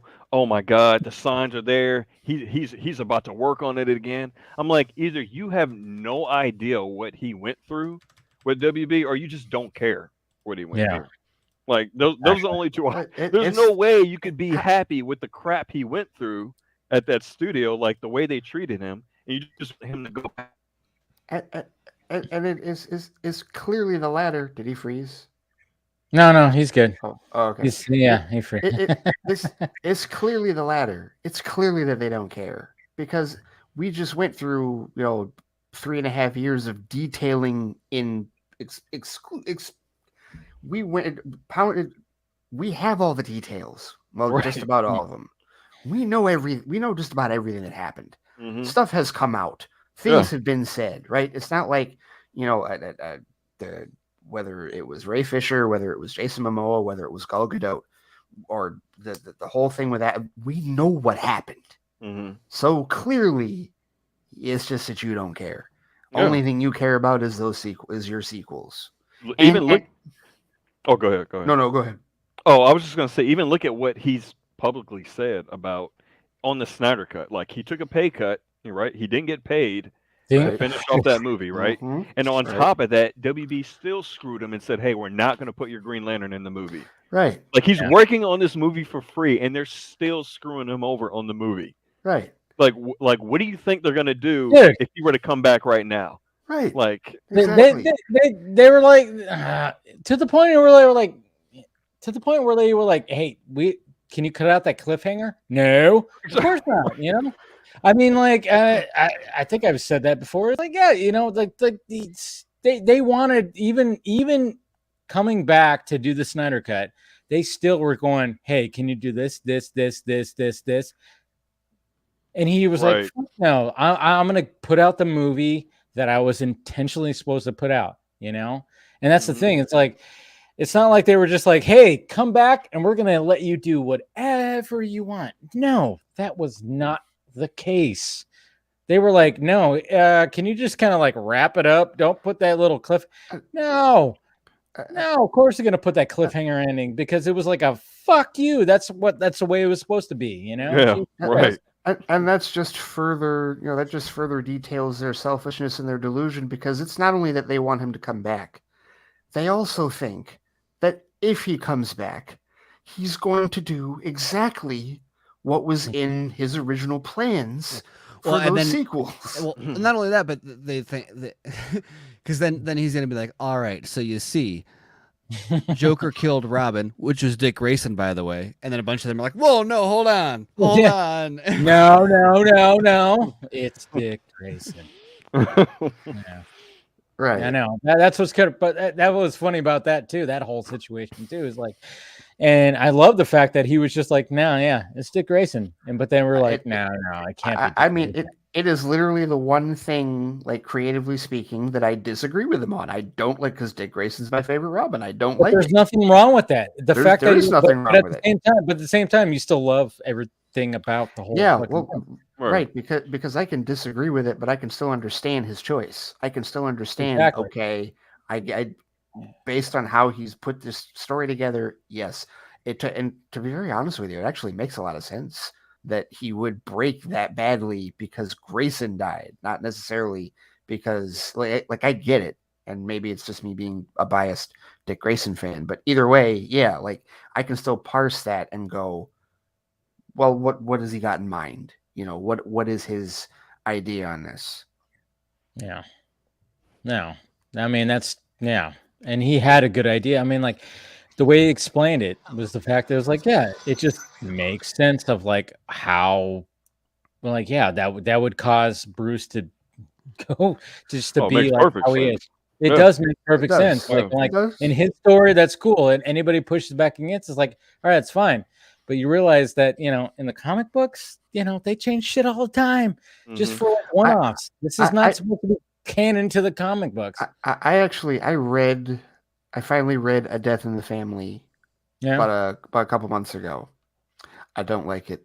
It's not that great. I don't like it. Well, because it was way more international than I thought, and the whole like when the Ayatollah and Superman showed up, I was like, what is this? What? Well, and then Joker like goes to the UN and like, right. I mean, I enjoy the comic. I don't think it's a bad comic. Crazy. It's just its prestige is entirely centered around the fact that it's the comic where Robin dies. Not around the fact that but when you start talking about the little details, you're like, well, that gets a little extreme. Yeah. Right, totally. So I mean, I could completely see a scenario where he's crafting BVS, and when he's trying to figure out which Robin dies, no, I'm not using the fucking Ayatollah Joker story. I'm gonna kill Dick Grayson. Well, not only that, but and this is the other thing that a lot of people, and I've talked about this a million times, a lot of people don't understand, is that this was never going to be the DC MCU. So like the people that are like, oh, but if it's Dick Grayson, then we're not going to have Red Hood and we're not going to have the out. No, we're not going to have Nightwing. There was never going to be a Bat family. You were never going to see Barbara and Dick and Jason and Dave. Like you weren't going to see them all team up, and like there was going to be no Court of Owls. Like that wasn't going to happen here. Like it was just never in the cards. And so Zack Snyder killing Dick Grayson did not you didn't lose Nightwing. You weren't going to get Nightwing anyway, because he wasn't going to do a 500 movie like continuing arc. Exactly. He was going to, so thank you. It's one more time, not the DCEU's MCU. Yeah. One more damn time, please. Right. Yeah. Still dealing with it. That's the biggest thing when people talk about Dick Grayson. It's like, oh, they deprived us of like the actual Jason Todd story. It's like, no, you were never going to get the Jason. Not going to get that, but at the same time, when like they were making, when Ben was talking about his script and doing his Batman, obviously Batgirl was going to be involved in that, but it was gonna. I mean, that's what I was always curious. I was like, how was she going to be involved in this, where she was going to be helping Batman in the final act, taking on Deathstroke? It's like the fact that there is a Batgirl presence in this universe. I kind of like, I am curious about that, but at the same time, it's like, it wasn't like this was supposed to be like, hey, we're supposed to make this huge, big Bat family and we're going to follow the books and everything like that. It was probably going to be a Batgirl that, who knows what the origin story was fully going to be, and it wasn't going to match everything with the source material, and people would have fucking complained about it. Of course. The one thing we already know, based on the photo that they shared, because it's in production, like it started filming now. The one thing that we already know is Officer Barbara Gordon. Yeah, that's the one thing. I don't know how much that attaches to like what Ben was going to do with the Batman. That's what I was trying to get at, because when they were doing, BBS and Justice League, Zack was also helping Ben out a little bit with, hey, what are we going to do with your Batman story, and whatnot. Like that's what I was kind of getting at there. And then we found out from Joe Mang, we're like, oh yeah, Batgirl was going to be involved in that story. So I'm just kind of wondering, like, what was fully into that, and I'm sure people would have been like, that's not the source material. What the fuck, man? It's like, this is not what that's what always frustrates me about this, about the cape shit. And it's like, god damn, it doesn't always have to match. It doesn't always have to match. As long as it makes, I don't know, for me, as long as it makes sense on screen, in the world that you're creating, like, I mean, that's well, that's all that matters. I go through this with with people, and I have my own personal criticisms about the MCU, but for the people that are critical of their storytelling and how it, like the people that hate Ragnarok because it's not accurate to that comic, even the people that hate Civil War, they call it Civil Pillow Fight because it's nothing like the actual Civil War story, which I've now read. I've now read that story in its entirety, and I'm like, look, guys, I get it. they are telling their story in their universe, and they're following their rules. It works for them, and guess who else it works for? The general audience that's been watching their shit for the last 13 years. Exactly. And there's nothing wrong with, I mean, when you pull elements from that source, that's what Zack was doing big time. When it came to specifically for BVS, it was like, all right, I'm going to pull from Dark Knight Returns. I'm going to pull from Death of Superman. I'm going to pull from Birthright. I'm going to pull from all this source material. I'm going to pull for it, and I'm going to make it something. I'm going to construct it into something. And that's exactly what he did. And you know, and then when people start complaining about like, oh, that's not what happened, or that's not accurate, and blah blah blah, and it's just like it's not that's not my Batman or Superman, you know, it's just like it gets annoying. It gets annoying, but at the same time, it's like when it comes to this whole thing that we're talking about, it's like, you know, if he can't finish his story, like if he's not going to just come back and do these 2 ginormous Justice League sequels, what's wrong with just, hey, if we get something of that, if we get a Zack Snyder comic book that would, well, look what happened with this whole Final Crisis post. Again, going back to how it's like selling out. It's literally selling out. It wasn't even. It was like, oh yeah, we're gonna make a book. The book on the counter. I can't stress this enough. The book on the counter wasn't even in focus. It was blurry, shallow depth of field, but everybody knew what it was, and the shit was sold out in 48 hours. Yeah. Come on. I mean, Dave, when you saw that image, like, what was your first thought? I feel like I don't know. I have a different opinion on it than what everyone else why saw is that? about it. Please share. I want to hear this. Well, yes, why absolutely. is that? Why is that, Dave? Huh? Maybe I'll show that later. But oh man, I have a different opinion about why he posted that. But it's a little different than what everyone else is saying. I'm sure it is. I'm sure. Wow, but you're wrong. Intrigued. Whatever it is, Dave, you're wrong. 100%. 100%. You're wrong. 100%. You're against Zack, because apparently the people who have had private and public conversations with him don't know his best interests. You don't know shit. You don't know nothing. Losers. Only losers have coffee with that. Dude, I mean, when I that cracked me up. I couldn't stop laughing. I could not. When somebody sent that, and I went, "You got to be fucking kidding me!" I read it like 3 times. I was like, "Did I read that right?" Yeah. If you want to be friends with Zack Snyder and this, that, and carry his luggage. What did that come from? I was like, who carried his luggage from the airport? I was like, whoa, his luggage? Okay. And then somebody in the fandom carry his luggage? And I was like, I can't. I'm with you. I read that so many times going, how is that even, what is he even trying to say? And then it was funny too, because when I posted it, so many people went, what the fuck? Like, they were like, I would like to be Zack Snyder's friend. I'm like, yeah, he's kind of a cool dude. Like, you talk to him, he's a nice guy. He's like a guy you want to be friends with. Right. Zack just calls you up. Hey, you want to have lunch sometime? Hey, sorry, man, I got a tweet. Look, I appreciate it, but I got to get Justice League 2 happening. Okay. Yeah, I got work yeah. to do. I'm doing lunch, Zack. I got to doing do it work, for Zack, you. okay? But I'm doing it for you. Right. Yeah. Oh, dude. And then there was like a follow-up one too, where I was like, you know, like something about brain damage, and I was like, oh yeah, it was from the same idiot. Same guy who was like, yeah, you have to be have brain damage if you want a graphic. I'm like, nobody said they wanted that.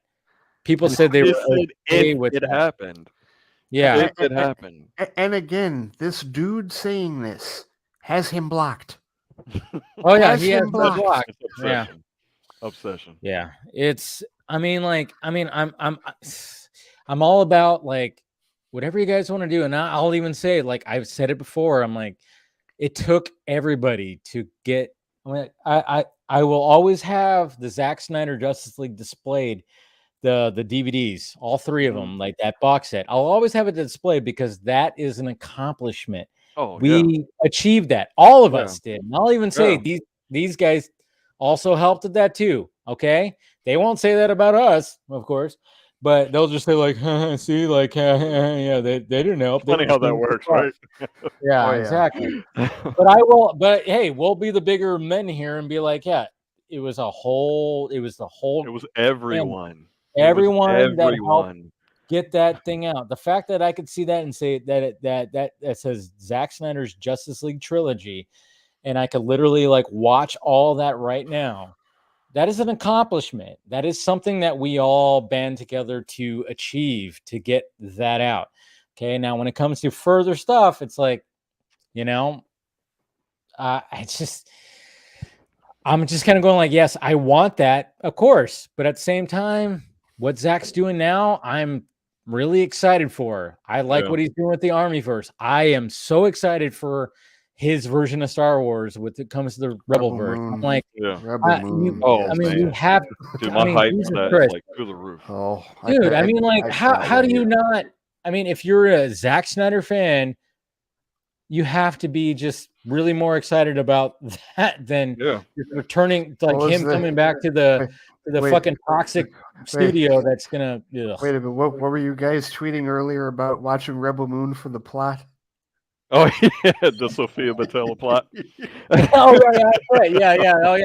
yeah. Dave was like, I'm watching it for the plot, and I was like, that's some good plot. That's a damn good plot. That's some damn good plot. Because I mean, hey, you know what? That's one thing I love about Zack is the fact that like he's not afraid to be like, hey, I'm gonna fucking cast some fucking people that are fit as shit and can do some shit. That's the thing. You know, it's like, you know, in this fucking you know, this bubble wrapped world the society that we're living in, where it's like, he's just like, I like the human form. I like it. I like a human form. And you better believe that she is gonna be just like in tip top shape. She's gonna have like an 8-pack and just like I've still only seen her from Star Trek Beyond, but even in that movie, she was doing her own in that movie. And, like, martial art. Yeah. Dude, So. There's nothing that ever since Kingsman, Sophia's been. I keep forgetting Kingsman. I've seen Kingsman. Yes, I've seen Kingsman. I keep forgetting it. I mean, even the Mummy, even though you know, I mean, Tom Cruise. Don't you guys want to see Justice League 2 when she plays Grail?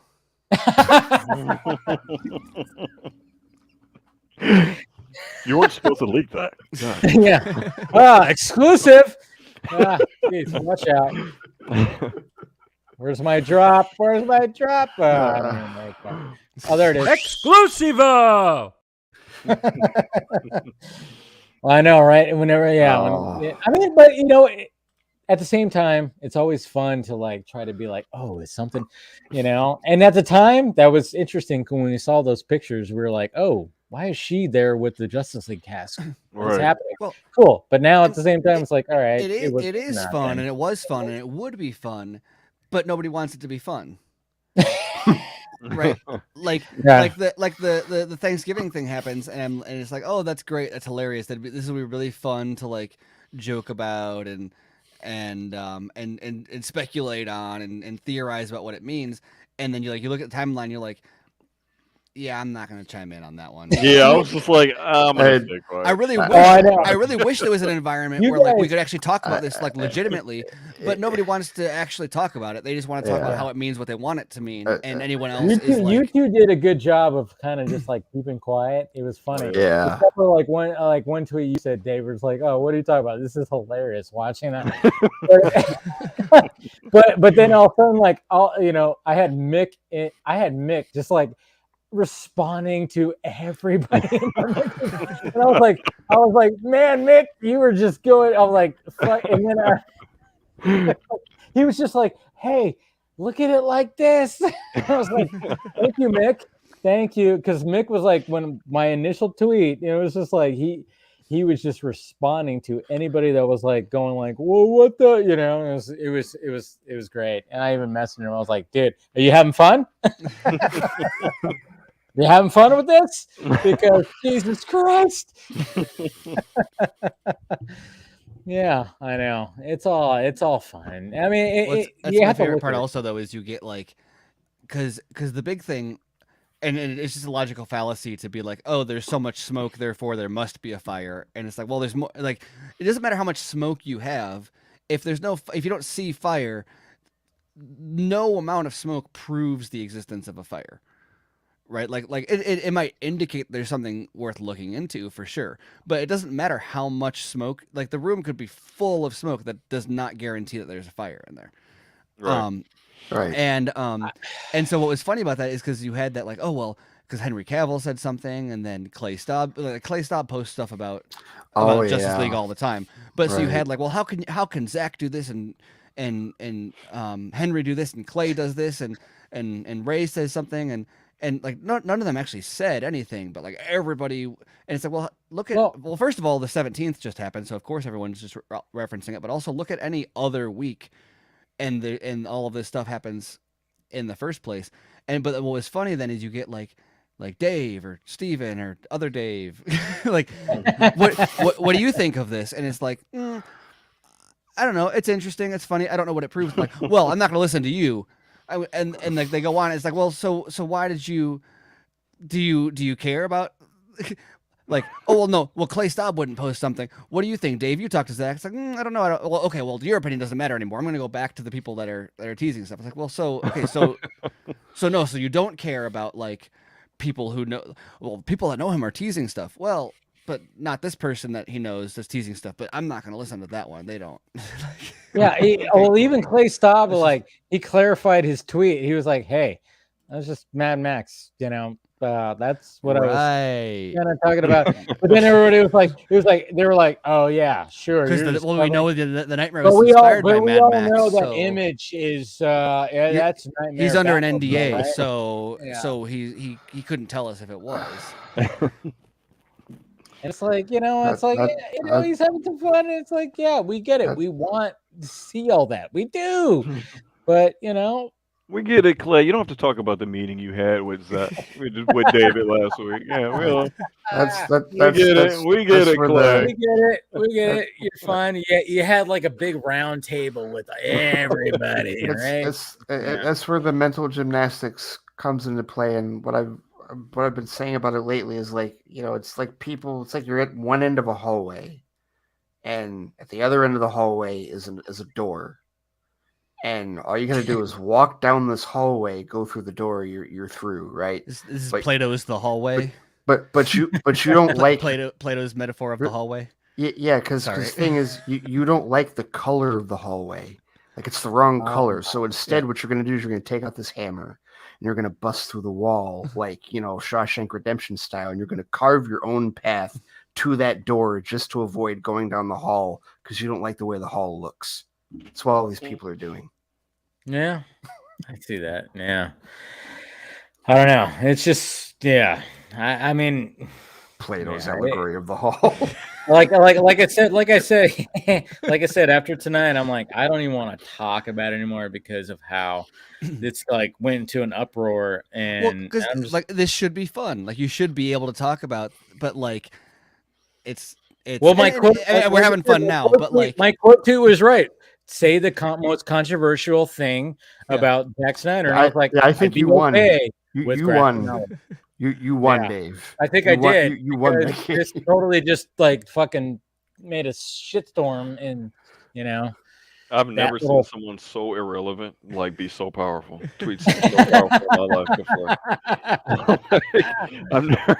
I've never seen that before. Like you're so irrelevant. Your now flop channel is just flop channel. The now flop channel, and let just set the fandom on fire. You know, if you say things, they're true, right? You gotta say it. I know. That's what's so funny about all that stuff. It's like, oh yeah, I guess if you say it, it's true, but it's not. All right, cool. Yeah, cool. I'm just kind of monitoring this right now, and I'm like, yeah. And it was funny because I just took it upon myself. I'm like, I'm gonna respond to these guys because why not? Let's just see what happens. And I did, and it was just kind of like, oh my god, really? Yeah. It's like there's a lot of face palming that happened. I was like, oh man, man, are you serious? Like you just said that? Okay, that's what I was looking for, I guess. I don't know.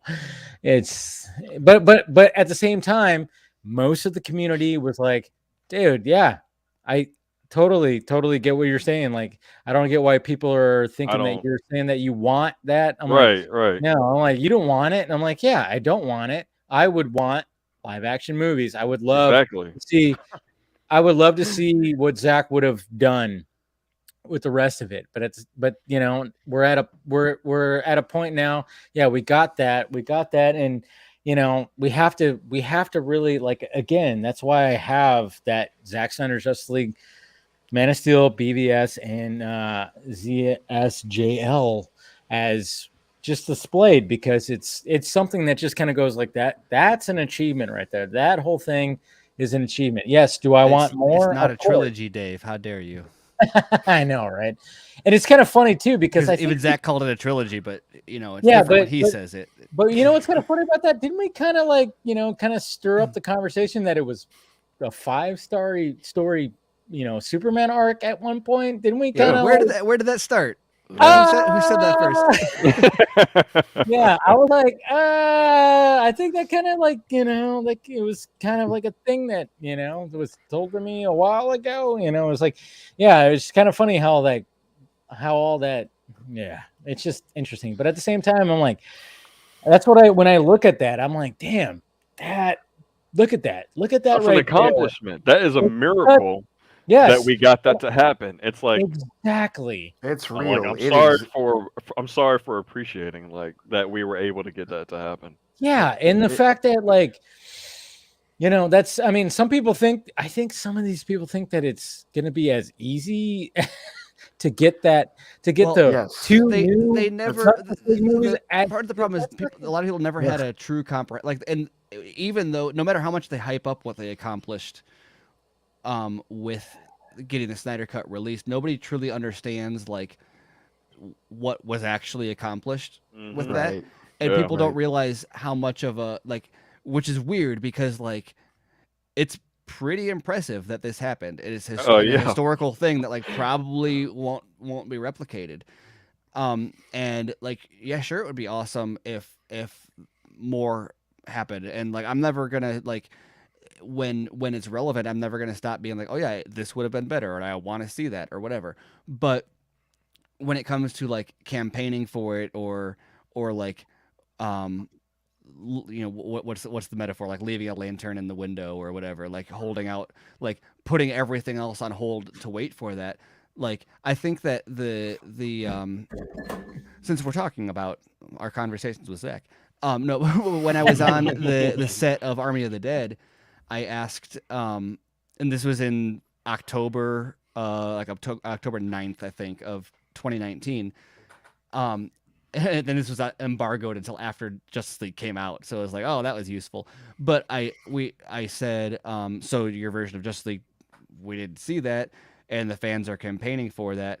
And I said, so like, is there a point at which you want people to focus on what you're doing now and not other unrealized projects or whatever, because I mean, that was something that at the time many people were still saying like he's moved on, he doesn't want to do it, whatever, and he hadn't been on the record. Like he'd said at SnyderCon, he said like, oh yeah, it exists, but he wasn't on the record saying like, I want this to happen. And because this was a month and a half before November 17th when he like tweeted about it and finally was like, let's do this.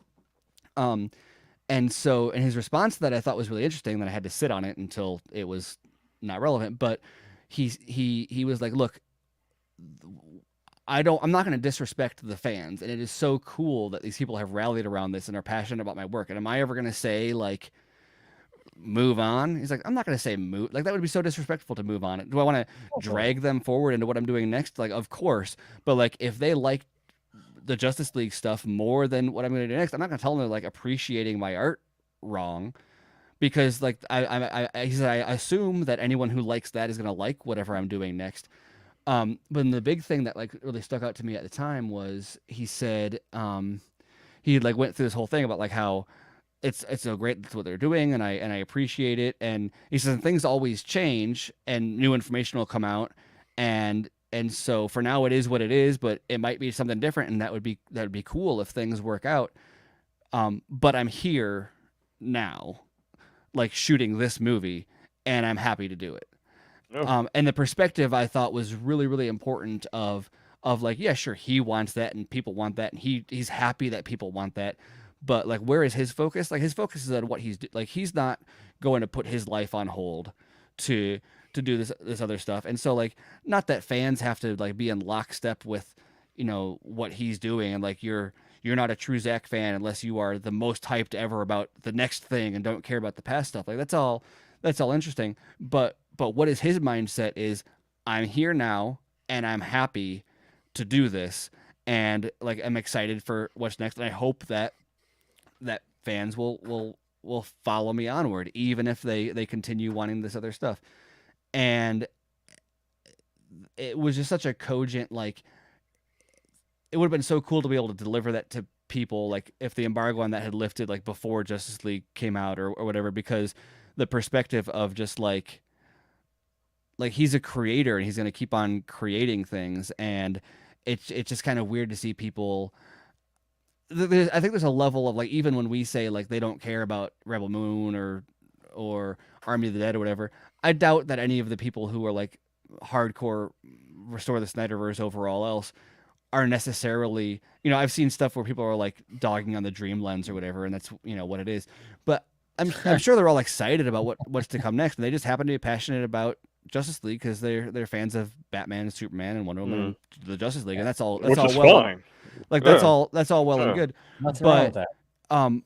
But it's just a little bit weird for that to be a hang up instead of like, that will always be a thing that anyone who truly loves what he does and wants to see more of it will always want to see that. I mean, not every director, but a lot of directors have that, like, oh, wouldn't it have been cool to see Edgar Wright's Ant-Man or James Cameron's Planet of the Apes, or, you know, but like and that stuff would all be cool. Spider-Man. And with Zack, it's on a different level because he was so far down the rabbit hole of planning and delivering on some of that versus some of these other like hypothetical projects. But at a certain point, it's like, he's here now and doing this and happy to do it. So like, where are you? Yeah. Are you like here now and happy and excited, or are you like stuck on the like woulda, coulda, shoulda? And that doesn't mean you have to give up one in order to have the other, but like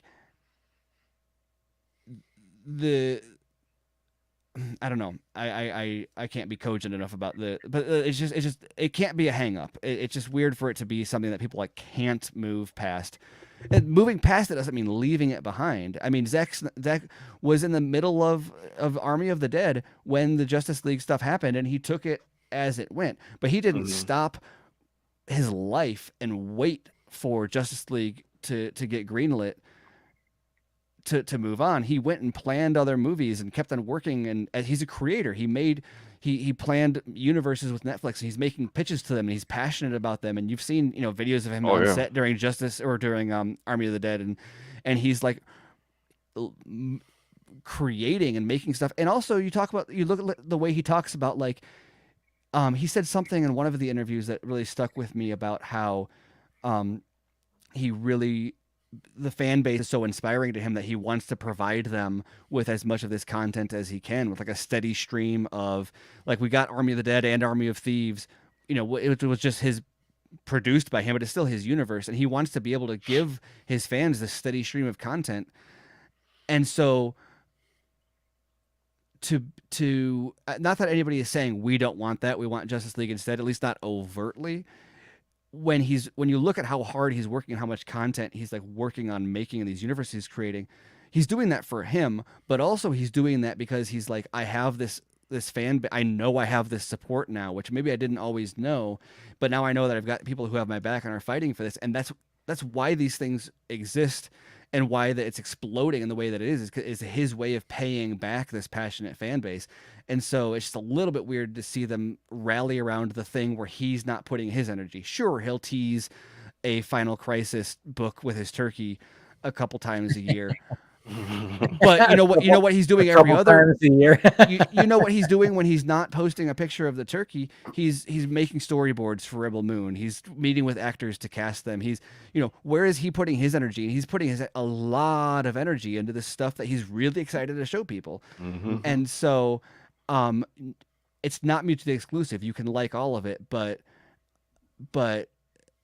remember that when he's pouring his energy into Rebel Moon instead of constantly teasing Justice League 2, it's because that's where his energy is. That's where his focus is. So that's where his passion is right now. And so it would just be nice to see that correlated proportionally a little bit more with the people that he's doing it for.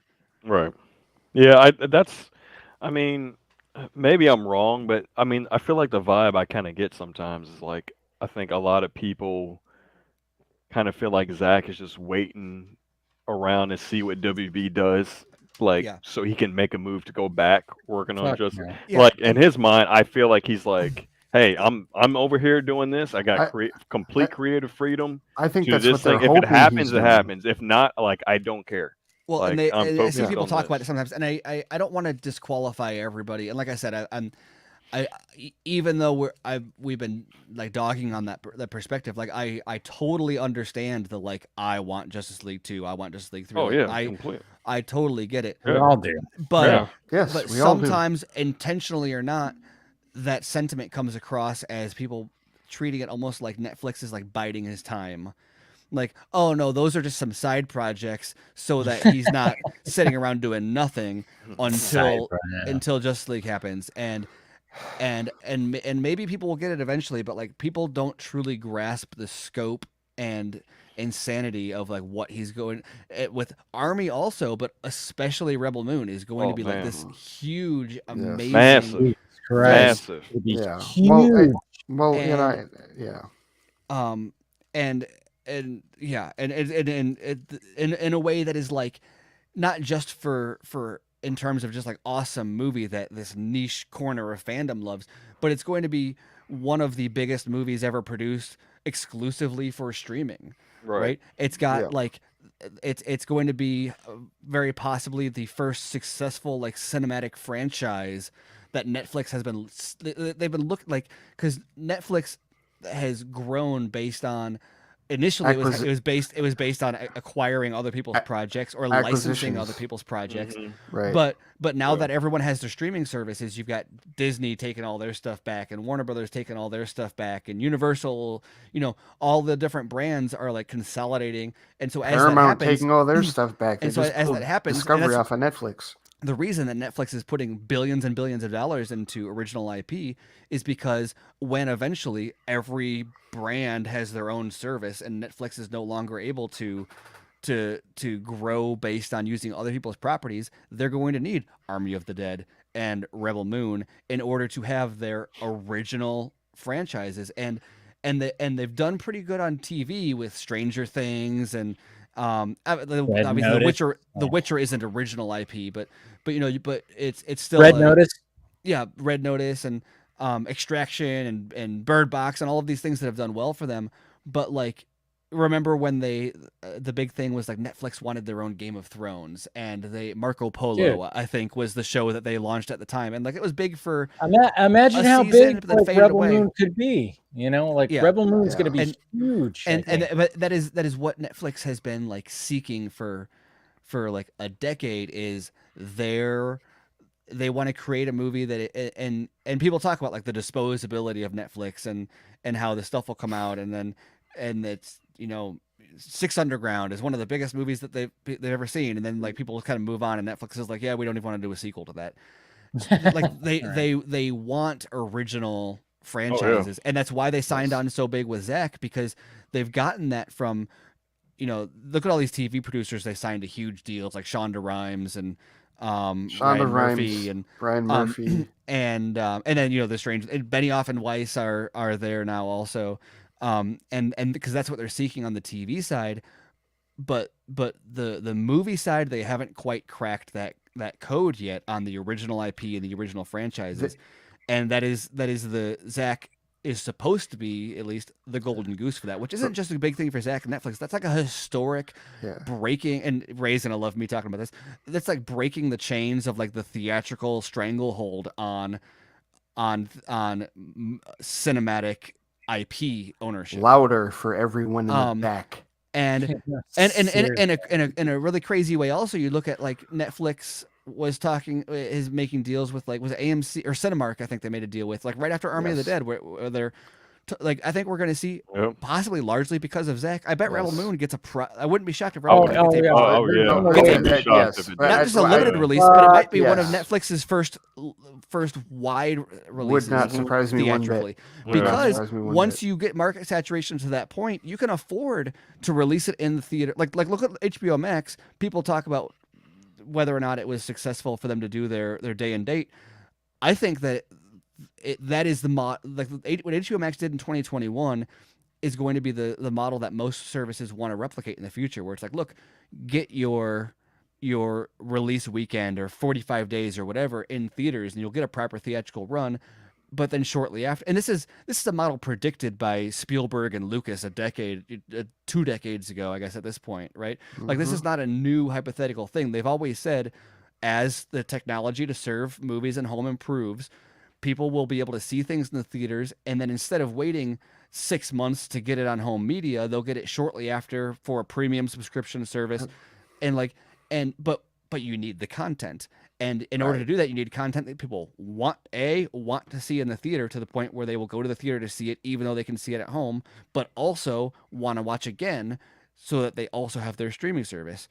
And Netflix hasn't cracked that code. And when they sign on to someone big like Zack Snyder, who is like, oh, let's do Army of the Dead, let's do Rebel Moon, and he's just like this idea guy pumping out original content, that's exactly what they've always wanted. And that is a potentially historic thing if it all pans out. Well, and even beyond that, Stephen, like you're right, they haven't cracked the code as far as like original franchises for movies, but what they have done is they've really like capitalized on this idea of telling these creatives, hey, whatever Hollywood won't let you do, we'll let you do. Yeah. Right. Like so like you've seen their whole slate of movies of Regina King's Western, The Harder They Fall, that I really want to watch still. Halle Berry just came out with her directorial debut, that MMA movie, Bruised, right? Yeah. Like you're seeing more of that type, and the new Adam McKay movie, Don't Look Up, the one with Leo DiCaprio and what's her name? So, Jennifer Lawrence. Right. That's a huge movie. Oh, dude, huge. Yeah. Right, and so you're right. Netflix is angling towards more of that original content, and it's as everybody's clutching their pearls and pulling all their stuff back, but they are hitching their wagon to this, and this is. But everything that you're talking about is it's the business aspect of this that those people don't. I don't think they've ever fully understood, and they certainly don't understand it now, even if they wanted to, right? And maybe they don't want to, because the moment that they start looking at the reality of the situation of, hey, Netflix brought him in to build this massive original IP for them, then they have to come to grips with the reality that what they truly, really desperately want more than anything is in jeopardy. May not happen the way that it probably won't happen the way they want it to happen. So they have to look at it as, oh, those are just side projects. Oh, it's just this. Oh, it's just a holdover. When the reality of the situation is he made a business move for him and Deborah, and it was the smartest thing he could have done. Yeah.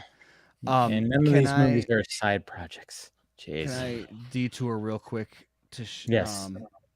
I made something for Ray. I would like you to meet. Oh God. Why did you do this? Jennifer Lawrence Fishburne. What in the world? Why did you do that? What is this? There you go, Jennifer Lawrence Fishburne, Ray. Dear Lord. There you go. That's terrifying. That's awful. That is close to nightmare inducing. No, Dave, Ohio Dave, we were talking earlier about about Apocalypse and about Jennifer Lawrence just being checked out of the role, like in the last 2 X-Men movies. And Steven was talking about how you could have just had her play anybody, and just say Jennifer Lawrence is being played by so and so, and his example was Lawrence Fishburne, and I'm like, why? Why a black man? I think it clicked when I was like, oh, it's because Lawrence Fishburne, and so the Lawrence, right? I think is the reason I was like, my brain is like, find another name, and it's like, well, I can't work that hard, but I'll find half another name. Like that was scary. That was scary. That was right. How old is that picture too? Because that's I don't know. I had to find ones that were just lined up as much, and I also wanted when he's smiling so you could get the split teeth. Okay, a question. Let's veer to the Matrix. Does Lawrence Fishburne show up in the Matrix? I bet he does. I think he does. I have a feeling. I think he does. It's too weird the way that it's not. I don't know, the way that it's a non-topic feels weird. Yeah, and remember what he said? He's all, they didn't ask me. Bullshit. We had there was a former mutual who blocked me like a month or so ago. You know who I'm talking about, Dave. Told he claimed to know what the reason was, and he like DM'd me, and I'm like, okay, that kind of makes sense. But it wasn't a reason for why Fishburne wasn't in the movie. It was a reason for why Abdul-Mateen II is Morpheus. And it kind of it does make sense if it's true, but still, I don't see like I would be shocked if there isn't at least some sort of a cameo. Yeah, he's gotta have at least a cameo from both Fishburne and Hugo Weaving. Because here's the thing: if you have I feel like maybe it's just archive footage or whatever, but like they're not going to go. I mean, because the existence of a different. Have you seen that before, where you take archive footage and put it into the office? The existence of Yaya's Morpheus depends on the existence of Fishburne Morpheus. Right. Like that. The real way to make that character interesting and relevant in this movie, the way that they're doing it, is to have some sort of a reveal of what's up with the real Morpheus or why, and having him die off screen is one, because I guess he died in the Matrix Online, which is probably canon, but in the game, okay, but or to me it I don't know, it feels like there are a lot of different story ways that they could have a I don't know, like let's say they're two levels deep in the Matrix, and at the end they break out and there's Hugo and Morpheus teamed up. I don't know, but like the point is, I would be shocked if they don't fit the two of them in somehow. It's too big of a movie to not be able to pull those strings to get not them. Not only is it too big of a movie, but Keanu's there, Carrie-Anne Moss is there, Lana Wachowski's there, but we didn't call Lawrence. Right? How do you know? You don't bring back 3/5 of the principals, or I guess half the principals if we're counting Lily. Like, you don't bring back half of everybody and just you didn't call the others. No, doesn't make sense. And Yaya is doing a great Lawrence Fishburne impression when like anything that when he talks, he's just like ready to fly. I mean, like you can imagine Lawrence Fishburne saying that line exactly like that. Or like even if they do stuff where like Neo is interacting with Yaya and then like he like face morphs as Morpheus for a second or something. He's like, it's like I think we'll get stuff like that where he's like, it's going to be because we see Neo like looking in the mirror and he sees like his actual self or like a weird. I mean that's what I love about the marketing about this movie is like, what the fuck is going on? Right. That's what I'm hoping drives people to this movie is like, what the fuck is going on? I tweeted earlier, and this, I mean, it's all subjective, but I tweeted earlier, I said, The Matrix Resurrections has like the best marketing of any December movie, period.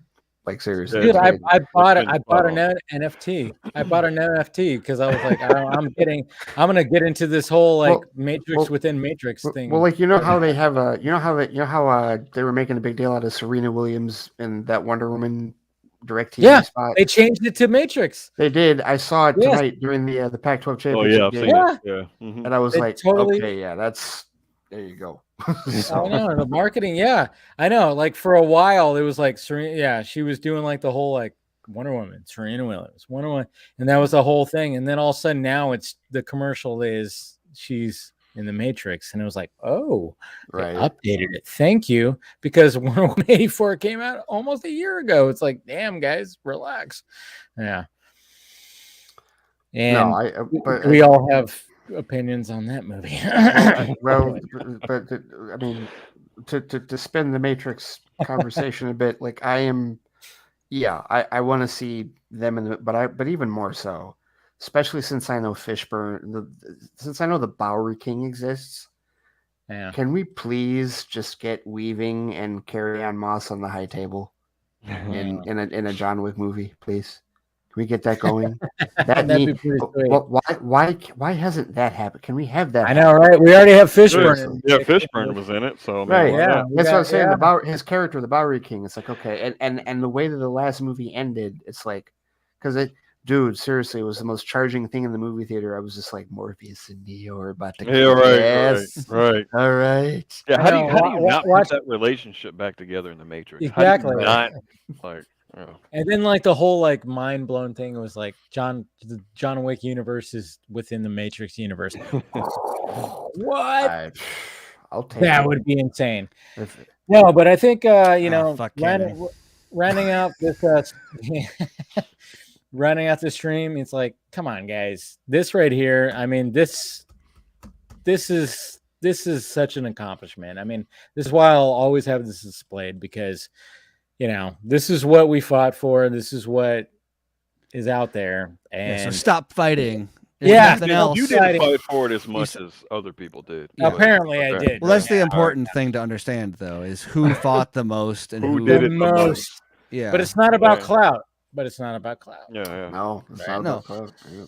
No, but I mean, I heard that Zack Snyder guy did quite a bit of work on it, but you don't hear much about that. But yeah, like it's weird. It's weird. Let's hear about the people who tweeted, not the guy who worked 14 hours a day on it. He only posted like cryptic messages for like 2.5 years. What is that? Oh wait, I will say this though, like in the trilogy conversations that we have, seriously. I will stack that fucking trilogy against so many other trilogies, like in movie history. Dude. Seriously, this is top 3. Oh yeah, like Back to the Future and Matrix, and then that's a good top 3. Wow, all right, yeah. That's a really good top 3. I will die on the hill of the Matrix trilogy being in my top 3. You're not a Lord of the Rings fan, is the? I'm not. See, that's the thing. I'm not a big. If anybody puts Lord of the Rings, fine. I don't care. It's fine. I'll put Matrix up there with my top 3. But this is with you on that one. 3. But this is also my top 3 too. I mean, come on. This is what we fought for. This is what we're doing. Let's stop fighting about what's going to be further on. I mean, like, I think I even said it in the beginning of the stream. It's like some of these guys, if there was like 12 Zack Snyder Justice Leagues, they'd still be like, more! Like fucking Kylo Ren just going, more! It's like, it's just never, it seems like it's never enough. But you know what? When it comes to it, this was such an accomplishment, and we all band together to get this. I mean, when this arrived, I was like, God damn. I opened it up and I looked at it and I was like, wow. But did you open it up and video yourself crumpling up any non-Justice League related materials in it? Yes. Did you take the Suicide Squad and the Peacemaker leaflet and luckily enough that they weren't in there, so it was all good.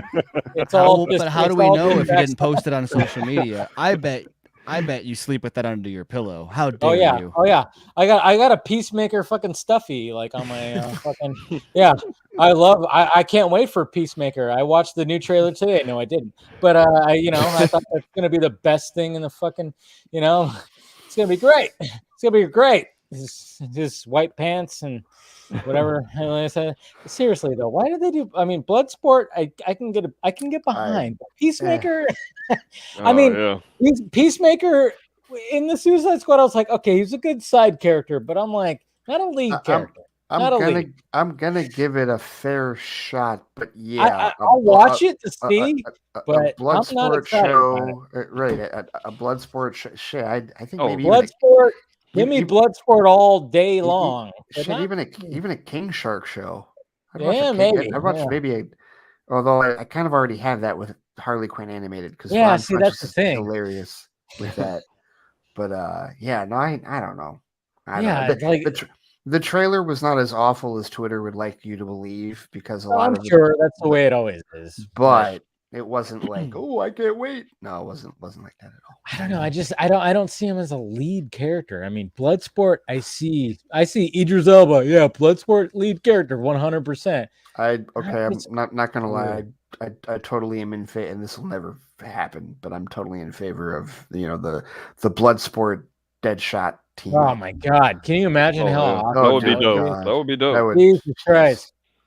I mean, especially since they did that whole book thing, All right, I'm excited for Warner Brothers content.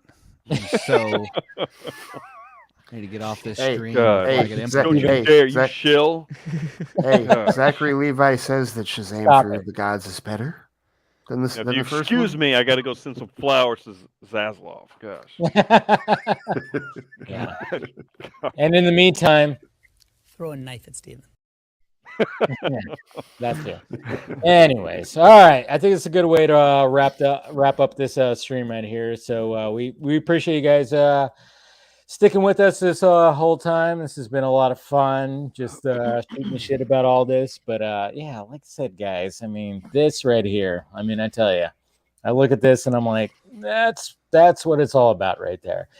But we're gonna go around the horn and we'll promote ourselves. So go ahead, Mr. Ray. At the Flightcast on Twitter. My show, the Flightcast, and my blog can be found at theflightcast.com. And I've also got the Patreon, patreon.com/theflightcast, where I did want to, we were talking about Spider-Man earlier. I read Back in Black, One More Day, and Brand New Day, which I didn't realize how controversial some of those are. Like in the annals of Spider-Man comic history, and it was like, okay, I got some thoughts for sure that I shared on my Patreon with all of my other ramblings as well. And of course, I'm still Squadcast Media, co-hosting Fans Without Borders with Brent as well. In a couple of weeks, we're going to obviously do our Spider-Man No Way Home review when that comes out. Exactly. All right, Dave. At Ohio Dave on Twitter. And if you like to sit around and watch grown men play video games, I'm live daily on Twitch at twitch.tv/Ohio Dave. It is not a now flop channel. It's still doing pretty good. So. It's not a flop channel. Man. Not yet. Yeah. Apparently this channel is. Anyways, Steven, or irrelevant Steven. Yeah, you can find me on Twitter at smcolbert. You can find my writing at screenrant.com. I'm actually looking into something really interesting right now. I don't want to talk about yet, but has a really interesting story that I'll probably talk about after I'm able to figure out what the fuck is going on and publish it. Yeah. And then you can find my podcast at all the Snyder Minute podcast at snyderminute.com. We have a new episode of BVS by the Minute out and another one in the can and more on the way. So that's exciting to be recording that one again. So such an anti-Snyder guy. Wallace, we were just in Wallace Keefe's apartment and we're moving on from there. So there it is. So anti-Snyder. I love the fact that Mick. Yeah. How you doing, Mick? Such a clout chaser. He put his name on the movie. I know, right? Ridiculous. I mean, that fucking asshole. I mean, Jesus Christ. It's Zack completely Snyder. Makes the movie sound cheap. Jeez. putting his name on everything. What is he doing? Anyways, guys, make sure you smash that like thumbs up before you leave. Make sure you're subscribed. Remember, if you want to become a member, save the flop channel. There you go. Yeah. Save the flop channel, like the clock tower. Save the clock tower. Yeah, I know. Where's that little jar of save the clock tower? I like it. Yeah, save the flop channel. And then, of course, we got Patreon. It's all down there. Film Junkee Closet, everything down below. Thank you to Scott. Thank you to Ty, everybody who joined and everything like that. You guys are awesome. And, we'll talk to you later.